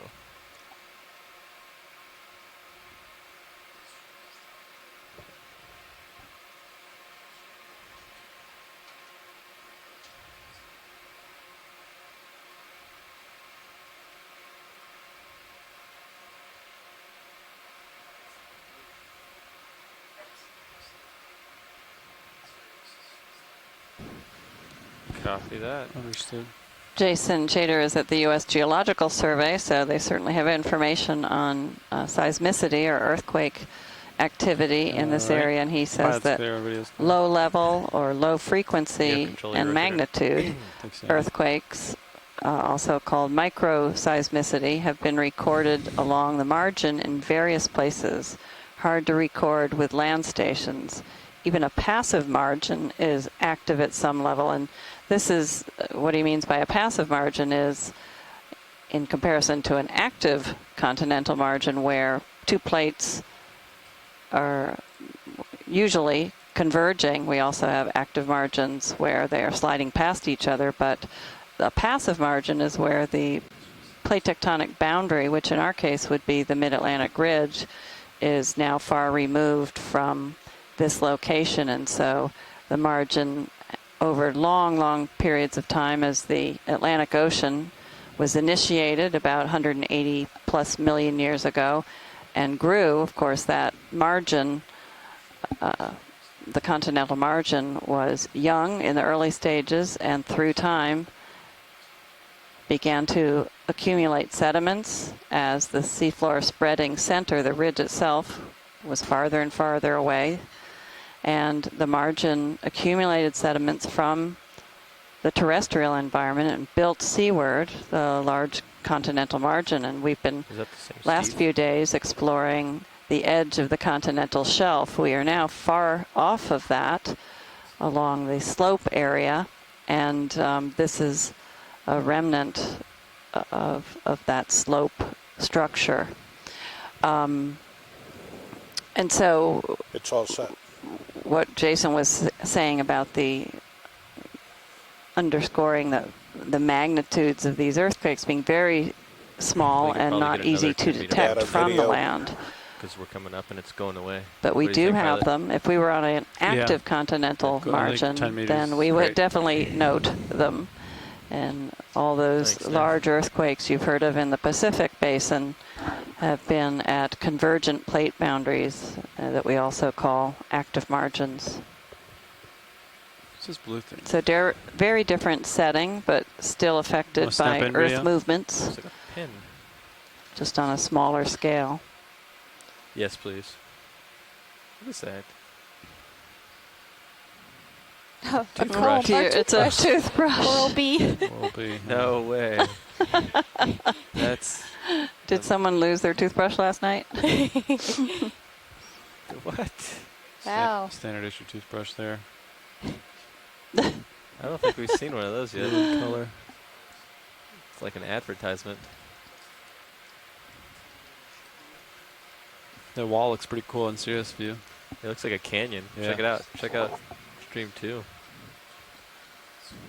Oh my gosh, look at Wow, that. look at That's that. beautiful.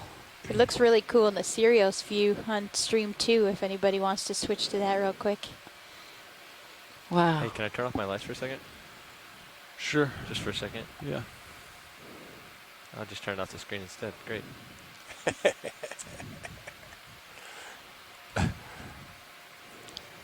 Just want to see what it looks like.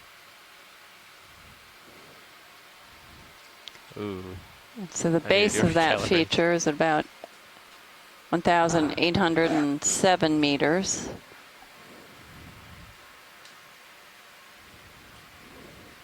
Try to look off to the north here.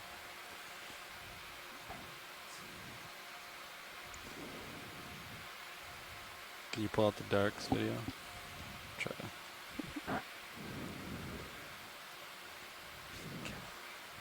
Yeah, and we definitely would like to move laterally along this. All right. So yeah, we'll acquire this and then move south. Oh, yeah. Snap-on fish.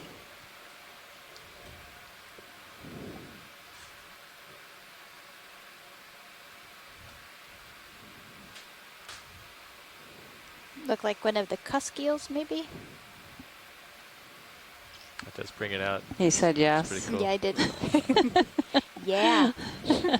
Oh, yeah. Check out Stream 2 now video. Yeah. Alright, come back on.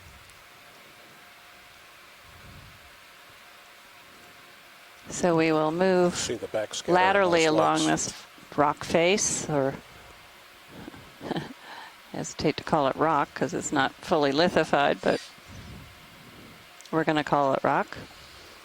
All right. So here's the face. Oh, that's beautiful. Mm-hmm. Look at that. It's a very clear line right there, too.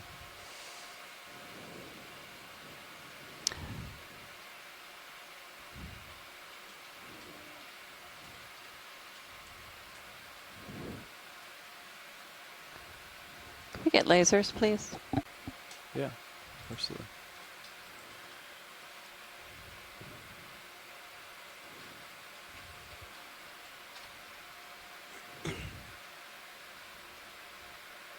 So this vertical face we're looking at is just a few meters. It looked much more massive at first. Yeah. But still, it's significant. You can see how the lithology changes just slightly You can see a band of lighter colored rock, and in the foreground you can see a little bit of change. And that layer also is where it erodes backwards a little bit. These may be indications of slight changes in the percentage of the clay particles versus the silt particles. Without samples, that's just a hypothesis. The more clay content, likely the more rigid or sticky or stiff the material is when it's compacted.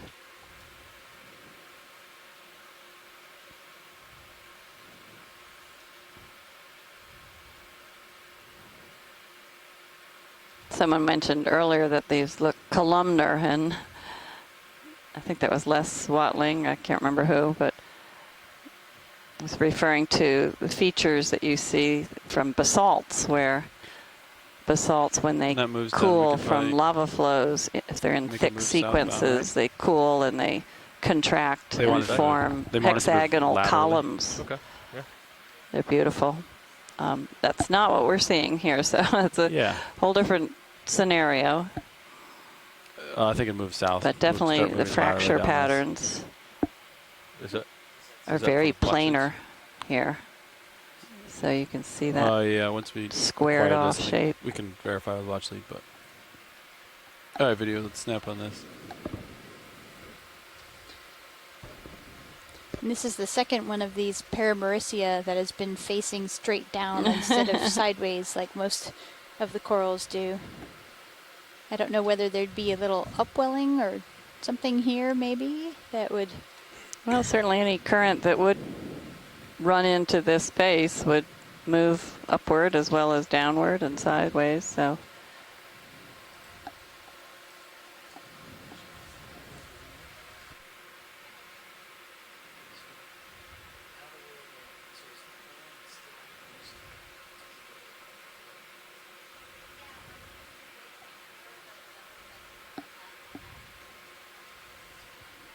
Come out, video.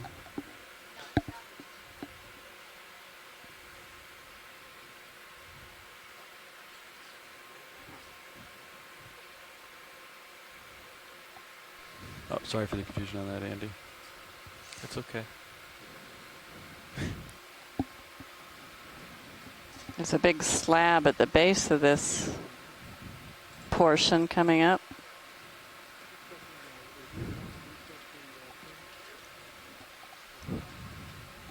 That actually looks a little different in that it's not as blocky, or that might just be the view we have of it. Roger. Now, what's that big plate that is sitting there? Roger. Is it something that fell down from above? Yeah, it might, see how there's so many vertical fractures here. It might be one in between those fractures. It looks like it should have slid further down. Looks like it would keep going. Yeah.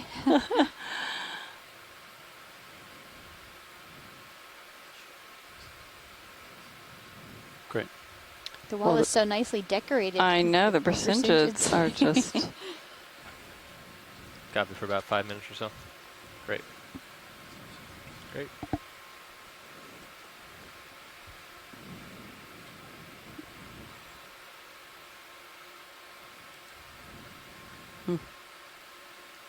It's quite the wall.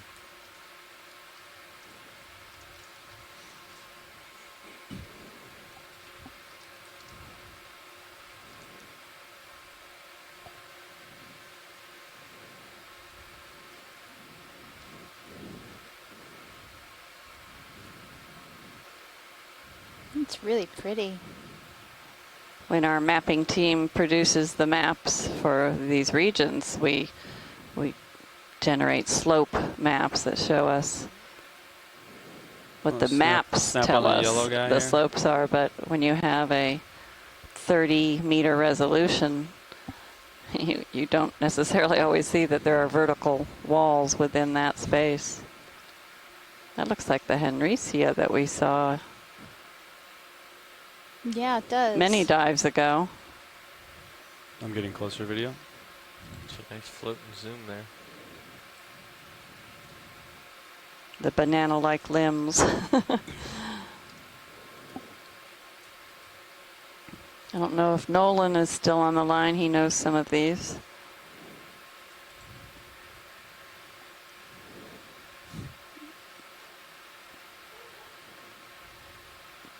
And if Chris is on the line, I'm sure we'll hear from him. So we'll say Sea Star. It's like the equivalent of like shining the Batman light. And so there's It's an the extra Christmas light. little Christmas. raised area on the aboral surface here, and Tina was wondering whether that could be a parasite. They usually have the madreporite, partial which video. will take in water for their water vascular system, but there's usually only one hole or a little raised surface like that, and this one looks like it has two.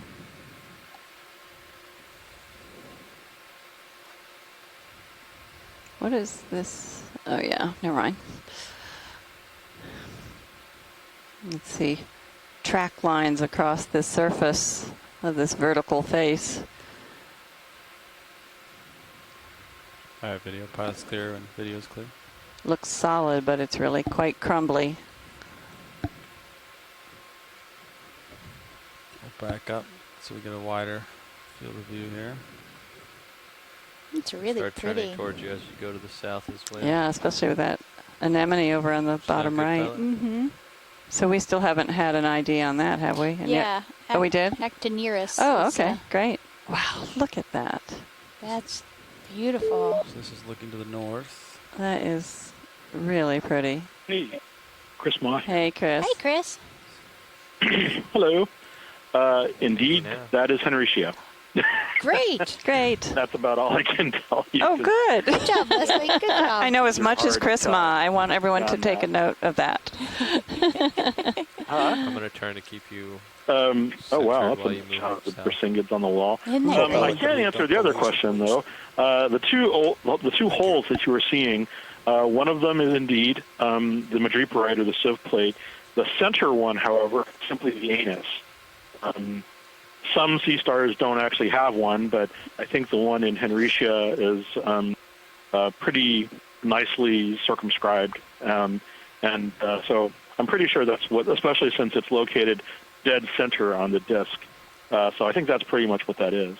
I also didn't answer your question earlier about the two color morphs in Brissingids.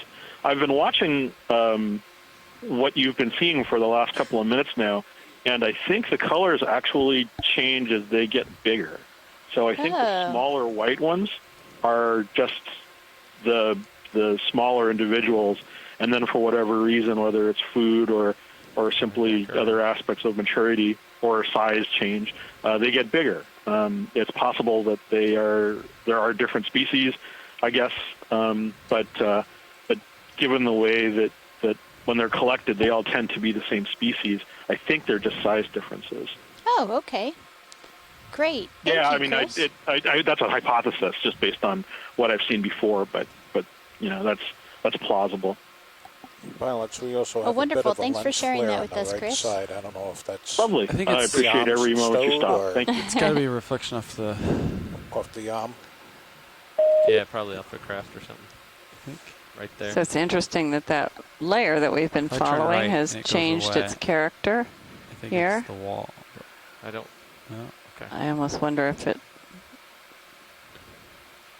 this is the same layer. You That see it reflecting off the maybe a armor. fault. Oh, but okay. it's just so different. All of a sudden, it becomes eroded. Yeah. I think we'd see more evidence had there been a fault, though. So, not likely.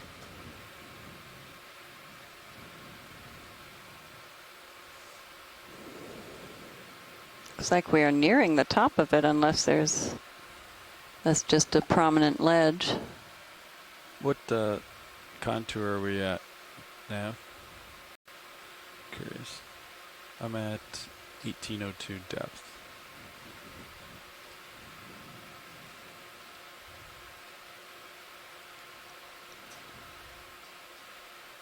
Okay.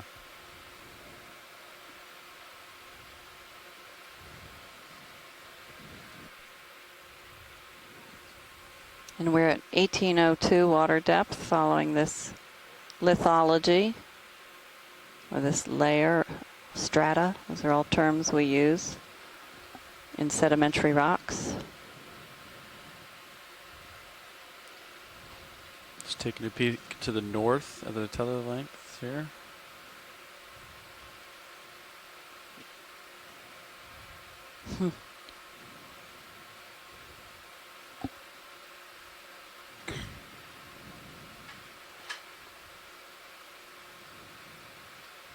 Wow, right on that corner, there's a whole line of the Yeah. Brissingids. They like that, living on the edge, literally. Well, it makes sense. If a current is coming from this direction, it would hit that wall and move around, give them the most food possible. Mm-hmm. And they also get it from the other direction. Yeah, they could take advantage no matter which direction Mhm. the current is coming.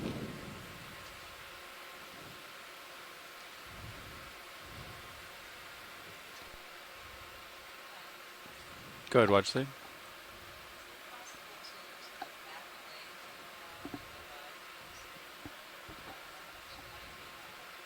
Yeah. You can also, we have some wider angle cameras, so you can pull up one of my manip cams too, if you wanted to see. Those cameras are substantially more wide. I think we're full wide on our main camera right now. Do you want to come back to center? Yeah.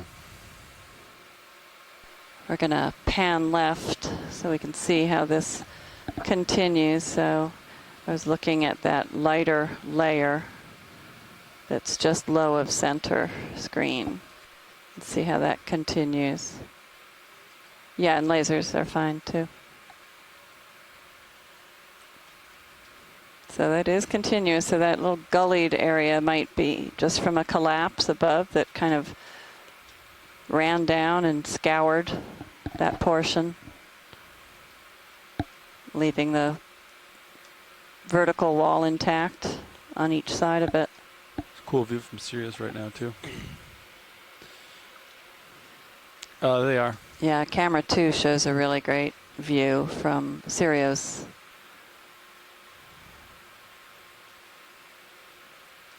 That's great. All right. That's what I wanted to see. Thank you. Absolutely.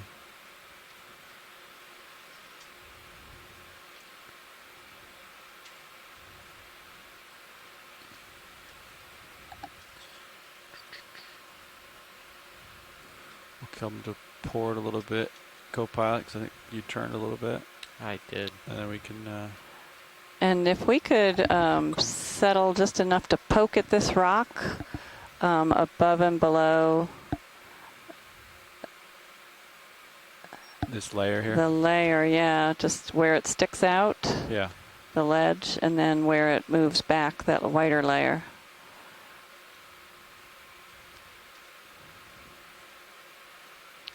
It's a new form of field geology for sure. We full wide video. If you can't grab it, we poke it. Wide. Understood. And there's another Paramaricia, it looks like, on that little ledge.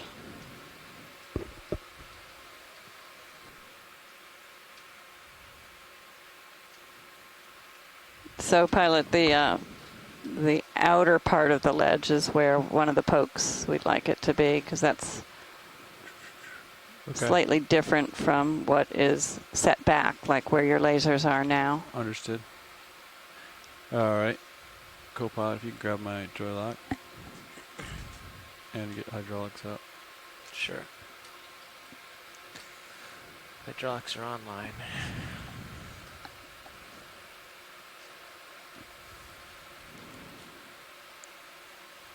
I'm going to give them the sample camera. So yeah, watch Sample it view. looks like the upper layer does is like have some loose components to it, but the lower layer, it looks like one piece. So I don't know if I'll be able to sample the lower layer. Oh no, or we're or expecting just- you not to be able to sample it, but if you poke it, we'll see if it crumbles away, sort of Okay. like we've been testing other rocks. Understood. So maybe put the jaws at the edge and just squeeze.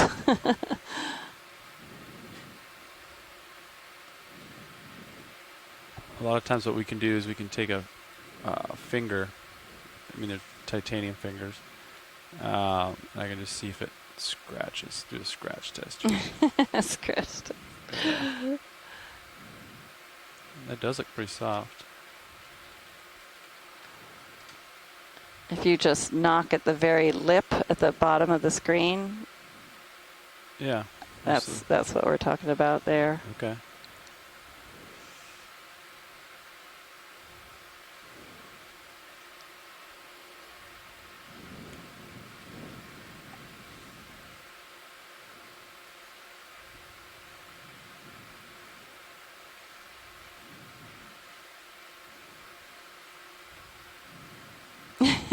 And then maybe he should write Leslie was here. Yeah.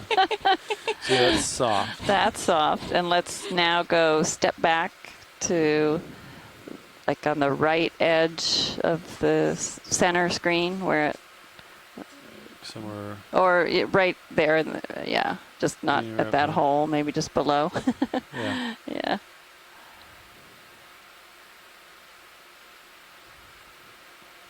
So that's pretty soft. Ooh, that looks softer to me. What do you think? Yeah.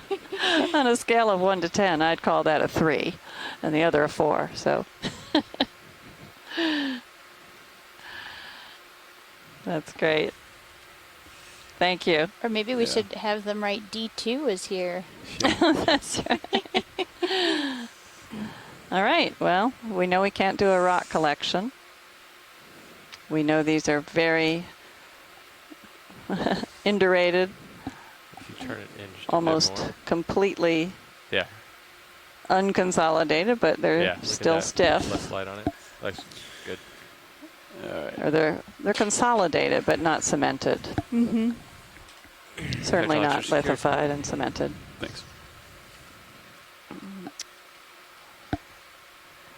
But that little lighter ready for layer another is move forward a different. little bit? It must Yeah. have a different 10 meters. composition. It's not as 270. brownish oxidized, so maybe there's less iron in the clays. Would be nice to get a core through here. Maybe Jason, I don't know if you've cored this section or if this is a future site.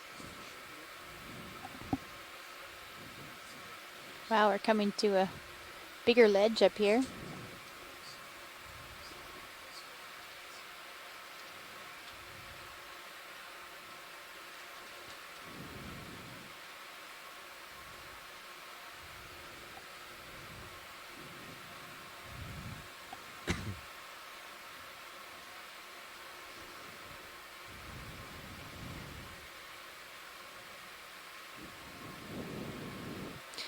Looks like we've got just a couple more 10-meter lines to cross here, and then we'll be at the first big step.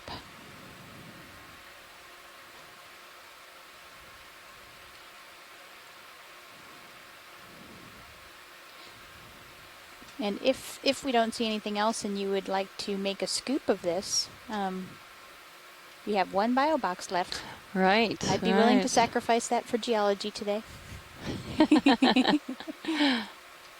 Well, how much time do we have? About 2 more hours? Yeah, we have a while. Yeah, so we still have some more to climb, and then sort of another terrace and another, hopefully, another wall. So it'd be good to save a bio box for a sample farther up, I think. Mm-hmm. Okay.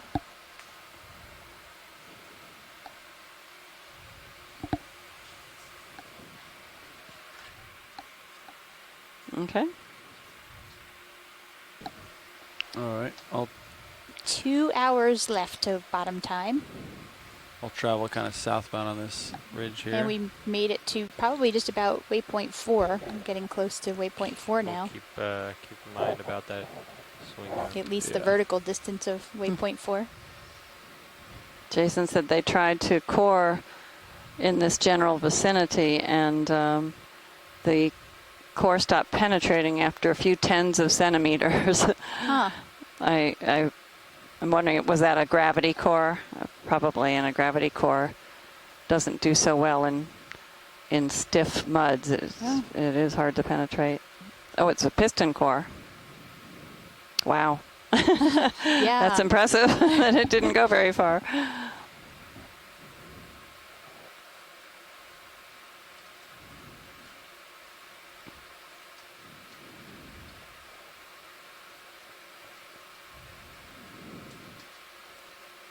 Well, these Persingens sure do love it here. That's great. And the brittle stars on the flat surface mostly. Mhm.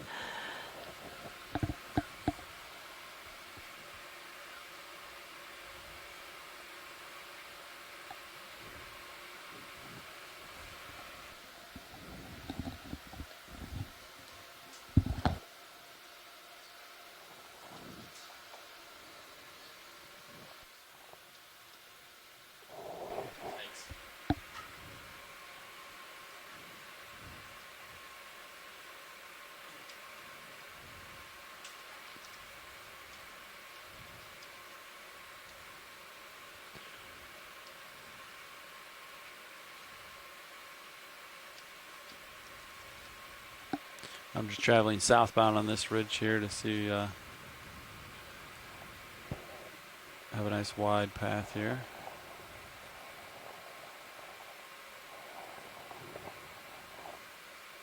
Survey as much as possible here. I don't know if that's just like a little outcrop up there or something worth seeing, but Yeah. it's something. A fish? I guess white trash. Video come in. Possible lighter colored. What is that? It's like What is a that? plankton net. What that is? No, I don't know. It does look mesh-like. Parachute. We'll let go video. Maybe part of a sail or something.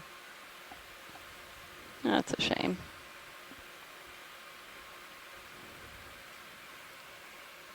We'll come back down. See if there's anything underneath this little overhang here.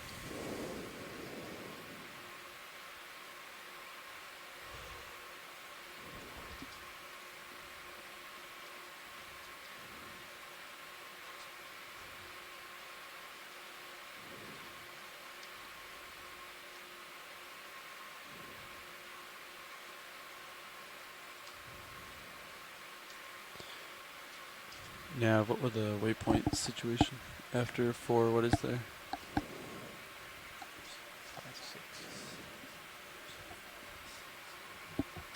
6. Are they westbound? Okay.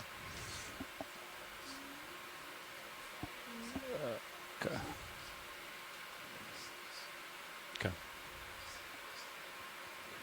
Okay.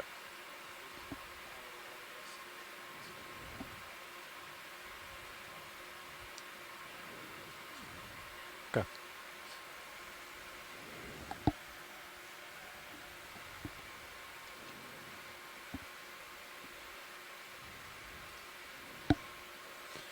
All right. I think we're getting pretty close to the top of this feature. Do you want me to turn to keep you in? Or are you gonna come Stay back? there and I'll come back to starboard.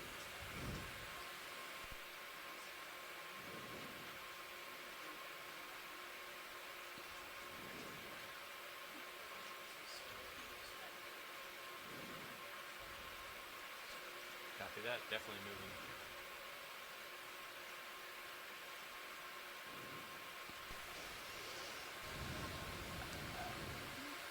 All right, traversing deck northbound here. Looks like we have acquired the top. There's some resting Persingas. they're not poised. There's a little coral at the top left here. Yeah, we can snap it. Let's see what it is. Lonely coral. And Jason said he might have seen a crack. I don't know what he was looking at. I was looking at the Persingens. Oops. Oh boy. Uh-oh. Geology fail. I'm sorry. Video come in.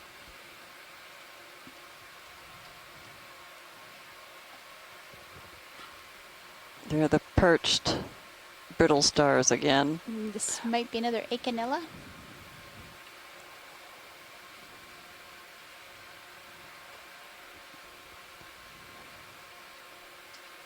Take rotator, copilot. Come down a bump. All right. Video Okay. come in additionally if you got it. Oh, it has a polychaete associate on the Still- Acanella bamboo coral. Gets a thruster, Andy.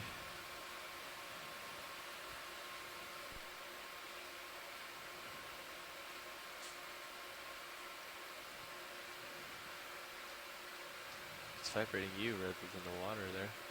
It's not a shimmering water. No, I think it's a thruster. Vibrating the camera. Definitely. Alright. Stay zoomed in for a second. I'm gonna go off stick and see if I can correlate it. Oh, definitely. Yep. Oh, I got that it. would be causation. Yeah. Coming up. Alright. Thanks, video. So do we want to zoom wide? and see Yeah, if I we was can just see going to this say if we crack? could zoom wide. Yeah, is there a... Yeah, I there... heard something about a crack right now. Yeah. Ooh, and there's a Munida valida squat lobster up there on the left. Snap it, video. Maybe. Munida valida. Oh, yeah.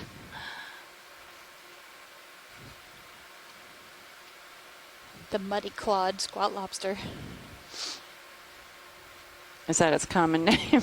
It's my name. I just you made heard it. I know. Because they're always looking I like know. that. Alright, we'll let it go.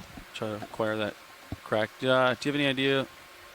No, but it's close to the edge, and I'm thinking they were seeing a crack along the surface here, not a vertical kind, but More of a layer crack than a... yeah, that might mean detachment, but I didn't see it, so I was distracted, I underneath. have to admit. I think that's what they're referring to along there, but I don't know. It looks like that piece might cleave off pretty soon. Yeah. And then judging by the flatter areas right next to it, looks like it has been Yeah. kinda... Yeah, Jason said there. So, Yeah, that's what they're talking about. Yeah, that's pretty cool. Maybe we could just nudge it a little bit and watch the whole thing fall. see if it works. Could we kill this? ROV erosion. Yeah, that might bite off a little more than we can. Yeah, we I can think chew. so. We'll keep going up, I think. Okay. So, thank you, Jason and Carolyn, for pointing that out.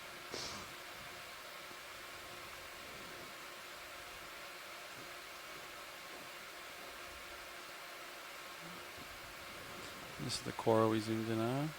Keep going up. Yeah.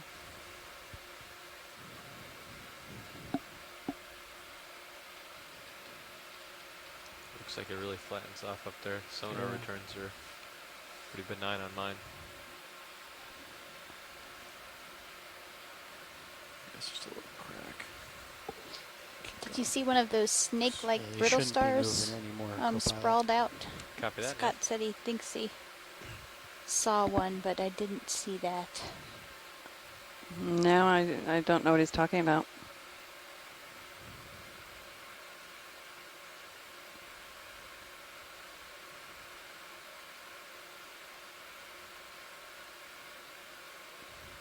All right.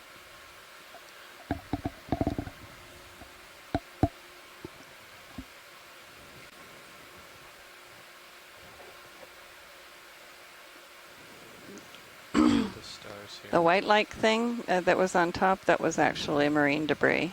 We had zoomed in on that earlier. Looked like a small sail or something like that that had some lines still on it.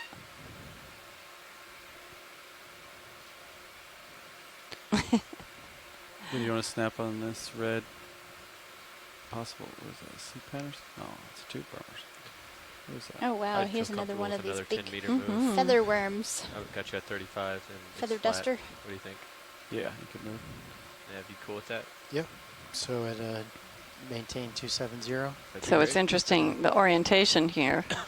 So the current is coming from right to left, so its feathers are pointing downstream and capturing particles, but the percentage are able to hold theirs facing into the current, their arms. So their orientation is the opposite.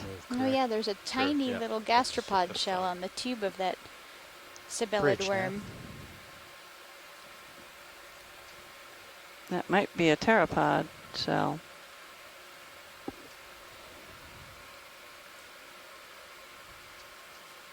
It's so white, and there are others in the sediments. Yeah. Bridge, I'd like to request a ship move. Range 10 meters. Bearing 270 degrees. Speed .1. All right, video pilot's clear. Thanks. Good copy, Bridge.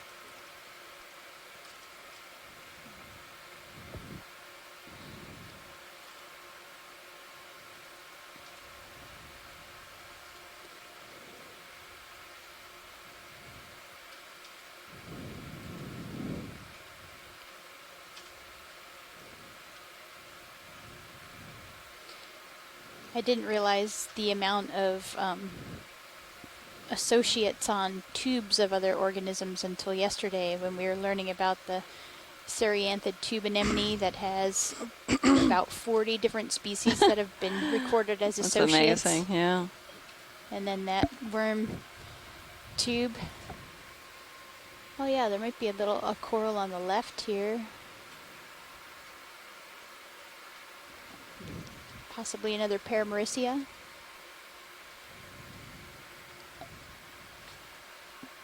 And then another Good snap it video. Chrysogorgia in front of that. And this one has an Astrosema brittle starfish associate.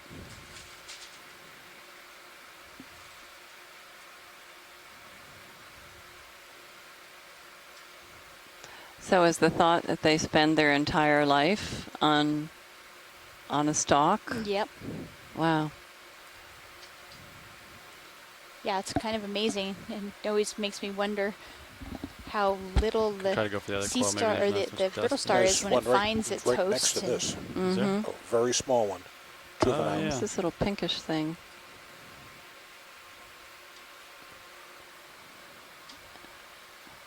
I don't know.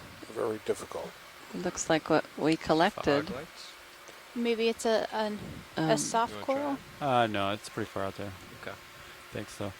I think there's after this, there's another coral just above here. We're not going to get much better than this. Okay. I'll just hold it for just a second longer, and then we'll go to the next one. Yep. That ship move is underway, pilots. Copy that now. Thank you now. I think it was right up here. There it is. And Scott France thought it might have been a baby bamboo coral. It was so tiny, Oh, it's look pretty at hard this to one. see. Oh, that might be another Acanella. From far away, I thought it was Chrysogorgia, but definitely a bamboo A coral. bamboo, absolutely. Screaming at us. You can see the base of that. Yeah. Looks like there's something purple on it. Might be one of those polychaete worms, possibly. Yeah, you can see the segments. Or a scale worm, maybe. I don't know.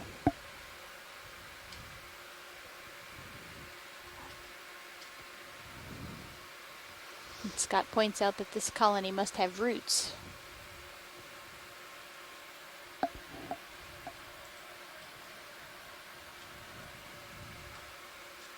All right. Thanks, video.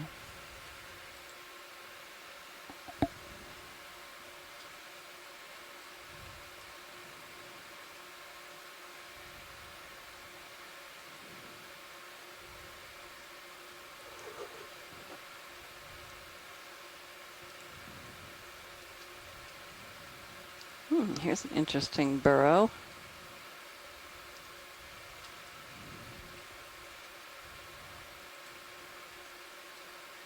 It almost looks like a remnant from when it was buried.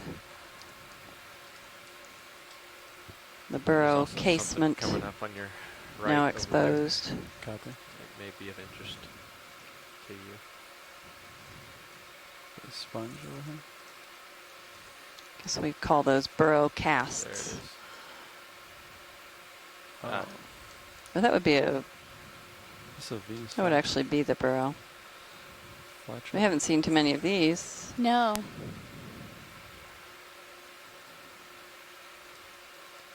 A type of Venus flytrap anemone has that morphology. Zoom in, come in partial, and we Thank could you, probably Bridge. done with lasers. Might be losing its footing there. Yeah, looks like it's tipping over. Yeah, it seems to be. Oops. As soon as they bump the ground, it that's cool. Retracted. That's Senses a vibration and Yeah. closes up. Get scared. All right, video.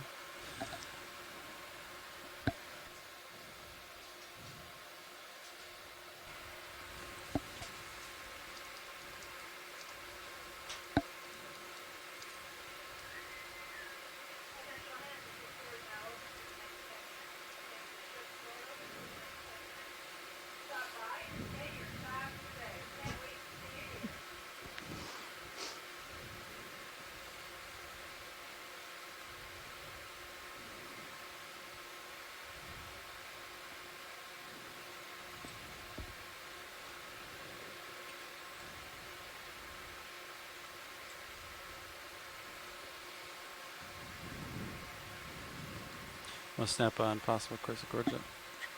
Not sure what this is. Does that have a sea spider on it or something?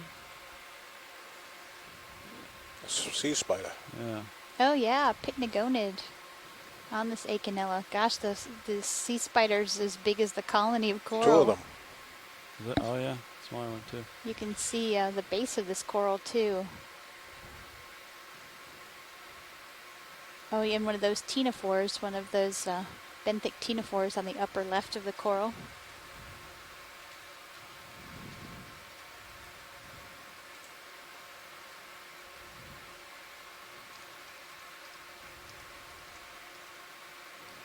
Could come in additional zoom if you'd like.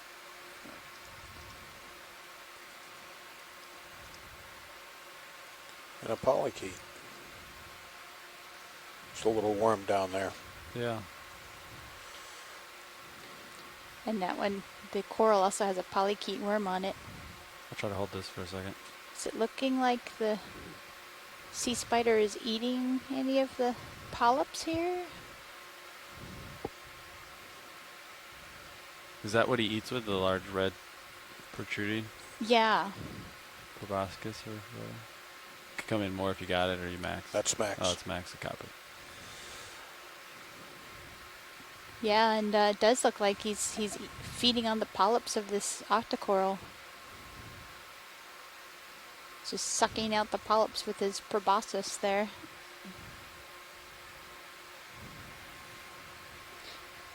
Oh yeah, and there is a smaller pycnogonid in the background too.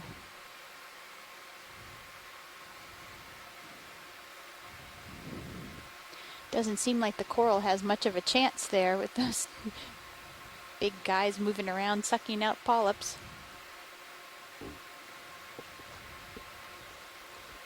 Huh. Alright, video. Pilot's clear and video's clear. Watch. Could we get the lasers on that real quick just to get an idea Yeah. of the size? Thank you. Wait, did you try to do it too?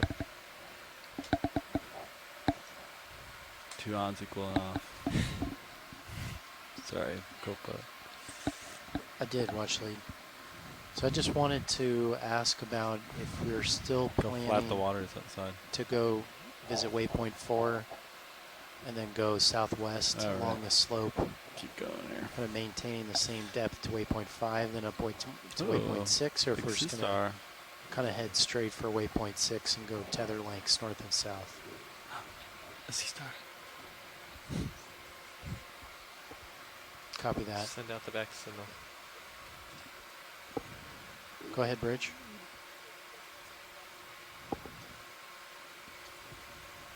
Copy that. I think that's fine as long as you can verify that your point of rotation is the A-frame.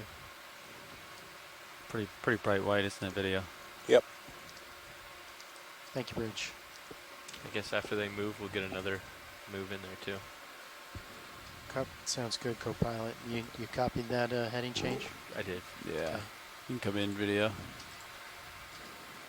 don't know if we've seen one of these today. Watch lead snap. So, given that we're going to just kind of go straight from 4 to 6, I think there's something else in we front have of you too, a little just bit. enough time remaining at our current pace to What was make it that, to Andy? waypoint 6. Looks like there's something ahead too, a little ways. Oh yeah.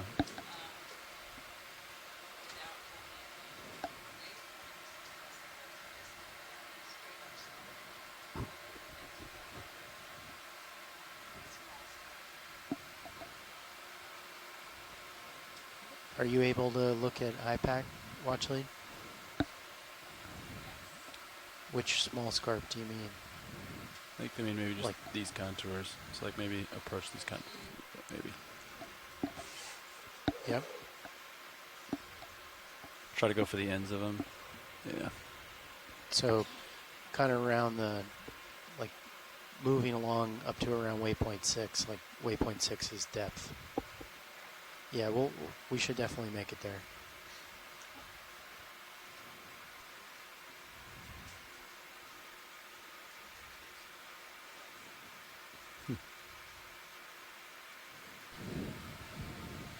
All right, video. Is there any additional views you wanted of this? Nope. I don't hear a lot of excitement about it, so Right.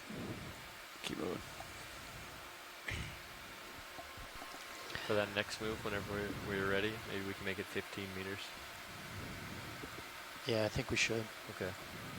We could even pick it up a little bit if you want, whatever the Yeah. time allows for. Yeah, I think we should kind of pick up the pace to give ourselves a little slack. Okay. Yeah, that's the thing. I think Yeah. maybe a rock. I don't know.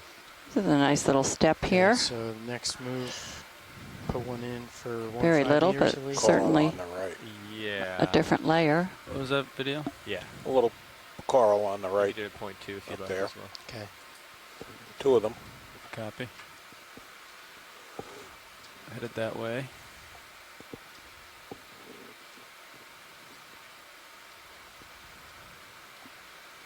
Okay, I'm going to call that move in, pilots. Ready to go. Bridge, nav. Like to request a ship move. Range 15 meters. Those are bazingas. Let's snap on this Bearing one. Verify. 270 I think degrees. It's a wider, just lighter in color. Speed There. decimal Yeah, 2 okay. knots. There are all the Yeah. vision. Bazingas. Baby Persingit. Good copy, Thanks, Bridge. video. Keep moving up to that. Oh, more bazingas. What is that? But that is Great, interesting thank you, back Rich. there.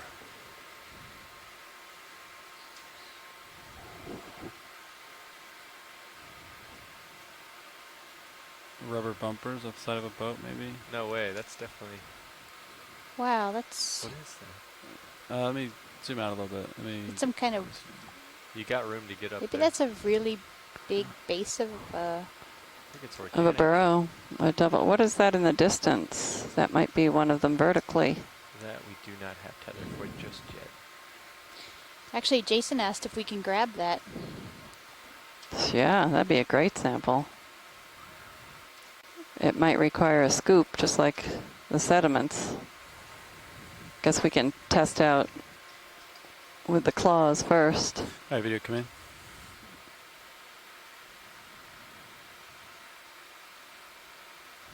What is this? I have no idea. I think this is rock or biological or organic. Oh, well, that's, I think, why we want to check it out. Huh. I don't think it's Gotcha. going to be solid enough to pick with the claws, but we can try it on one of these small pieces. I'll try the fog lights, Andy. Yeah, coming on. You okay with fog lights video? Too late. Okay. Oh, look at that. A snail. Oh, yeah. I'll come up to the other piece here. We can kind of look in the holes a little better on this piece. Come in. Got it. Yeah, that would be a great piece to get, but let's test out the others first.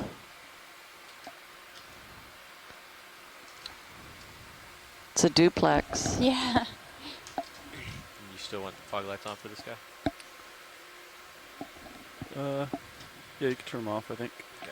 All right, watch lead. Do you want me to squeeze it, scoop it? What? There's a broken piece just in front of this. I think it's going to require a scoop. Right there. But you can nudge with the claw first on one of these front pieces to see how stable it is or solid. And then depending on how solid it is, you think and then a rock scoop. marks will fly Well, yeah. I'm afraid that even if it's going to fall apart, we dump it into a bio box, it'll disintegrate, but it might still have some fractions to it. Pilot, we only have port Scott said the same thing. Port, which one? Port outer. Port outer is Oh, open. so Tina says she thinks this is a sponge. You want the second? Well, that would be good to know. Yeah. For a second. It's a lot smaller than I thought. Once again, we'll see the manipulator down there. That's right. What was that, Copilot? I was asking if you wanted the other camera up. Oh, yeah. Go. You want me to take control of it? Yeah. Okay. Bridge nav. So I know that move was pending after your heading change, Bridge, but would you hold off on that? We're far enough out. Thank It's you. okay, Andy, if you'd like. We're far. It's up to you. Photobomb. Okay, we're pretty far out. Yeah. Still issue? Yeah. Okay. Pretty solid. Solid, yeah. So I could Maybe it is a sponge, so maybe... So I got him above 35 Carefully degrees. picking it up. Yeah, the one with the two tubes. Bridge nav. The longer one or the one the right longer here? one? The longer one, Please yeah. Execute Alright. that move when you're able. If Jason, that's what you still want. If you... Let's just verify that he still wants this, because I think he was thinking it might be a geologic structure, which Well, is what I there's- thought it was. There's people still debating whether it is a geological or not. Uh-huh. I just broke a piece of it, so we can zoom in on that while we come in video. See that? That looks more like rock. It does look like to me. I think it's a more cemented tube. Yeah. Let's go for it. All right, video come out. And then just to confirm, watch, so you wanted the rectangular piece right here? I think the longer or the one one behind back it. Here? Okay. Yeah. I'm worried that one's frozen to the ground, but I'm gladly try it. Great, thank you. Yeah.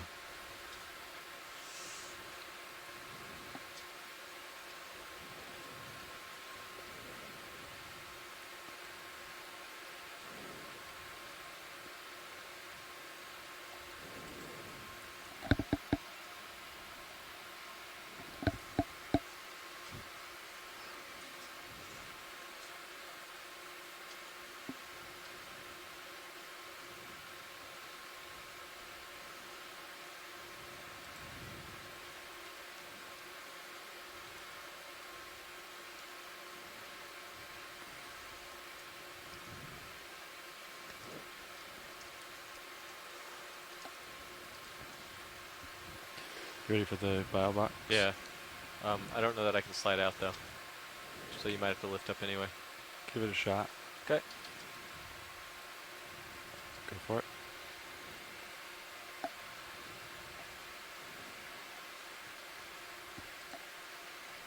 Nope, I'm hidden. I'm gonna come in. This guy's trying to get in the bio box. I think he might be in the bio box. What?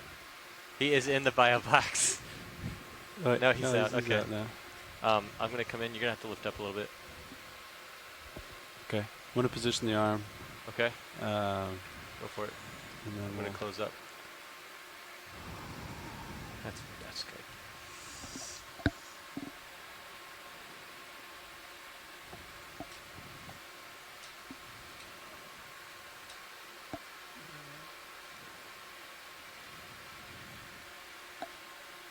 We almost caught a fish. Yeah. Go ahead and open. Okay, coming out.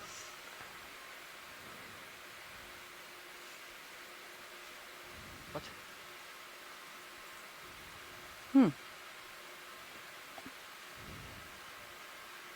Sending pin again.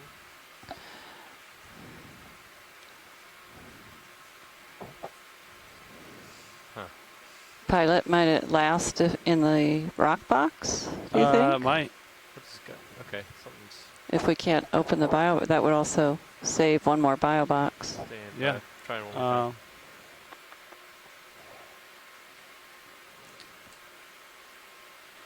It's definitely an option. I'm not entirely sure how. Because I did notice my jaws did crush into it a little bit. But, so it's. We do have the bio box open. Do you so see what it's doing? Did you see that? Well, shuttering. it would certainly be safer in the bio box. I didn't Alright, touch we're going to put it in the bio box. We got it open, so. And there may be some organisms in the tubes, so Yeah. that'd be great.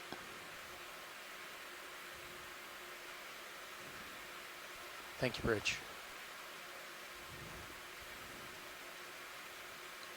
Oh, you're smacking the door. Good job. So port Ready? outer bio box. Yeah, you can retract. Okay. And specimen Hey, 04 GO.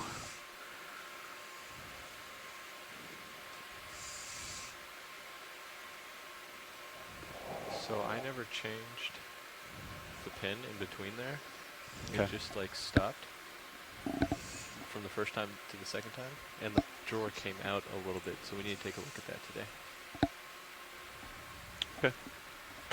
It looked like it was shuttering under a load or something. But also the like a torquing. the top came out because you tapped it in a little bit. The cover actually came out a little bit. Okay. We just need to take a look. Yeah, maybe that. Okay. All right. Great job, pilot, on that difficult sample. So yeah, delicate. I think right as I was dropping it, I kind of squeezed into it a little more, and then when I opened it, it kind of got stuck in my jaw, so I had to kind of shake it. So I think there'll be some jaw marks in it, but I think there's a good couple inches or so of undamaged portion of it, at least. Yeah, and I'm wondering if these tubes sticking out are the upper portions of that type of burrow cast. If in fact that's what it was that we just collected. Ship move is complete. Copy that. I think Sirius has a little bit left to swing.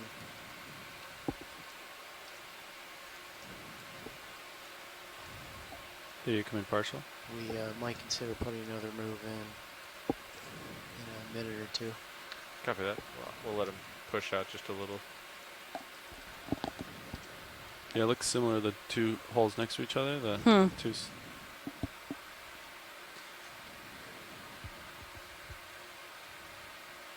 Huh. Interesting.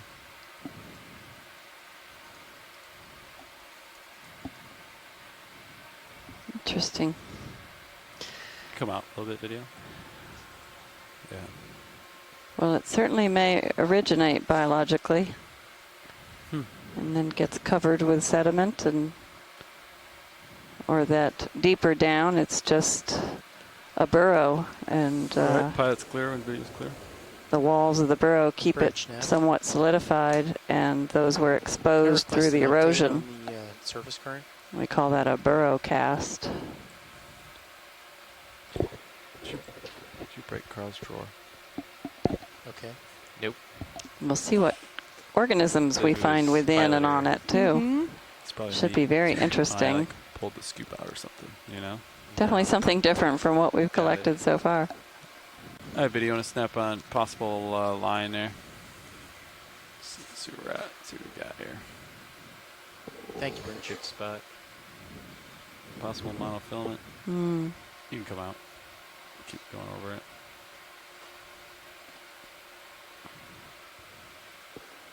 Wonder where it goes.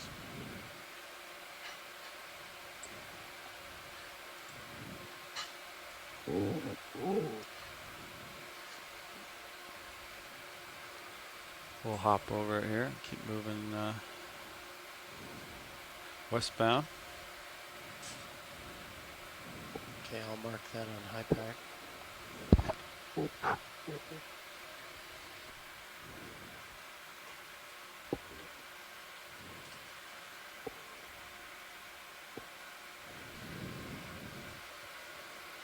Don't know if this is a coral on the left that is laying down.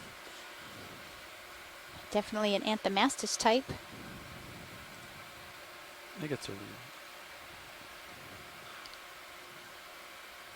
think you're Oh no, I don't know what that top of that line thing is right on the now. right. Just a I hole, don't know guess. either.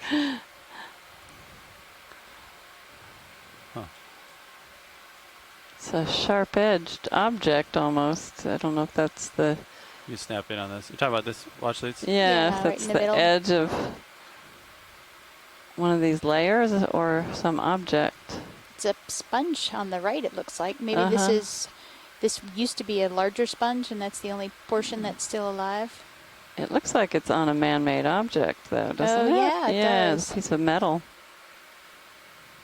Yeah, hard to say It's what a that lawnmower blade. is. Yeah. Or a bear trap. Huh.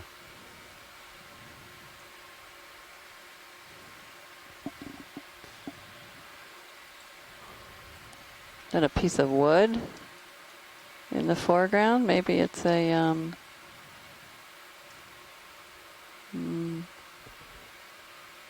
This I don't piece know. looks like it ends kind of right there. Yeah, that. It goes up underneath the end. You can see the Huh. hole up top. It almost looks like there's a piece riveted up there. Right up in here. I thought. Yeah. No, it looks biological. Yeah. Huh. I don't know what this is down there, but. Alright, we'll keep moving. I think there was 2 coils up here.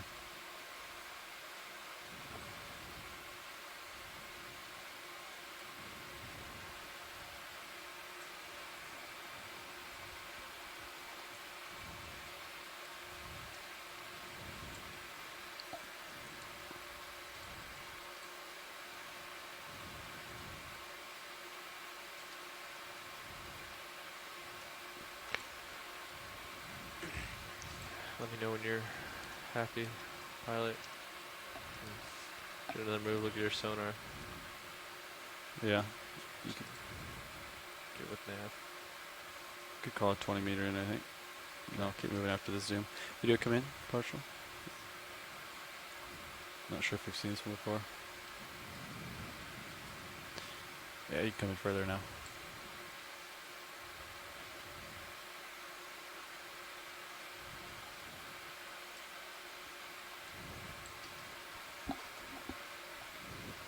Watch leads, nav. Are we calling that last sample a bio or a geo? Geo. Copy. All right. I think we can get a 20 meter underway. And I'll keep moving here. Copy, pilots. I'll call it in. And these look like 2 Paramaricia with Astrashima brittle starfish. The Bridge, nav.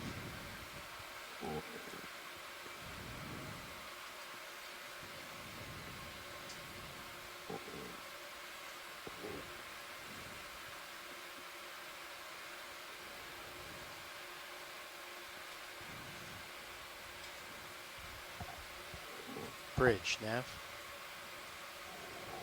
Like to request a ship move. Range 20 meters. Bearing 270 degrees. Speed decimal 2 knots.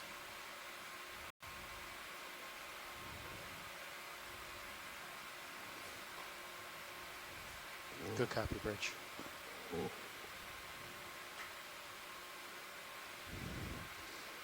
And we see our pancake urchin again.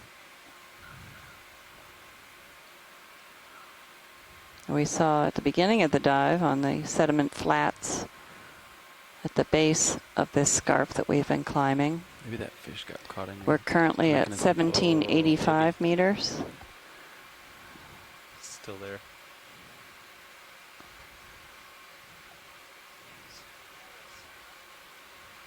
So it acted as if like the extender didn't think this was catch called the Phorosoma, lip, right? this Yeah. pancake and what was urchin weird was that I with the had little it, white and I booties. just came back in, and I went back out without touching it, and it like slipped off. But then I extended it, I think by then it was behind it. So I had to retract it and re-extend it. Huh. It's pretty dark, huh? Come in video.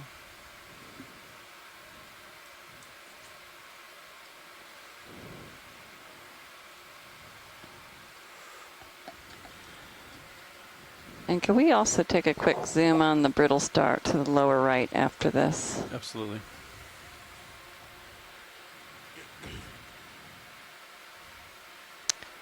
Actually, this is a hygrosoma. The other type that you mentioned, I think, is the one that has the bulbous hypodermic needle types at the top. This has similar structures, but they're very small. We noticed that earlier.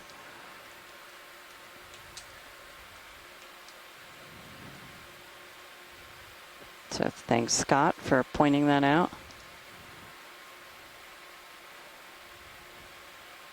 Let's go for a central disc on brittle star. Yeah, we just need to look at that disc. Centering you up now.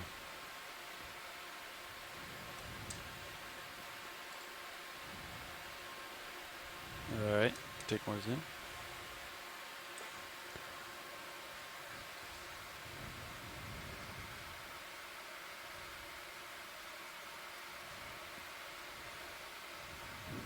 These brittle stars are ophiuroids. They are in a class of echinodermata, cousins to sea stars and crinoids and urchins and holothurians, the sea cucumbers that in general look nothing like the others.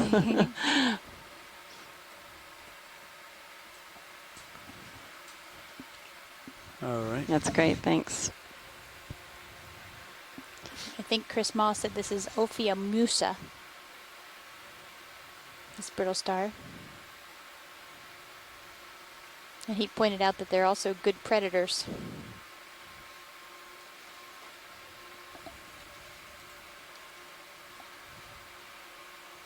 Keep moving westbound here towards the other slope.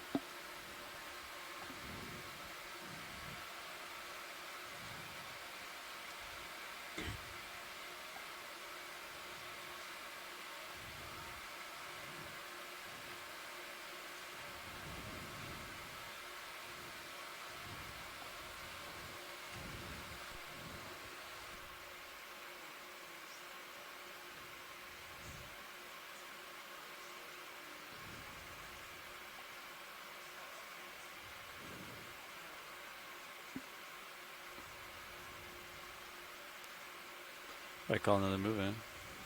I haven't even felt this one yet, I don't think. Oh, really? When was the last one called in? The last one was called in 4 minutes ago. Yeah, I haven't even started moving yet. Copy that. Looks like the ship's almost done. Thank you, Bridge.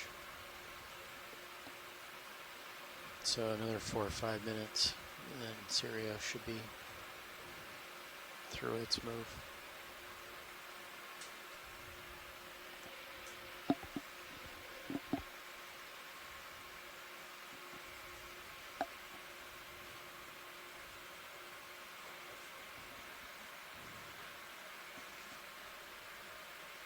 These guys holding themselves off the bottom.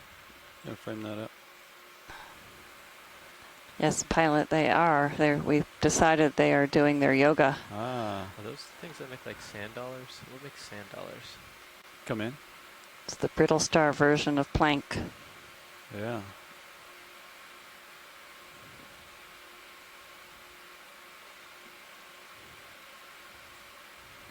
So many brittle stars.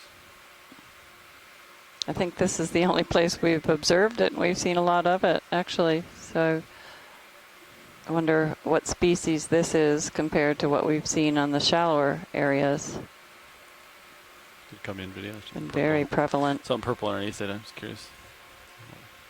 Creating shade for some scum on the ground.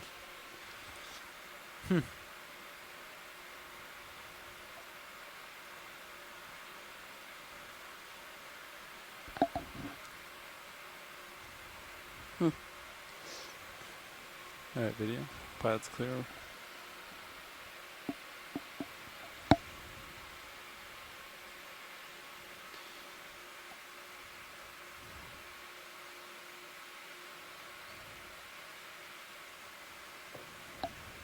We've had a pretty good showing on our chat room for a Sunday. Definitely. Thank you, everybody, for joining us on your weekend. Especially on our last dive. Seeing some more of this brittle material. A little flaky, clay-like material. Snap-on urchin. And there's a little baby urchin to the left. Ooh, that's a pretty one.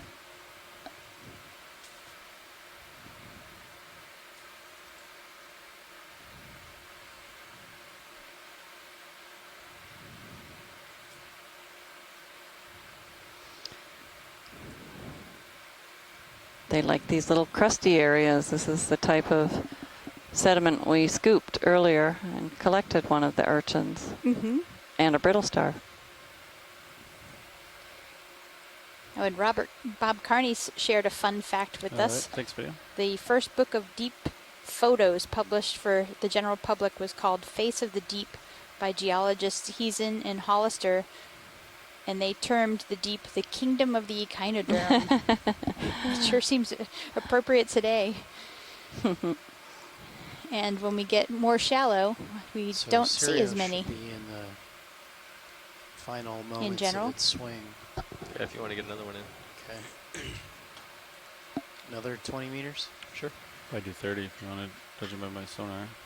Okay, I'll do 30. Although the continental shelf off of Charleston is littered with brittle stars. Yeah, and I guess even the shallow coral mounds were littered with brittle stars for sure. Just different Range species. 20 meters. A lot of sea stars, a lot of urchins. 0 degrees. Got a Speed second. decimal 2 knots. Is that a piece of plastic? Thank you, Rich. It almost looks like a piece of coal.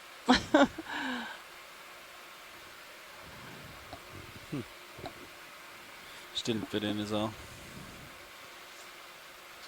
You can come out video. if you want. Is there a little... Oh, yeah, there's one of the benthic holothurians on that. You can come back in, I guess. Sorry, video.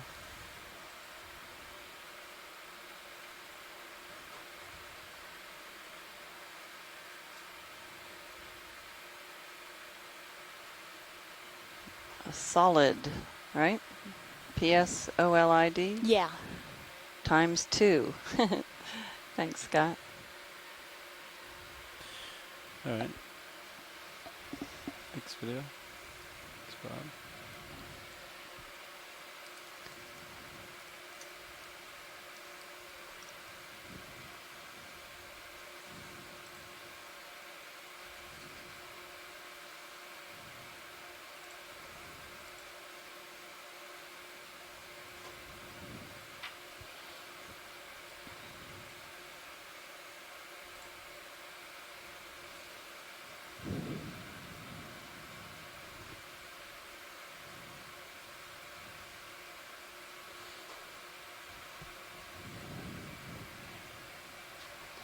So on our high-pack bathymetry map, it looks like we have a fairly long traverse over this type of more flat substrate for a bit before we hit our next rise.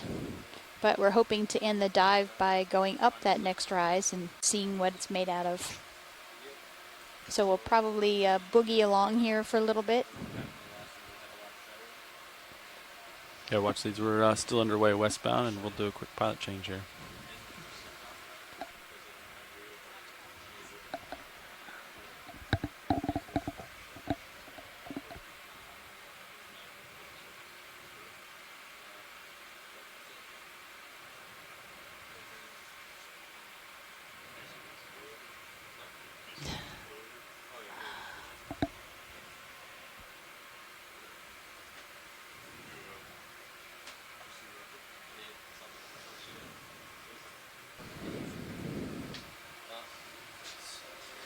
And Bob added to the story of the geologists with the book that was for the general public, and the folks who termed the deep as Kingdom of the Echinoderm, that they actually used a film camera and an Edgerton strobe to take the pictures.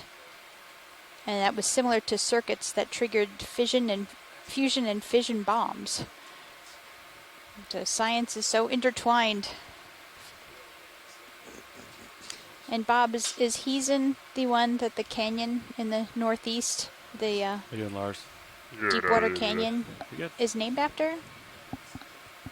Trying to make some tracks westbound. Copy that. We're doing a pilot change here. What have you guys been holding as a delta? Around like 10 to 12? Yeah.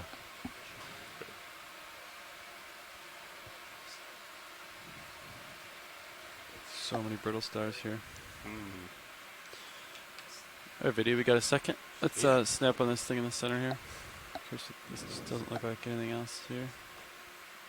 5 out. What is that?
Yeah, you can come wide video. Scott, is the white thing that you're talking about the urchin test that's in that's kind of sideways that we were just looking at?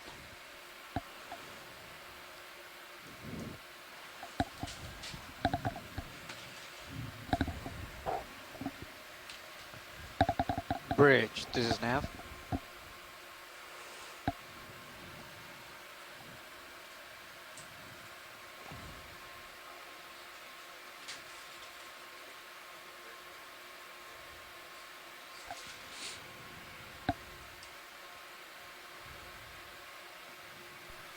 Pilot, can we turn on the lasers, please? Coming on.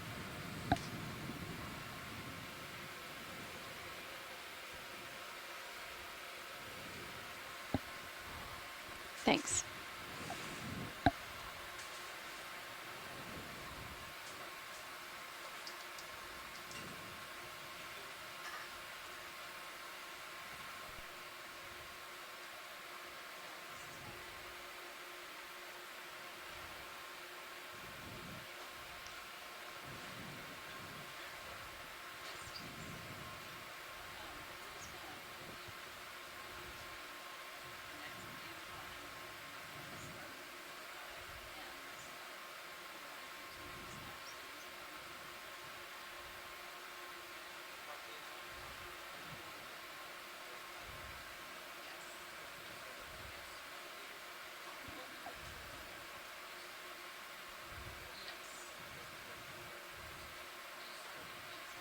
Then maybe if we get to this depth, look for head to waypoint 6.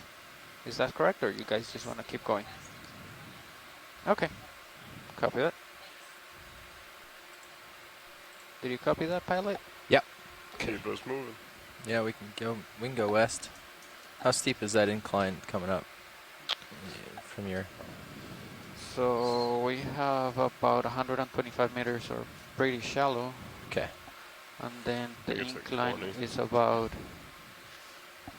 30 rise over 100, so it's not even that steep. Okay. Okay, gonna call the last move was 30 meters. Would you feel comfortable with another 30-meter move? Definitely. Yeah, you could do 50. Okay, let's do 50 meters, bearing 270. Go ahead, watch lead.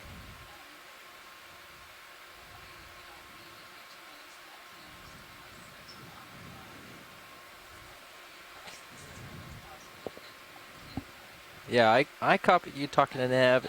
Yeah, I listen to everybody all the time, and Don't worry, I will make sure that I keep up with the ship. We're going to call in a 50-meter move, which means no matter how much zooming we do, I have to keep up with that, and we won't lose track. Yep. And we'll just keep those coming in. Okay, pilot and co-pilot. 50 meters to 70 coming up. And for folks on shore, we're Copy just that. setting things up with the pilots here You so want me that to we rotate can over to basically 270, make pilot? I'm pretty at good time 260 over now. this flat area so that we can make sure to get to the next incline as quickly as possible, and maybe we can look around some before the end of the dive. Pilot, did you copy my last? We don't have You all want me that to much come over to more time left, 270? probably Sure. close I'm to at about an 26. hour. That's close so enough. we want to Zero try now. to get to Whatever. that next structure that's up ahead. And ground truth, what it is, what it looks like, This what looks kind of rock it interesting. is. Let's just take a snap real quick, see what we got going on here. Wonder if this is another jellyfish. Yeah, looks like another jellyfish fall, maybe. Yep. Oh. We saw one of these earlier, and we actually saw one yesterday as well, but we didn't see the urchins around it. Maybe it was newer, but somebody had pointed out that, I may think it was Scott, that there's actually a paper describing how important these jellyfish are to feeding organisms on the seafloor. So definitely something I've learned in the past couple days.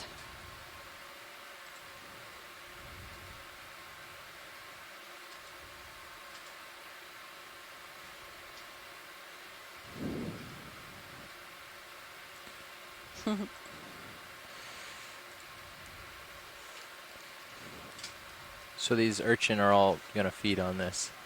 Yep, that would seem to be, yeah. So do these urchin just wander around and happen upon it, or do they kind of smell it coming in the air and venture this way?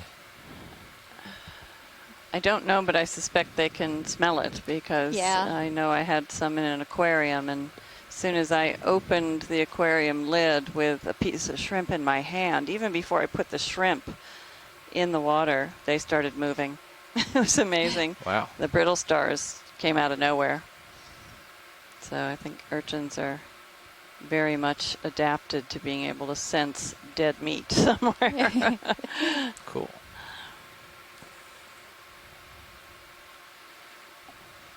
Yeah, and Scott France gave us a link to an article about it. Is that just a pure chemical response, or do they make a decision, do you think? I doubt they make much of a decision. I think it's more programmed or innate or something sensed. Evolutionary. Yeah. Must survive. Do urchins even have brains? Not really. No. Some ganglia probably, or maybe even not that. I'm not sure what their highest level of cognition is. Yeah, definitely not a brain. But that doesn't mean they couldn't make decisions. Right. Yeah. Decisions in a very loose term. Yes. They're not very witty, you're saying. But they know when to eat. They're not deciding what to cook for dinner tonight. Whoa, and this sounds like these jellyfish carcasses can get consumed really quickly. This paper said that that Scott sent us said that baited camera deployments in Norwegian deep sea found that dense aggregations of deep sea scavengers, more than 1,000 animals at peak densities, can rapidly form at jellyfish baits and consume the entire jellyfish carcasses in 2.5 hours. So we're lucky to have caught 2 of them today. Wow. I don't know if I could eat a whole jellyfish in 2.5 hours. Probably could. With 10 or 12 of your buddies, you could. Maybe a little Old Bay or something. Yeah. You might have trouble trying to convince 10 or 12 of your buddies to eat that jellyfish with you, though. There's a YouTube video of time series or, rapid sequence photography of a whale carcass being consumed off the California coast. And some of the crab species that came to dine are deep dwelling, and they think may have come from 100 kilometers or more. Wow. I don't know if that's been verified with the publication, but the time-lapse photography certainly showed the carcass being consumed over certainly more than 24 hours, but with very different groups of Looks like it's organisms rested through appearing on the other along the side. time. Yeah. Would you like to see the other side real quick? I don't know. I'm curious as to what it is. Let me come around real fast, see if I can get it. You have some time. Yeah. And again, a different species of brittle star hugging onto the harder substrate. They're not well adapted or suited for the muddy surface environment here, the sediments. And Bob Carney said that most echinoderms have a nerve ring surrounding the foregut, just behind the mouth. But still, complex behavior is observed, like we just saw the mobbing of a dead jellyfish.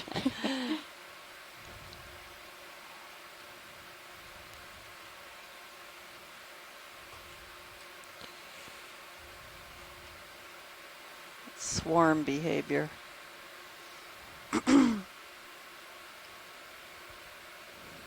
Yeah, so these will be a localized bonanza. That looks but like short-lived. a hollow nodule almost. Yeah, it does. Interesting.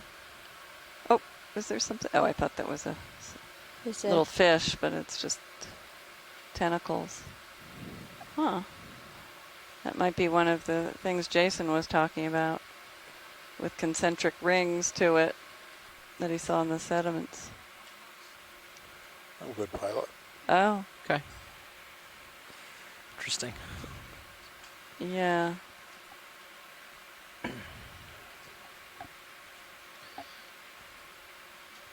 Halfway through that move. You're off to my Great. starboard right now. Yeah. All right, I'm keeping a close eye on where I am.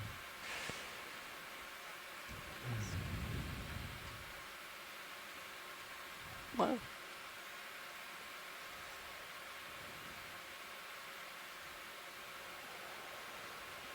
I have you there at 5-0.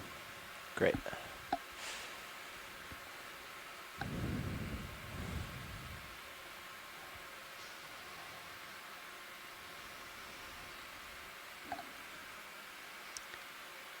So if you weren't with us earlier on this dive, we started at a flat sediment plain like this at the base of a scarp, about 100-meter Check out what that is.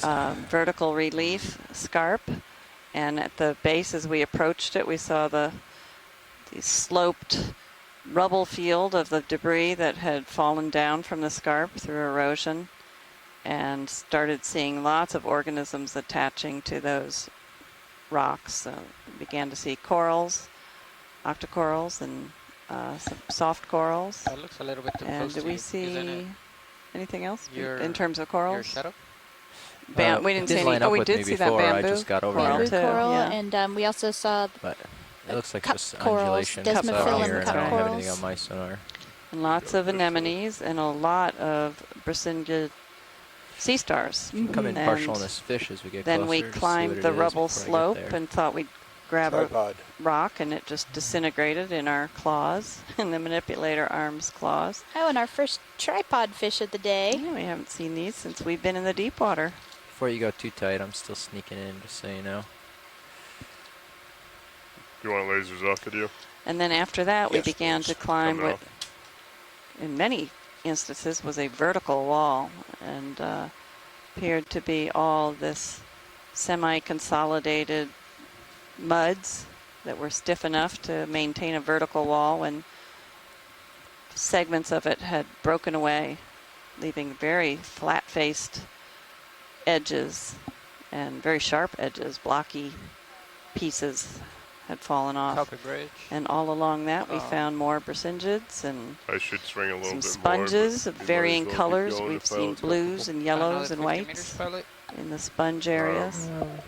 Maybe do 30 just in case that's a decent cliff coming up, and Yeah, it's what's sooner that than we distance? think. I mean, that's 80. And then we It's reached 80. the top of that wall, Yeah, and we're 80 meters crossing away. the flats, Okay, we got heading our- I toward guess what we we got our hope we'll 50 on this reach, another scarp area set back from the first one. This would be the younger rocks, or the younger layers of mud resting on top So of the section you want to original get a one. closer look at video? Nope. Okay.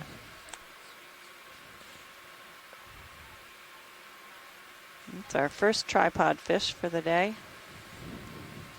We also have another small. We haven't seen that many fish today compared to our shallower dives. Guess that would be expected, but it's kind of nice being able to see from Sirius today. Yeah. We've seen cutthroat eels. It's really more convenient. A halosaur. Two halosaurs. Two halosaurs. So 50 and let's say 20 for layback or something like that, or a swing. That'll put you right here. Copy that. Great. That should at least allow us to see the slope. Trying to think if we've seen anything else. Sonar. Yeah, I don't know how much slope you'll see, but yeah, for sure it won't risk anything.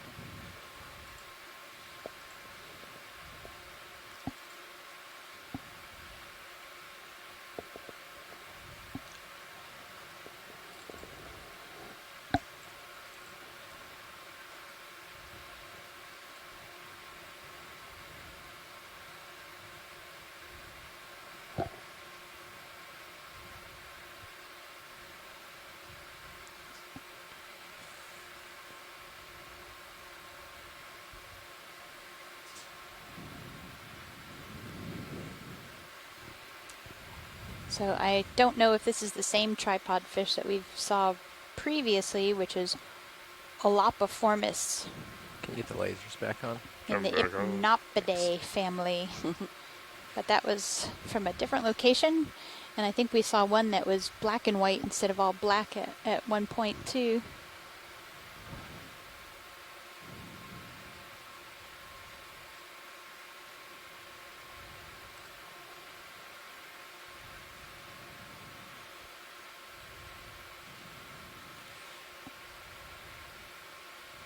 Curious what's out this way.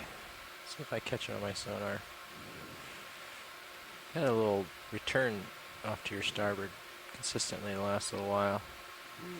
I don't know if it's noise. The tether's on your port side, so that doesn't make any sense.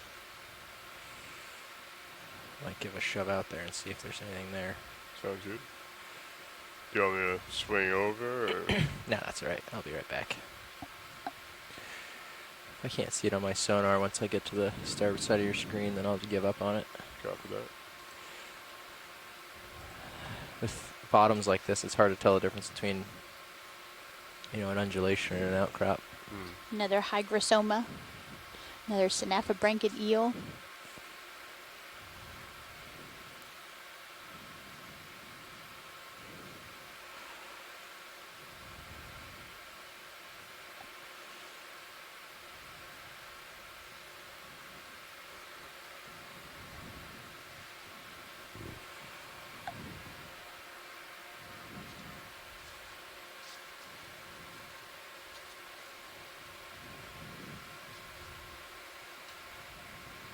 Yeah. I don't see anything. I don't see anything on sonar. Come back around.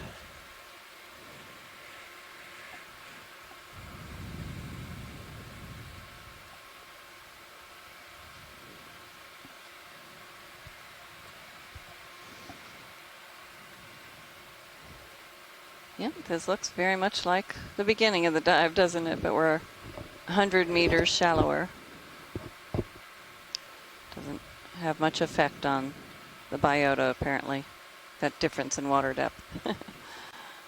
Yeah, we're at 1,773 meters. And from just general biogeography of deep sea species, usually around 1,200 meters, there's a change out in species type. Never mind. So if you go between 1,700 and 1,800 meters, it's not likely to make that much of a difference.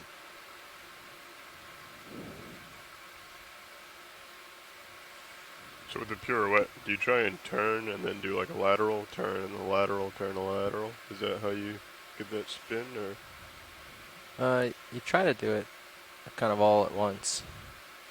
So you give the knob a little turn and give it a little lateral at the same time. My favorite trick is to, on a day with a little bit of current, to start down current, let the current push you, and just track with your head. Gotcha. Is that another jellyfish? I think so. Just hasn't Look at the line of echinoderms. The They're dinner bell has marching been rung. toward it. So let's stay here for 24 hours. Please. Oh, not so. It was 2 hours of time lapse, 24 hours of actual time. Is that what happened? I don't know. Is that what it said? It said 2.5 hours. Oh, 2.5 Yeah. hours. Yeah.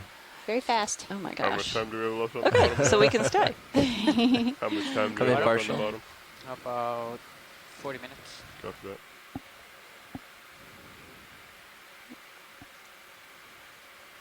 I translated 2.5 to 2.5. Wow, that's very fresh. Okay, co-pilot, you have 15 meters to go on that move. Copy that. So this is the same type of jelly that we were seeing When in the that past ends, I think, few dives, let isn't me it? swing out a little The bit. lion's mane. Lion's mane. Let that settle a little. Yeah, that's a good idea. Sure. I'm looking at you at 7.5. You got plenty of time though. Great. Maybe not 2.5 hours, but definitely enough to get a look.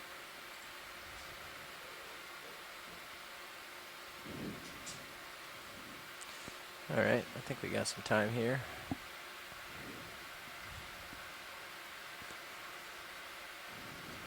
Continuing on.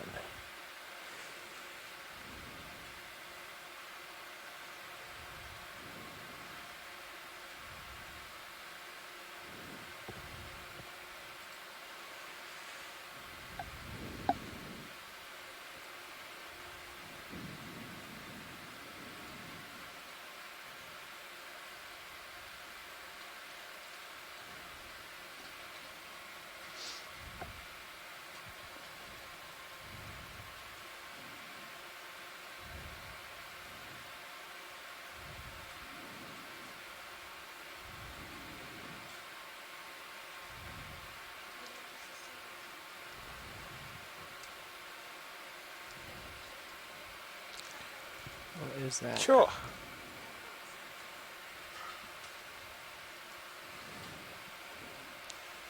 Video is going to be swapping out. Okay. Is this another tripod fish? Or a holosaur? Or what is that? No, wait. Its fins are sticking out to the sides. That looks like a holosaur. Yeah, that looks like a holosaur. It looks like it's kind of in between the two that we've seen before in color. We had a They call it really black one and a lizard- really white one. lizardfish, is it? Turn the lasers off. Coming off. If that is what it is. Get a good view of the jaw. Come in partial. They're switching out. She's on it. I love that. Flattened out. Wow, great jaw view. Bathysaurus is what Amanda Demopoulos has identified it as. Thank you, Amanda. Come in a little tighter on the jaws portion. So we saw one of these a few days ago, the Bathysaurus, right? Mm-hmm.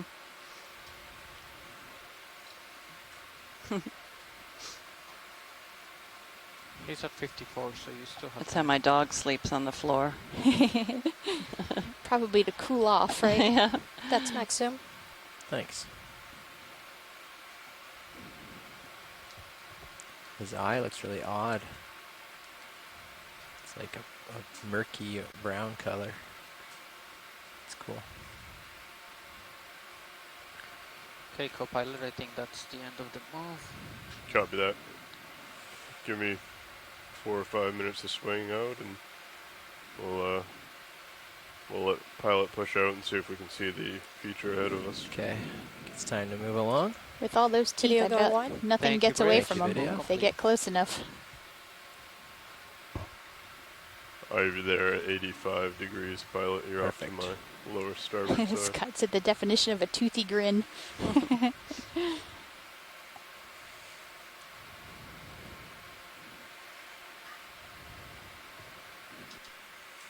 Give it a little shove here. Go ahead, watch lead. We have.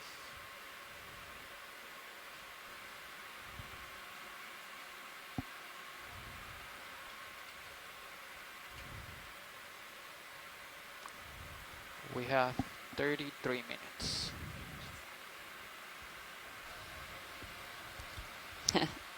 It's like one of the anemones tucked in. One of the flycatcher varieties. We have 35 minutes left in our last dive.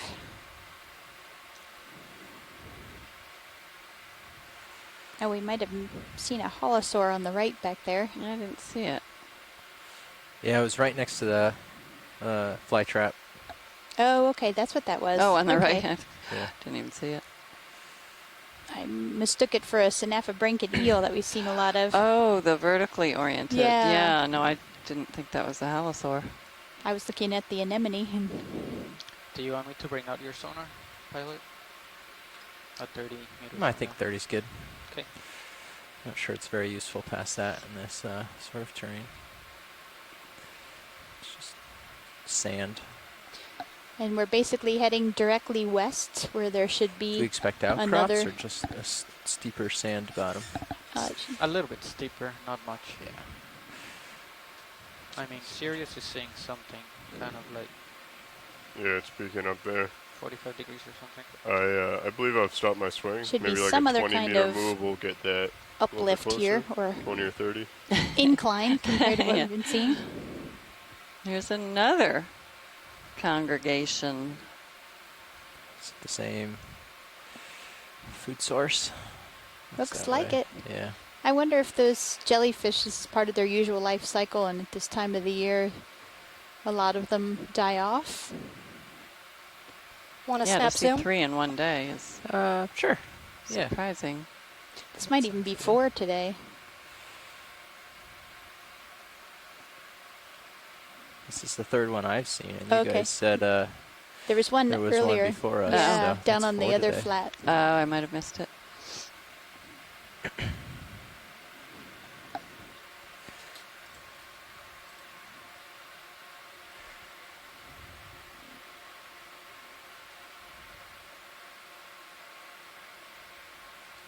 There's something off the back of the ship. Kind of something. I don't know. You can just see in the winch cam, you can see pointing. And lots of it. Oh yeah. That's some animals back there. Looks like it. That's cool. Yeah, there's people over there looking at them. Interesting. All right, so if I call another 30 meters, it's gonna put Video's Sirius happy? right in between those two contour lines. Copy that. Having a bad main day. The lion's mane. Yeah.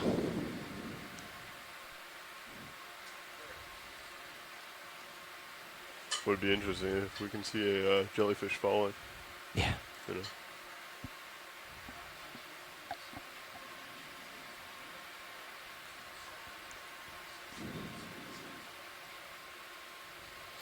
Yeah, Nolan Barrett reminded me that we did see at least 10 of the Cyanea lion's mane jellies yesterday. We were quite a bit more shallow than this, but I'm sure that the Cyanea spend most of their time in the upper water column or not benthic, so I thought that was somewhat unusual yesterday as well.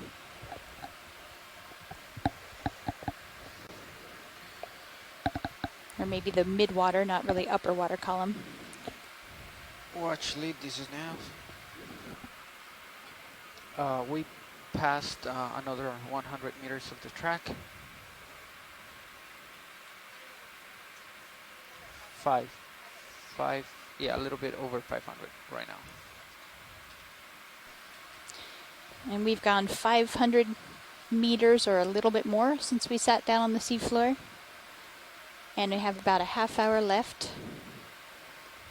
Do you know what these worm tubes or whatever they are poking out of the sand are? Have you looked at these today? No, I don't think we've noticed them, so. Why don't we come in on this one close here? See if we can ID it. Oh, it's a coral. Oh, that might be a sea pen. Good eye, pilot. Yes, tiny sea pen. There's 3 of them here. There's one right here. There's a couple more up and to the right of it.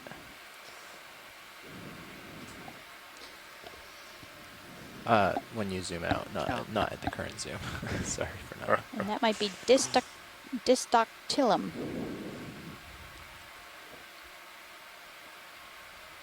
And we did see this several dives ago, and we thought about collecting it, and then we didn't, and then we didn't see any more of them. And of course now we don't have any bio boxes left. Well, let's take a couple more looks at the other ones, see if they Do you have more provide zoom any. if I center it up? Yeah, and This is max maybe zoom. get a nice Okay. zoom as I much can as get a you little can on the closer. polyps. Okay, I'll pull out. Thanks. Yeah, and there were several.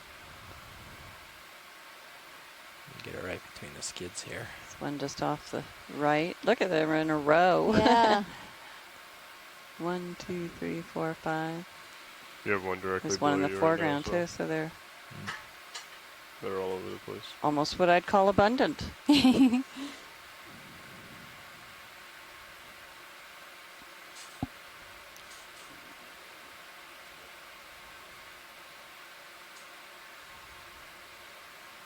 Oops. Come on in. Do you want me to attempt fog lights or? Let's get a couple seconds like this first. And then maybe video will want them. Yeah, let's just do a little bit without them, and then we'll turn them on. Copy that video. Is that max zoom? Or should Yeah, I that's center it up? that's Okay. max zoom. Cool.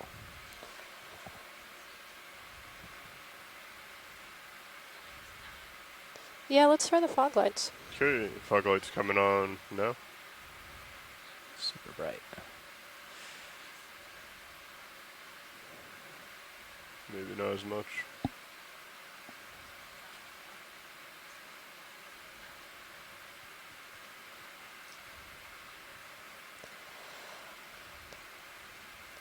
That's good for video.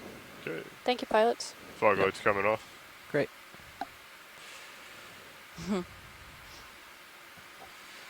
it definitely a hit or miss? Did we get lasers on this or? I don't think so. You can turn them on. Coming on.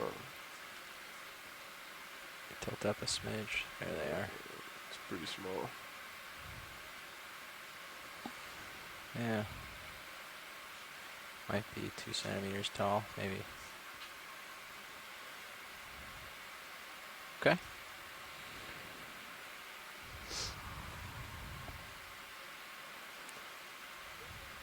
Full wide. Thank you. Just gonna scan these other ones with it, and then I'll tilt up and Yeah, we if can we move can on. get any closer with a zoom. They're trying to look at tiny little.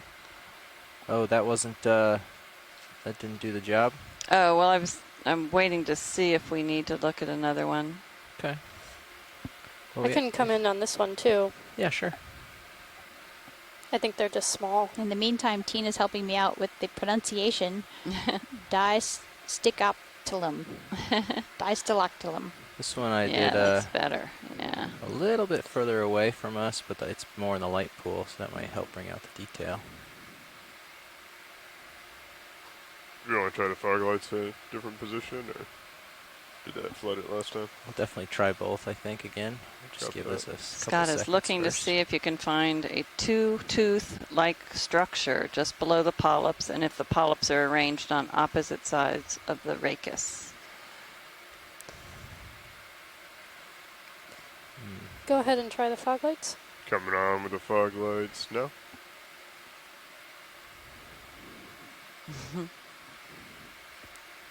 That's better. Sorry, I'm adjusting a little bit. Let me try to get that centered up for you.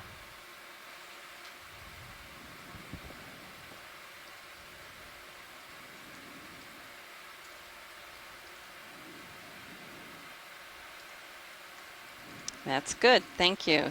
Yeah. Coming out. Okay. Thanks, Scott. Fog lights coming off video. No? Go ahead.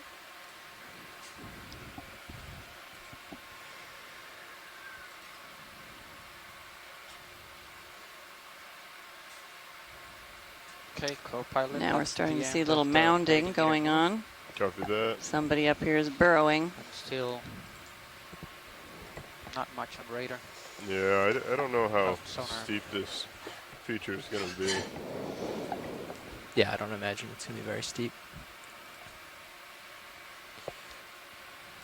But get out here and have a look, see?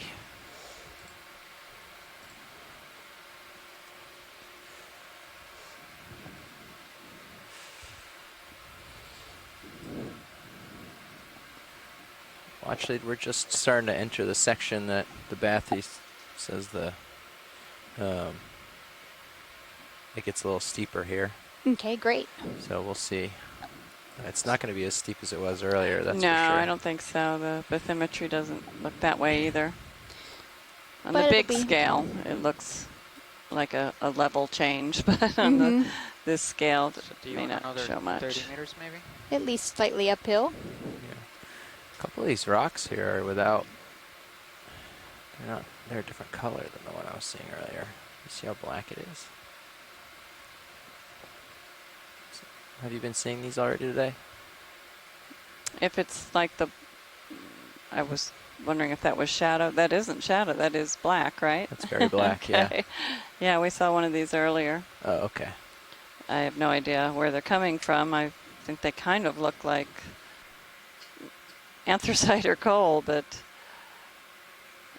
maybe they're manganese nodules. That looks smoother, like a manganese nodule. The other one was very blocky and chunky. We do still have rock boxes. We so do. That one's probably fairly tiny, though. Yeah. Looks like it has an isopod on it or something. See if any of the other geologists on the line are interested.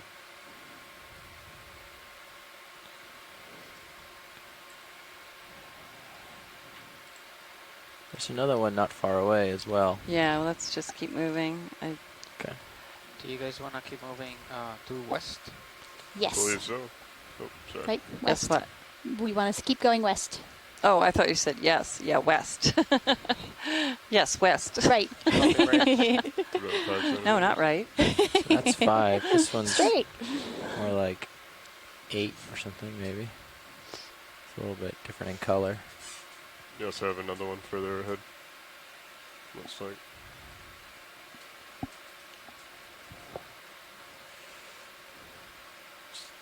Yeah, as Frame this Tina up. mentions, there's always a possibility of You want to just frame this real drop quick? stones, but drop stones are Good like that. stones that have fallen out of icebergs that have moved southward and melted.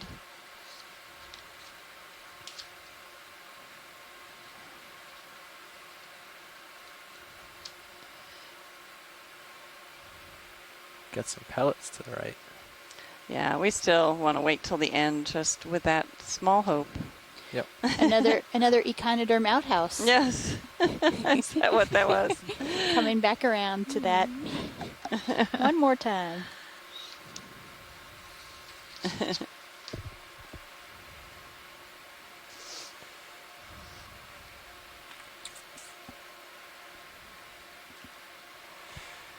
Take a scan here and then get back on. Center it up in your view. After that, I have you here at 45. Plenty of room. Right. Another 10 centimeter one.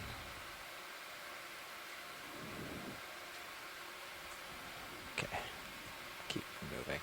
Okay, gonna call another 30 meters, 270. Sounds Copy good. that.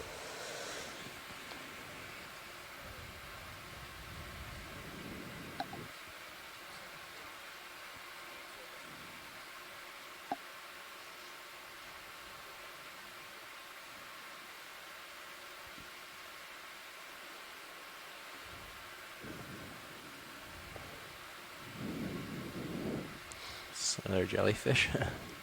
Wow. Yeah, it is.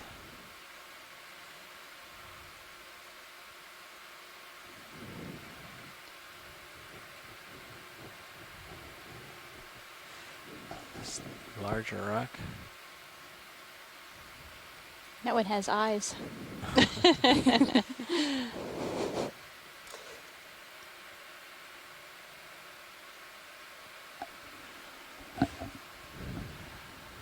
Yes, Jenna, I totally agree. It's awfully far from an ice margin to be modern drop stones, and they would be buried if they were from other episodes where icebergs migrated.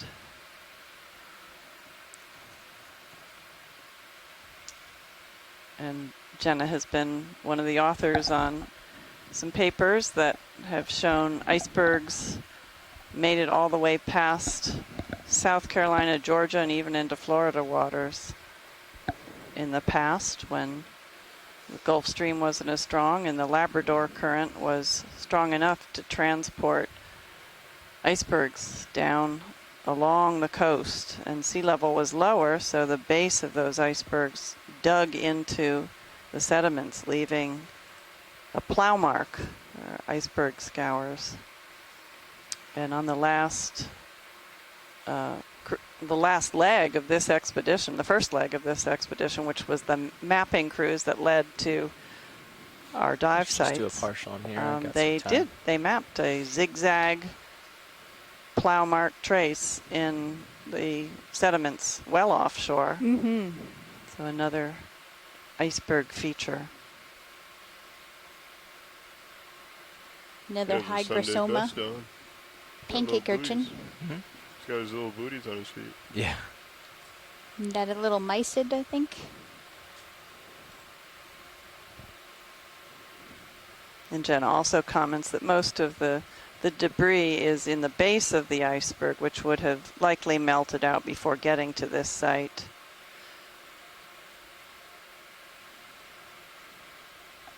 It's curious where those individual rocks come from. Mm-hmm. I don't think there are any seagulls in here picking it up and dropping them. And Tina thinks she saw another sea pen to the right of this pancake urchin.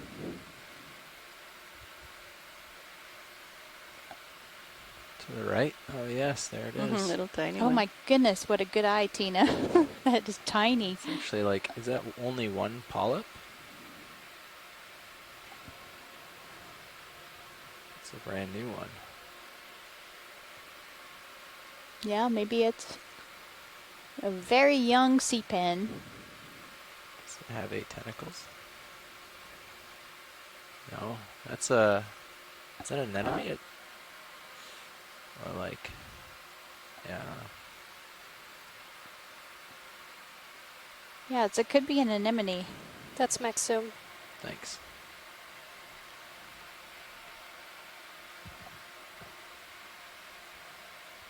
Is that a little sea pen next to it to the left? It's so tiny. Right here, that little thing? Yeah. I don't know. That could just be a stick in the sand.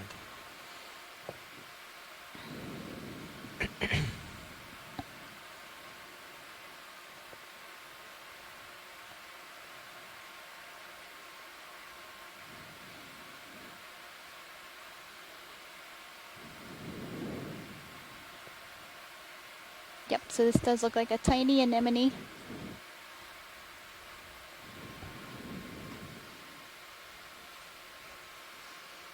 Okay. I'm clear whenever you are. Video's clear. Great.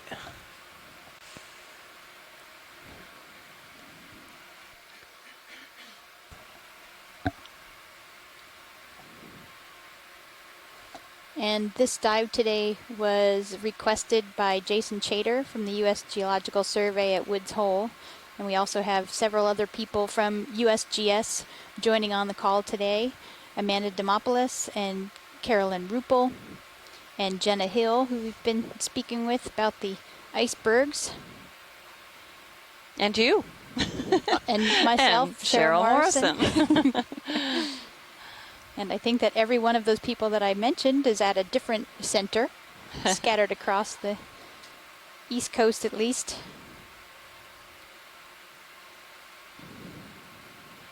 Fish on I the thought left. somebody was on the West Coast. Is Jenna? At Jenna Hill, I think, is on the West okay, Coast. Yeah, that's right.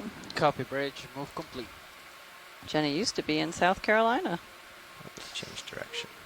You also have a different type of fish And coming we up have behind Megan you. McCullough You're from not gonna the be able to North turn around Carolina fast enough. Museum of partial. Natural Science. Looks like one of Bob those Carney dogfish. from Louisiana State University. and Scott France from the University of Louisiana at Lafayette. Tim Shank from Woods Hole Oceanographic Institute. He's swimming off in the wrong direction. We'll let him go. And we've also had, although not currently on the line, Chuck Messing from Nova Southeastern University. If you look in the Sirius view, you have a Chris different Ma type of has fish called in a directly couple below me, times. pretty much. He's the Department of behind you, though. Invertebrate Zoology at the Smithsonian. That might be the It's urchin. been a big help to He's talking about to you us can see it for swimming. ID Oh, of the okay, I see it. echinoderms, particularly the sea looks like stars. it's swimming different from the fish that we have been seeing. And Looks like one of Iris those cat Sampaio, sharks the or University of the Azores. Dogfish. And she's also in Germany at Senckenberg am Meer. Co-pilot, I could try and go Sorry in a if little I didn't bit. say that very Yeah, if you well. don't mind, I mean, Yeah. I'm just I mean, curious. it's for And you decide. Yeah, go Mike Vecchione, he called in earlier. It's He's actually with the NOAA coming into your view now. to Marine your Fisheries starboard. National Trying to Systematics come around to Lab. it. Just to catch Rachel it. You can Bassett come out if is you with want, NOAA will you? NCOS, the Deep Coral Lab in Charleston. Take a snap, see if we can ID it. Oop, he changed direction on us. Pushing out. That is a different Tara fish, though, Luke right? at Stockton University. Trying to catch up. Yeah, he's going away from you. And Tina Molotova from Shirshov Institute of Oceanology in Moscow. Many of you have been on many of these calls, and we are so grateful. Did I co-pilot? We've learned so much, and we've enjoyed interacting with you. Oh, actually, it's not working.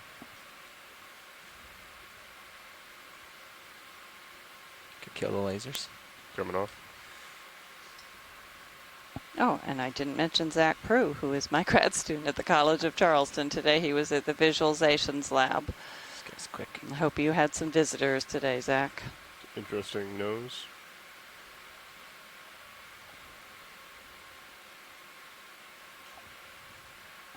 Coming down to meet you. Thanks. About face.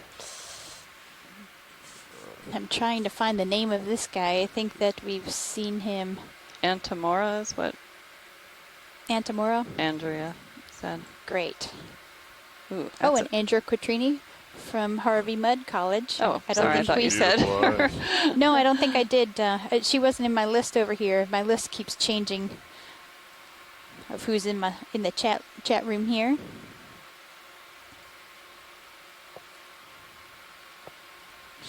So I come up a little with them. Just make sure that Yeah, I'm keep the keeping a delta of 12 or more. Good job. Just want to make sure you realize I'm coming up. Yep. I don't want you to allow me to get too close. Gotcha.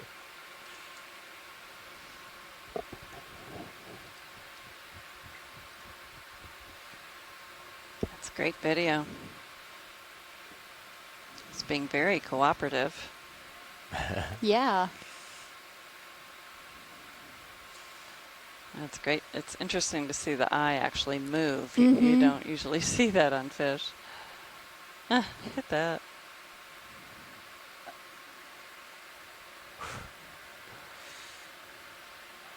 All right. Let's see if I can get him to stabilize long enough to get a shot here. Keeps changing direction on me.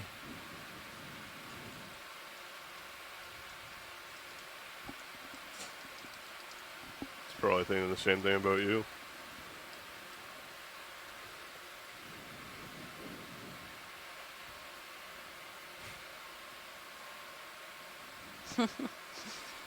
His eye movements are cool. Well, actually, this is Nav. I just want to let you know that we have 10 minutes left on this dive. Let him swim out. Copy that. We're closing in on our last 10 minutes of our final dive for Windows to the Deep 2018. Do you want to try and get one more move in? 17 dives. Sure. I mean, We only we lost can a do few, another and 30 minute- unfortunately 30 we meters. hated to lose those. will that wrap up in 10 minutes? Yeah. The Gulf Stream got in our way a couple times.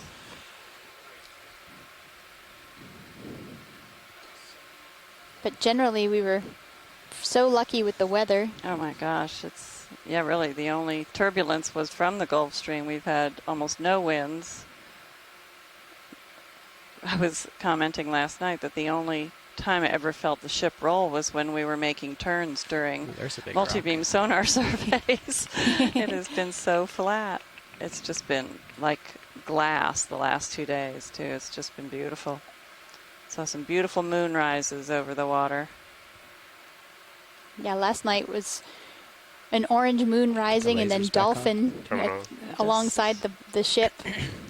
They looked like ghosts because we didn't have any lights on them, but it was, could hear them blow. It was beautiful.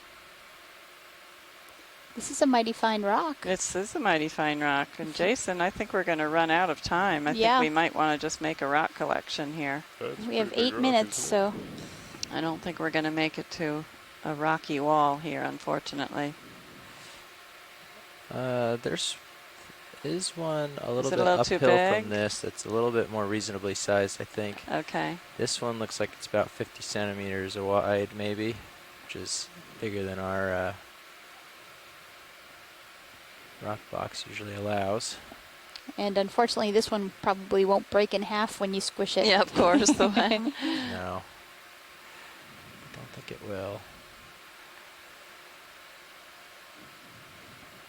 Well, we'll keep it in mind. There's one right here we can go take a look at, see if it's reasonable as well. Just be great to get Got that one behind it, percentage so also. it's a little bigger. Not that it would necessarily survive, You have one but further you out? never know. That's what I was going for, yeah. Gotcha. This one has fewer associates, but it's a lot more in the realm of the size we would normally grab. And it's bigger than the ones we've been looking at lately. It's, let's see, maybe 15 or 20 centimeters. But see if it's the right kind of... Or one beyond that has some biota on it. Maybe those will hold on during the uplift of the vehicle. Yeah, we'll put it in the lidded box. That'll help. Yeah. You're starting to stretch out a little, but I haven't moved, so. You guys are moving? Yes. Okay. I should catch up. You should have enough to get there, and I'll be coming over you guys as we come along. Well, this would pretty much finish the dive off here. This is what you want to snag. Yep, this would be great. Okay. We'll get a few more echinoderms.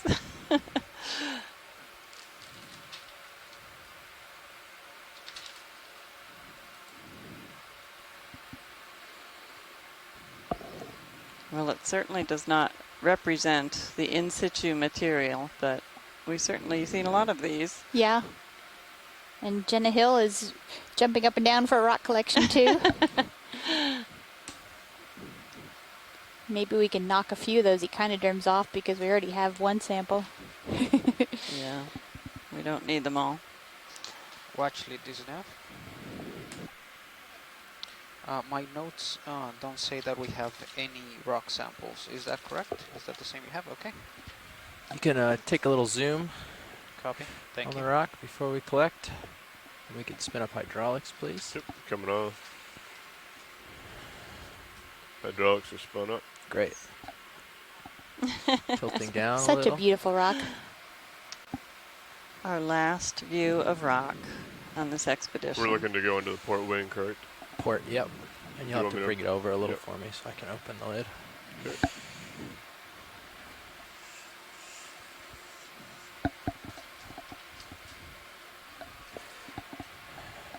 So you don't, so we had the barren rock behind us without any of these. Okay. Do you? We don't need the echinoderm, so. I mean, I can pick up either one. I just know I just heard you guys say that you wanted me to try to shake the echinoderms off. Oh, I was kind of joking. We already have one sample. Okay. We're here. Let's just take it. Yeah. I think you would Some will crush it fall if you off. tried Yeah, to. I think some will come off. Yeah. And Probably all. since we only have 5 minutes left. Yeah. I won't grab one. Yeah, I'll just grab where they aren't. Okay, we're spun up. Yes, spun up. Great. And you want me to bring Yeah, these rocks have been port inboard? Arm is frequent live. enough so it'll tell us something Yeah. about Port wing coming this in, Paul? area. Or I'll hold off till you get it up and move. So for all you fans of Okeanos, Coming in, Okeanos Explorer cruises, make sure to begin to tune in You wanna again see on the, August 10th I'm when just the gonna next check that it's, exhibition's going to start. Expedition. Nice. Make sure it's loose before I And that's going to start from open the Bermuda. lid. And they're going to explore canyons and seamounts off the northeast coast. Okay. It's going to be led by Do you want to add a Martha little bit more Nazinski, then? and I'm not sure who the other science Is that lead in will be. enough, or would you- Yeah, that's good. Just have to be able to see it. And coming back around to the name Copy, of this bridge. expedition, Windows to the Deep, it was actually used previously by Carolyn Ruppel from USGS, and she said that the name came to her in 2002 from a structural geology reference. And there is geometry of faulting that can provide a window into the lower plate of a stacked sequence. And she was working with Cindy Vandover at the time, and they started thinking about seafloor flux indicators, such as biota and other things, maybe bacterial mats. The idea was to link those to the underlying physics and biochemistry of the plumbing system. And that's how that name came about. And luckily she's happy that we've reused it, and we did a little bit of investigation into biota at seafloor flux type places with the seep dives that we've done. Right. Port wing stowed.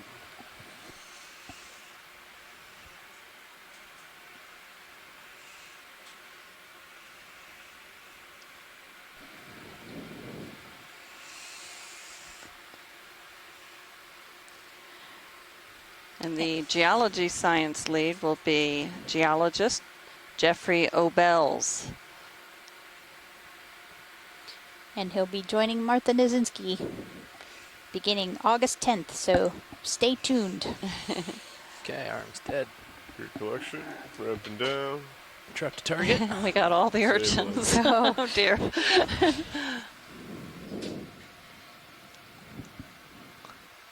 Well, it looks like there are plenty of them here. And now we'll Okay. have a whole population That's sample. right, that's right. All right, got the rock. And Nav, what do we got for time? 1 minute. 1 minute. Okay, what do you want to do for your last minute? Let's pirouette. Really fast. Spin around. Spin around. Okay. Pop a wheelie. Let's see. I can do a little stretch here. Pop a wheelie. I'm not sure I mastered the pop a wheelie yet. Oh, that might be a wheelie. I'll give you that. You're Yep, off the and that one starboard at rock the moment. sample probably allowed us to do some population genetics on these. Good. And a comparison of these urchins with the ones that were below, Mhm. 100 meters deeper. And I have urchins from up and down shallower areas of this coast. Oh, great. So we can maybe look at that. Oh yeah, and I don't know if the ophiuroid stuck it out or not. Yeah. I was so busy looking at it, I forgot to log it. Oh yeah, me too. We're just thinking about the last dive. All right, co-pilot, do you want to start stowing everything? Copy that. And then we need to be coming up. 19 So that was 30. specimen 5, Grade 3. Geo. Ramping up HPU. Stowing your light bars. Sounds good.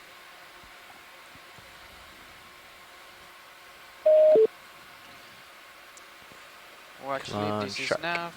We're getting ready to get off bottom. I think Just this one. is the end of today's dive. Well, thank you so much for all of your hard work, pilots. And would you introduce yourselves one last time, since I think we didn't get you the early shift change? Yeah, sure, we can do that. Just finishing up here. Sitting pilot, Jeffrey Lanning. Sitting navigator, Ferran Dragon. Sitting co-pilot is Lars Murphy. In the video shading chair, I'm Emily Narrow. And in the back row, clipping Bob Knott, and we're all with the Global Foundation for Ocean Exploration. And what a great team to work with. They've been absolutely amazing and fun and professional, and we've been able to do so much in these few weeks at sea. And they clearly have an understanding of so much of this science. It's great working with them. They know what we're talking about. It's great. And they actually spot things before we even do. We've had some great questions from them as well. And certainly the pilots all see things before we do in many cases. We've also had a great mapping team. Derek Sowers just came back into the room. Maybe he'll come on and say something, say goodbye to everybody. There's some incline right there. Go ahead, Bridge. Yeah. Hi, folks. This is Derek. Just saying hi. And goodbye. Hi and bye. It's been a pleasure. Great Just cruise. make sure the I center got a lot of of, good mapping rotation is data. at the A-frame. Had some good watchstanders collecting data all Copy, night. thank you. While the hardworking scientists your in lights are ROV all team good. slept. So Great. we definitely make every Okay, use of last every look at single the hour bottom. of ship time we have to And off get we as much go. exploration We're work getting as the we can formation done. so we can start up and start headed I think home I in might 30 need seconds. a couple of days off after this. So Yeah. pilot I and think it's a co-pilot holiday. Everybody. is gonna be Get some changing sleep. their heading to 040. Well, thank you, Derek. So It's been Okay. a pleasure after they learning finish from that and heading, working I'll with probably you. have them Same come here. Thanks, ahead. Leslie. Great. 0.5 over ground. Awesome. Okay, And I'm thank pushing you out. to Casey Cantwell, another one our of those fish right expedition over coordinator, who's kept us all in line and kept everything moving really Always with a smile smoothly. on her face. Come up for me. She's great. I'm coming up to positive 20, or negative 20, I guess. And so Cheryl and I will also say goodbye. We've enjoyed it. We've learned a lot. Would love to do this again. It's highly recommended for anyone who thinks they might want to do it. It's a lot of work, but it's all passionate work. Yes. You know, we just love this kind of work, and so glad there's so many That's good. photos Yep. and videos Great. and sample material that we can follow on after the Take cruise. your, It doesn't end at the shore. little bit out And on the have turn there.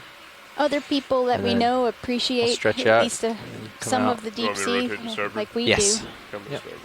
Line up with the You know, ship. it's an important time to think about conservation, and as people's needs move more and more offshore, we need to spread an appreciation of the beautiful and unusual life forms that we see down here and how common they are, or rare they are Okay. in some cases, and Come out auto heading. and even know what that Line up the means, ship. what's common and what's Auto rare. heading is off. Great. And so much yet to be explored. So keep tuning in to the oceanexplorer.noaa.gov website I'm not pushing for out as future hard. and past expeditions. I'll give it like and to 10%, see the 15 for now, posts of 20 the looks like upcoming I'm settled videos on. that are being finalized. Save in this lazy bias. last day of dives, and tomorrow we'll be in Norfolk. And so there's still much more to be Re-enabling. added to the website. And so hope that you'll keep returning to that to see the rest of Okay. the videos and images Lefty Lucy. and stories. I'm spinning up to come up. After that. Let me know when you want me to start. Yeah. We're at 15.